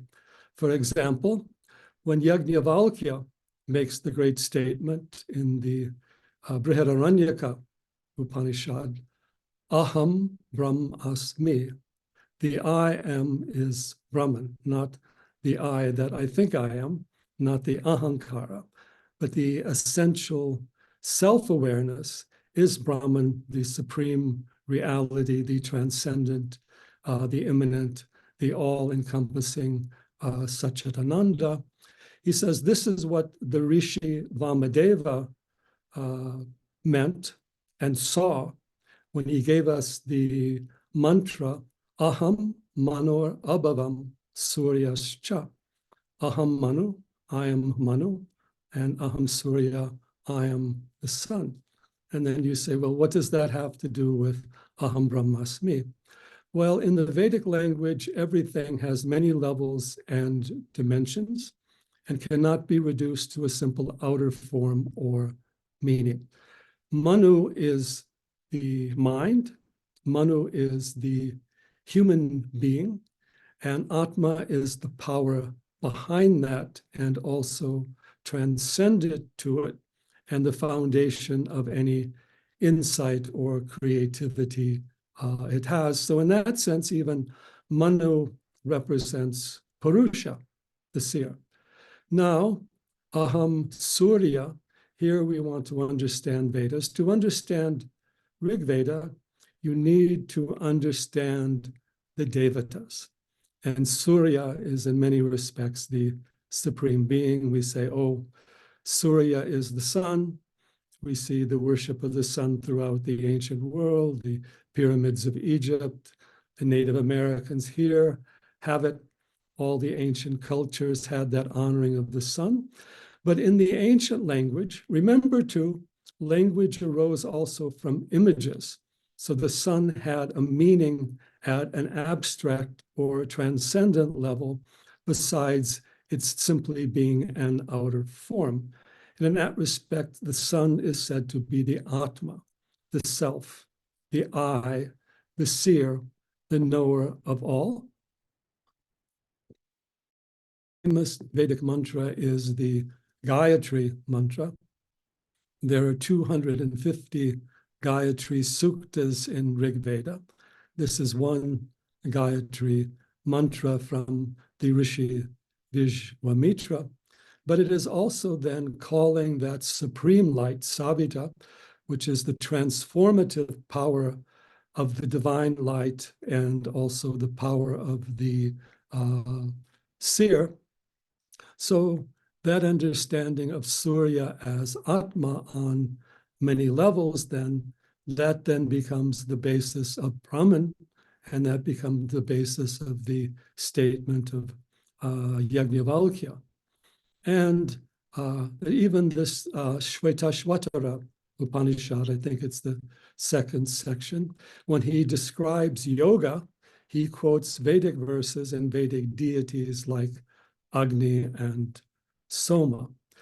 So in this respect, the Vedas hold the seed and the foundation of all the teachings that have come out of the Dharmic traditions, including the Vedic sciences, which are Ayurveda, Jyotish, Vastu, of course, all the sciences of sound and mantra.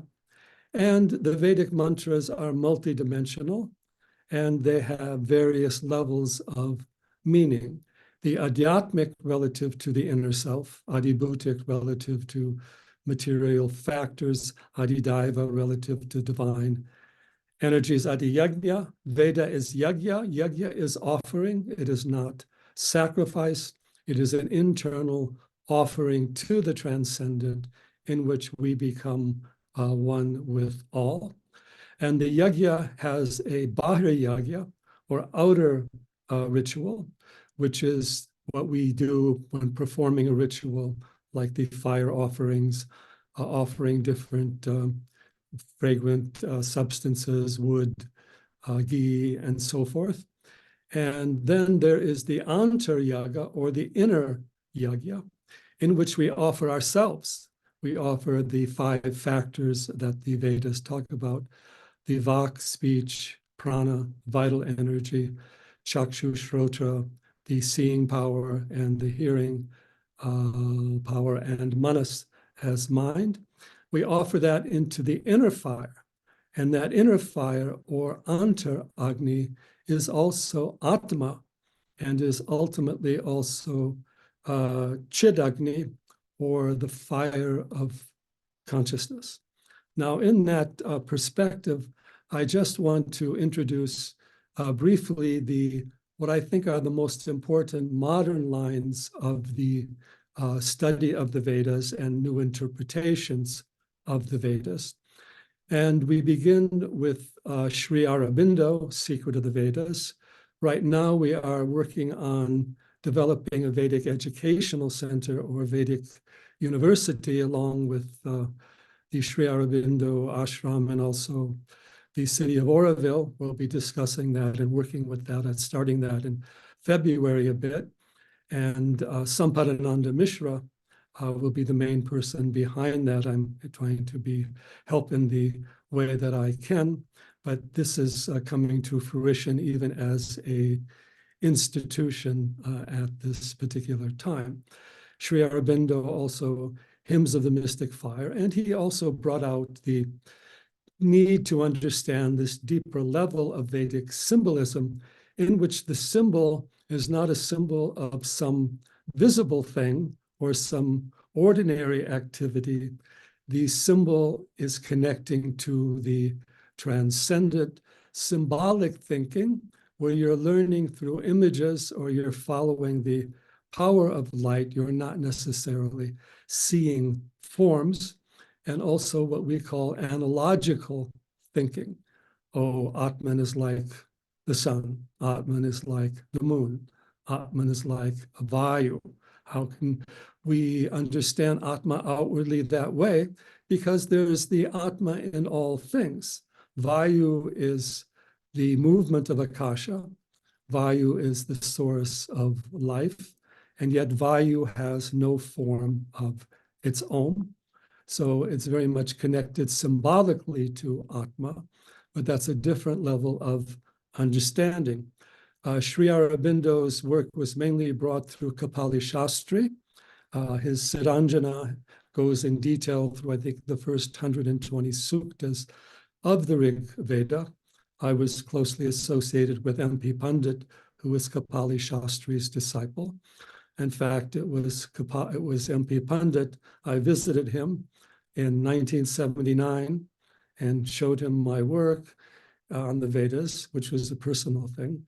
And he said he would publish that in India for me. I said, oh, that's great. But I said, you know, I'm not a scholar. This is my own intuitive study. He says, that's good, because if you had been a scholar like all the rest, you would be producing the same type of meaningless things that they are producing. So then he began publishing my work in various Sri Aurobindo publications. And that tradition is developed in many ways, and even what Sakshi is doing with Professor Kashyap has done a tremendous expansion of that, even bringing in the other Vedas, including the Yajurveda. In fact, I would have to say that apart from Rig Veda, the most important Vedic text is the Shukla Yajurveda Samhita. And that is also unfolding this antaryaga, or this inner sacrifice that is yoga, but again, using to great extent an outer symbolism, and actually a lot of the symbolism of the Egyptian Book of the Dead.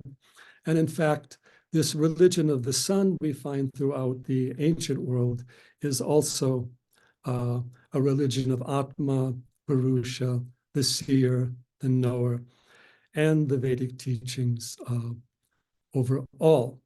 And then through my connection with Ramana Maharshi, I discovered and was gradually drawn to the teachings of Kavyakanta Ganapati Muni. This was through K. Natation, who had been with Ramana since the age of 12. He was born in 1912. He didn't pass away, I think it was 2009. He had finished the 12 volumes of Kavyakanta Ganapati Muni's work. Ganapati was the greatest modern scholar, writer, poet. His Uma Sahasram of 1,000 verses is done in 40 chapters, each with a different Sanskrit meter. He also examined the Vedas. One of his disciples was Kapali Shastri. And he also gave this understanding of the Antaryaga, Baharyaga, and the Vedic devatas overall. He had another disciple named Brahmarshi Devarat, who did his own Vedic verses called Chandodarshana, and he became the main inspiration behind Maharishi Yogi's approach to the Vedas. In fact, Maharishi brought him to the West a few times, I think all the way up until the 1970s. So that return to the Vedas also came through him. So I had done a number of translations and studies of Vedas, but curiously, I was often echoing Ganapati's work even before I knew it. Fortunately, the 12 volumes of Ganapati's work that Natation put together, Sampadananda Mishra also edited it. You can get online through the Raman Ashram. So that's another important line. And I also want to mention another figure connected a bit to the Sri Aurobindo line as well, which is Sri Anirvan. He was a Bengali Vedantic and Vedic teacher. He's wrote an extraordinary Veda Mimamsa, which has also been translated, and also worked with, he translated, I think, a lot of Sri Aurobindo's work into Bengali. And in his work, he also studied the symbolism of the Brahmanas and the Aranyakas and the other Vedas. And I would have to say that the teacher who has given the most depth to the Brahmanas, Aranyakas, and Vedic connection to Upanishads in detail has been Anirvan. There's an Akshay Prakashan, Harish Chandra, who was also originally part of Voice of India. He's brought these particular texts out. And even as Subhash Kak notes, for the Shatapatha Brahmana, the Agni Chayana, the fire altar, can be done with mantras or with prana. It can be an antaryaga of mantra yoga or prana yoga. So this esoteric Vedic tradition pervades all the Vedic teachings, even into the yoga and Vedanta and Tantra. In fact, the Vedas have what is called their Guhya teachings, secret teachings, and the Guhya Vidya behind the Vedas. And the Upanishads were said to represent that Guhya Vidya, which is there all along. So in other words, every sukta of Rig Veda can be interpreted at an adhyatmic level relative to yoga and Vedanta, including karma yoga, bhakti yoga, mantra yoga, pranaya yoga, and of course, Vedanta. So these traditions have gone on. Another Swami is Veda Bharati, who's also done some great work with that. So I just want to mention these because there are these new understandings of the Vedas that bridge the gap between Veda and Vedanta, and also have a futuristic vision, and also can be better understood, and also require us to re-examine Vedas. Even Bhagavad Gita speaks of the pranayama as a yajna, dharana dhyana yoga as a yajna. And there are, besides this important Gayatri mantra, there are 10,000 verses in the Vedas, which have almost, many of them, I would say, equal value to Gayatri mantra and equal secrets. Now, that being said, to make another point, the best way to understand the Vedas is through understanding the Devatas, here specifically speaking of Rig Veda. And here, Parikshit very helpfully noted to us the meaning of Agni.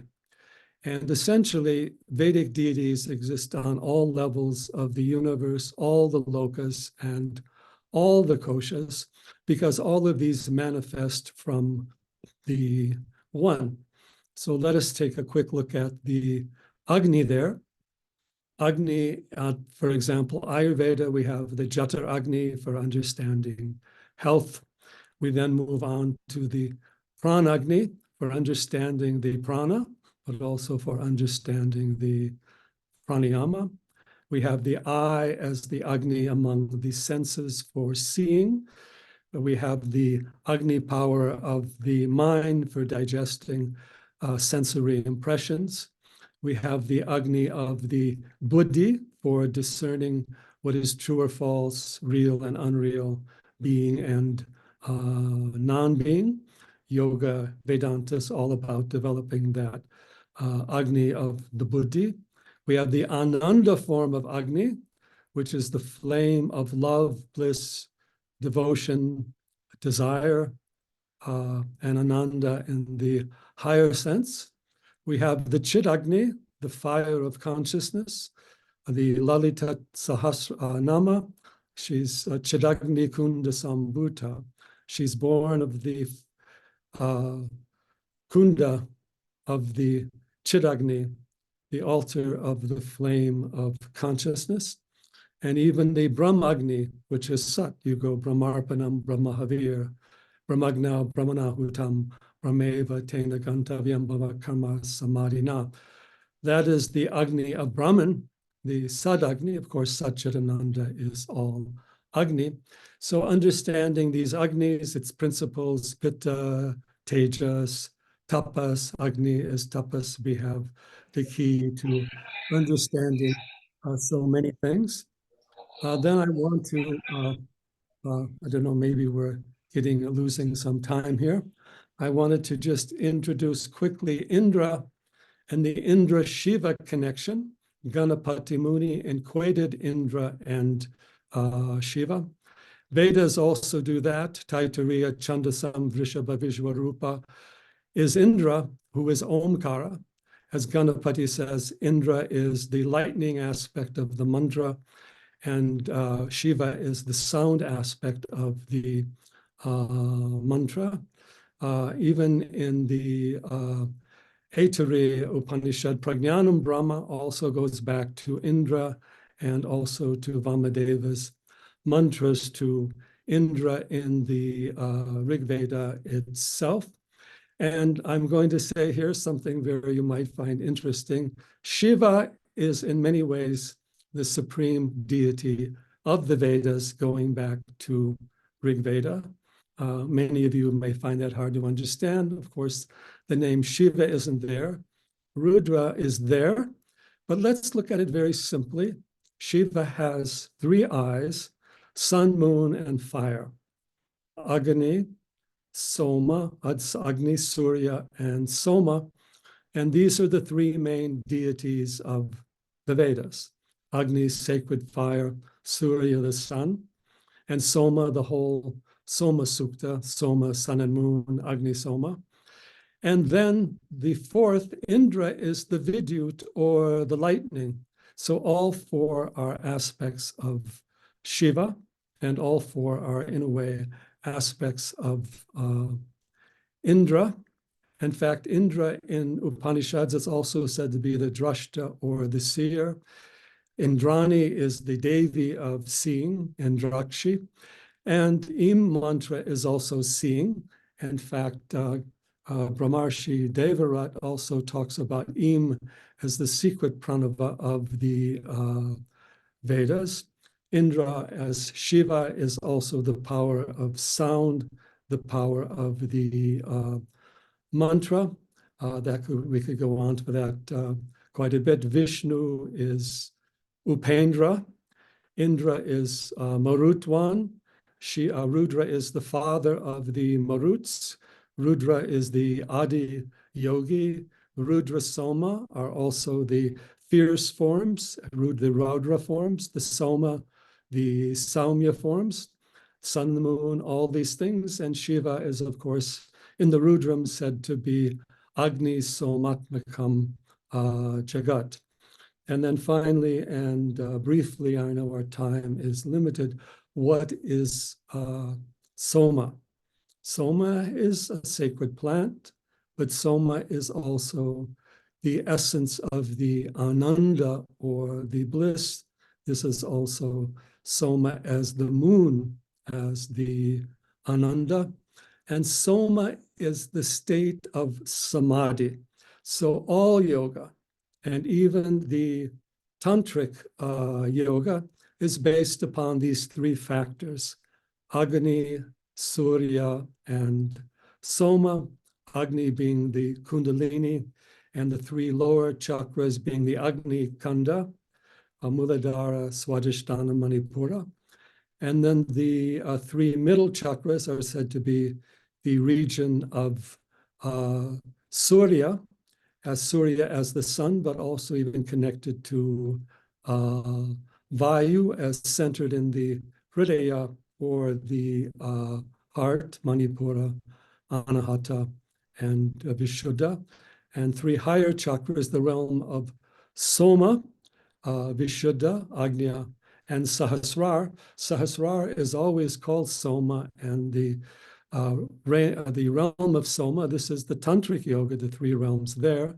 And so the yoga, the chakras, the Kundalini is an antar-yaga through the Vedic deities, the ascent of Agni and the descent of the Soma, and the expansion of the Surya as the Atma, or the Hridaya. So in other words, these energies, these devatas are there in all the yogas and all the practices. Indra, like Shiva, is also connected to the Vayu and Vata, and also has form as the sun and space. So we understand those devatas, but we understand them at an adhyatmic level, and we understand them as universal forces, because the basis of the Vedic thought is to take us from the many to the one by seeing the one in the many and the many in the one. The one is universal, the universal is one. The seer is the essence of all. There is also the sound that is beyond speech and word. That is where Vedas come from. There's also the light beyond all manifestation. So Veda then takes that reality in a more mantric, symbolic form in this cosmic language in which each sound has multidimensional meaning at all levels of existence and can be the seed of every aspect of wisdom and understanding. and can help us understand whether it is the biological forces through the Ayurveda, the forces of geology were also based upon. There's an Agni in the center of the earth, all the different forms of light in the cosmos. So the ultimate Vedic science is beyond all these sciences, bringing in an Atma Vidya and a Brahma Vidya into every thing. Space and time are just coordinates of the mind, location in space and location in time. Consciousness, as Subhash said, transcends the mind. In fact, the mind is not conscious. The mind has a reflection of consciousness. Mind is a conditioned entity. Brain is the physicalization of mind. Consciousness is beyond body and mind, but its reflection is what allows the manifestation to occur. The Jivatma is the flame within us, and that becomes the Paramatma, which is the sun. That is another part of the Vedic yoga. So I will stop my talk here, and I'm very happy this discussion is going on. And let us take it on to many different levels and many different locations. Hari Om, Shri Gurubhyo Namaha. Thank you. Thank you, Vamdevji. That was a brilliant exposition. And I'm glad that you reminded us that most of the movements of later Hinduism, because you said that the Vedas belong to a different yuga, which means they are in a different language. But most of the movements of the later part of our traditions actually have their origin in the Vedas, including yoga, tantra, Shaktism. And it was also interesting how you said that the principal deity of the Vedas is actually Shiva, whereas Kapali Shastri, following Sri Aurobindo, says it's Surya, of course, the higher Surya of the higher consciousness, not just the physical Surya of our world.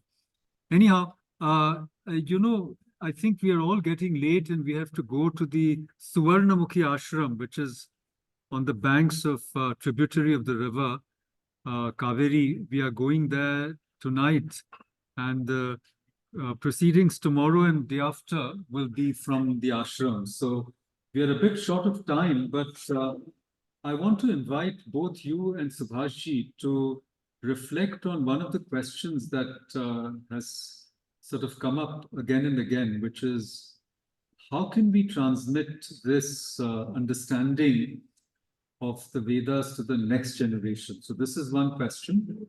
And then the other series of questions that came up were all about consciousness and matter. And I think that both the speakers have addressed these questions already, so I won't read them out. But I will request both of you to talk a little bit about AI, because everyone seems to have this great AI phobia nowadays, that what will happen if machines suddenly take over and become conscious, and from LLM, large language models, we'll go to some sort of general intelligence. And I'm told a lot of the programming in this field of AI is actually happening in Bangalore. So it's a very valid question, I suppose, coming out of this part of India. So please, I would request both of you to reflect on these questions. Maybe we can take up the question of consciousness first, and then of Veda for the coming generations, and then we will wind up. So who would like to speak first? Okay. All right. Let me look at the question of whether computers will become conscious. No, I mentioned this in my talk, and we had in that DARPA organized meetings, 11 week-long workshops, some of the leading scientists of the world.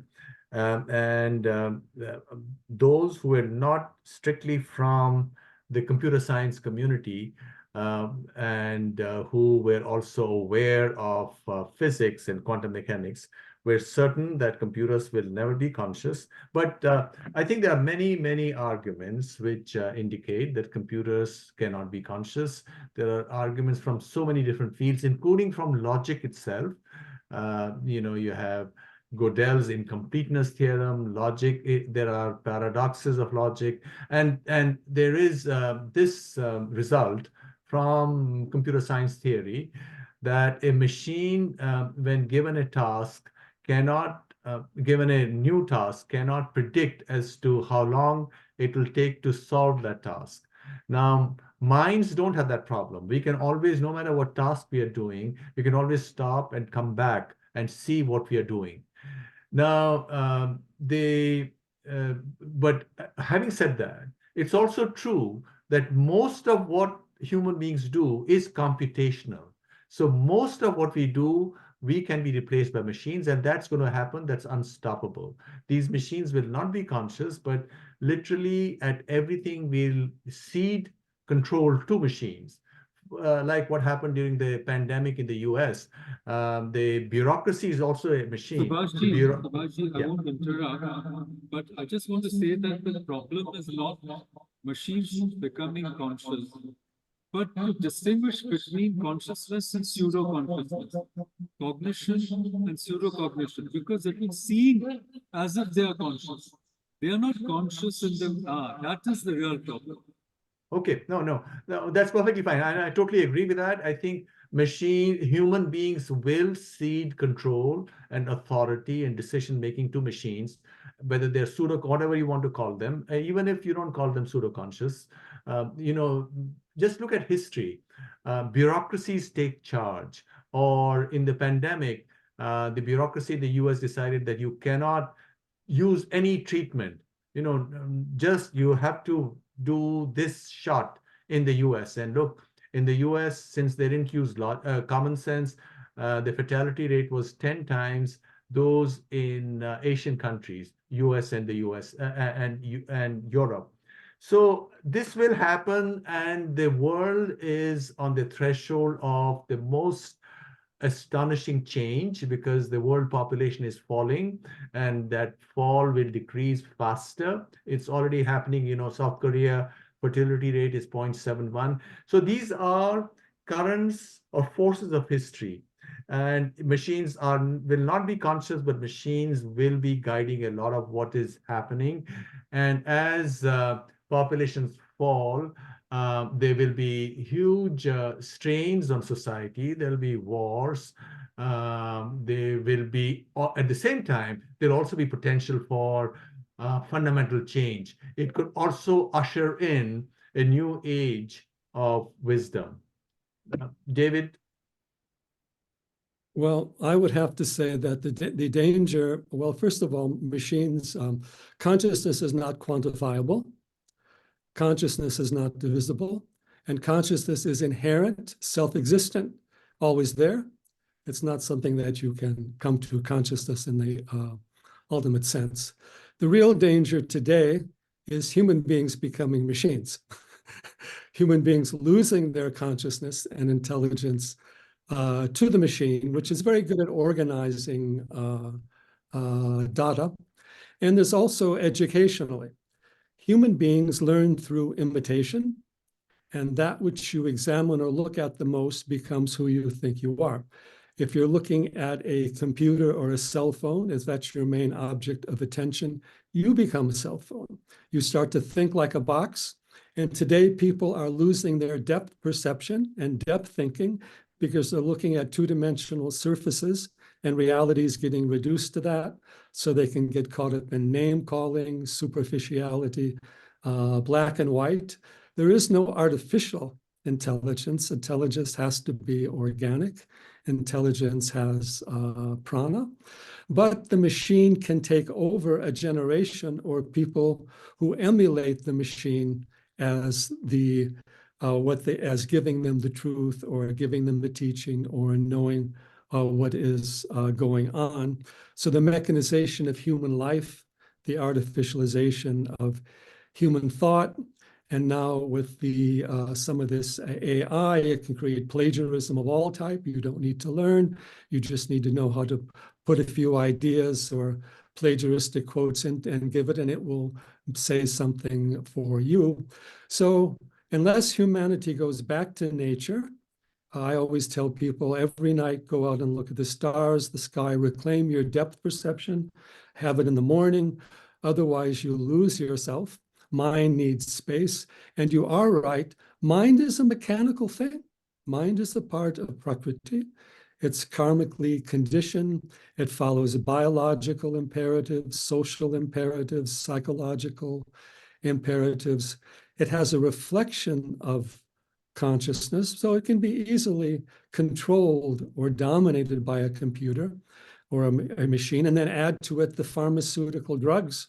You can change the brain chemistry and alter the mind that way. You can also change the brain chemistry in a positive way through mantra, herbs, and meditation, but these are tremendous dangers. We've also developing new weapons through our artificial intelligence and new technology. And if we start using these weapons, there's no idea, we don't know where it will end or how much, where it can affect everything. It can shut down. And if our technology is shut down, we're more vulnerable to being destroyed than previous cultures. But we always have a ray of hope, and the return of Vedas, the rising of India, the learning the power of meditation is a positive sign. But I hate to say, it seems that we had a little bit more of that interest in my generation than the one that's coming through the cell phone. But we have to bring that out. And in the long run, I think we'll overcome, but definitely dangerous time ahead. Hariom. Thank you. You reminded us that the mind of man is as programmable as a computer, and programmable in a sense to do terrible things, as you said, through brainwashing, through other forms of indoctrination, radicalization, and so forth. So the mind is itself a kind of computational mechanical device, whereas consciousness, as you said, is inherent, self-shining. It is not programmable, it's not measurable. But can we now end on your reflections on how to take the Vedic knowledge forward to the next generation? Maybe you can speak first, and then we'll give Subhashji the last word. Go ahead. Well, again, you see, the Vedic knowledge helps us understand all the inner powers and sacred factors in nature. In fact, a lot of the native and indigenous people are closer to the Vedic knowledge than the modern people. So we have to introduce children back to the world of nature, and we have to understand or recognize the consciousness that is everywhere. As we said, Parikshit also noted, the Agni is present in the rocks, the plants, the sky, the stars, and to learn to connect with those devatas at an experiential level. And again, to bring into our education the pursuit of the immeasurable and the looking for the essence of things, a poetic vision, an original thought, or even the painting. We have to bring back that artistic sense of the essence or the rasa. Satchidananda is the ultimate rasa. A machine has no rasa in it. It's very dry. Mechanics has no rasa. So these are factors we have to go back to. And we have to have relationships with each other at a heart level, not through our text, not through texting, not through merely the social media. That heart-to-heart consciousness has to come in, and our education has to ask fundamental questions. Who am I? It has to have a place for self-knowledge, just not knowledge of the outer. It has to have that Upanishadic vision, and we have to introduce that yoga, Vedanta, Ayurveda, Veda into the youth. And it's very inspiring if it's done in an awakened way, because otherwise the rule is the more stimulation you have, the more bored you or depressed you get in the long run. And in the end, you're left with no rasa at all. We have to bring that rasa, that ananda out from within. Hari Om. Yeah, beautifully put, David. In the words of Dickens, we are in the best of times and the worst of times. While the computer also forces, or our tablet or phone forces us to become like it, it also has the potential in it for us to be connected to all the possibilities there are also on the internet. So I think, as always, as the Vedas tell us, of the manthan between the asuras and the devas, that manthan is also taking place right now. There are the body-centric, demonic forces at work who want to control, and there are also forces in all corners of the world who want freedom, who want creativity. So this struggle will go on. This is the Leela of the gods, right? The Leela never stops. That will happen. And each one of us is a participant in this sacred theater. So we must do what ought to be done to take this beautiful, universal wisdom to all corners of the world. And we do have the benefit of technology, which while being dangerous in itself, is also potentially liberating. So all that we have to do is to keep on doing what Sakshi is doing and what many other groups in Bharat are doing now, and which people all over the world want to get connected to. And yoga has been one of those vehicles that's to be found now in every corner of the world. Yoga, after all, is the very heart of the Veda, is yoga. You know, the great texts of yoga is the Bhagavad Gita, which is a summary of the Vedas. So I think I'm an optimist. I think in spite of all the changes that are inevitable, society, populations falling, pressures, but I think humanity will come through, wisdom will shine, and we would be entering a new golden age. But we have to become conscious. If we become conscious, we can use the technology. But if we don't become conscious, then it works us. But we have to understand what consciousness is and not what biology thinks it is. Consciousness as the essence of self-awareness that's all pervasive.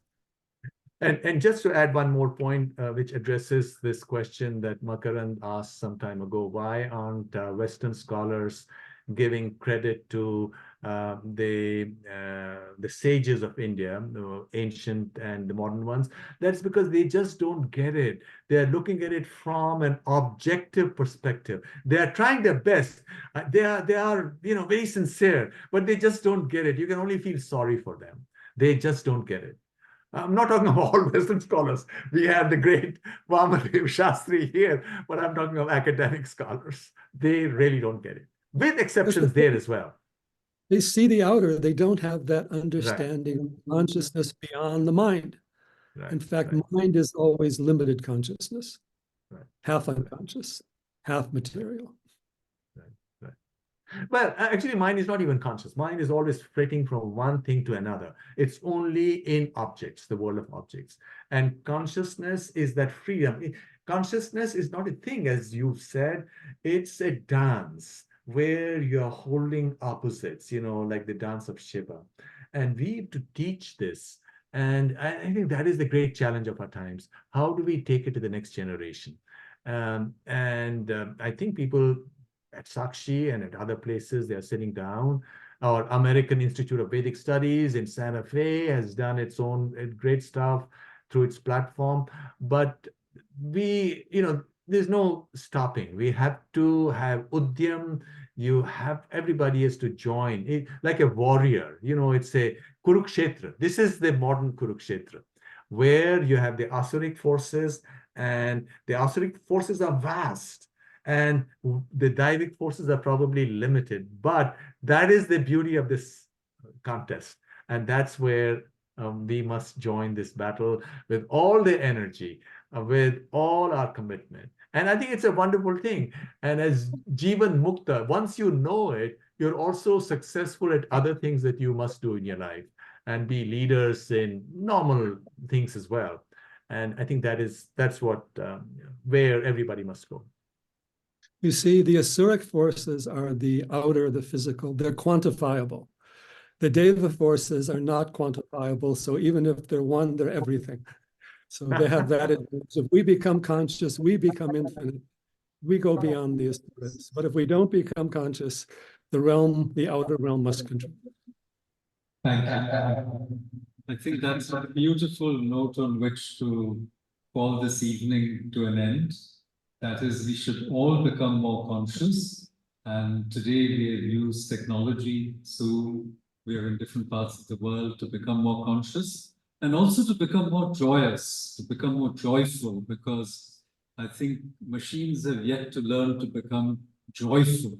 I think that rasa, that ananda, is still something that we human beings are privy to and enjoy. I want to thank everyone. I wish you could join us to partake in the supper. I think it's already, the fragrance is wafting into the room. And I think people are getting a bit rested. It's almost dinner time, 8 p.m. But I must thank you all. And let us end with a Shanti mantra. I invite everyone here to join. Om Sahana Vavatu Sahanau Bhunaktu Sahaviryam Karavavahai Tejasvinavadhitamastu Ma Vidvishavahai. Om Shanti Shanti Shanti. Thank you so much. Thank you once again. Okay, namaskar. Video.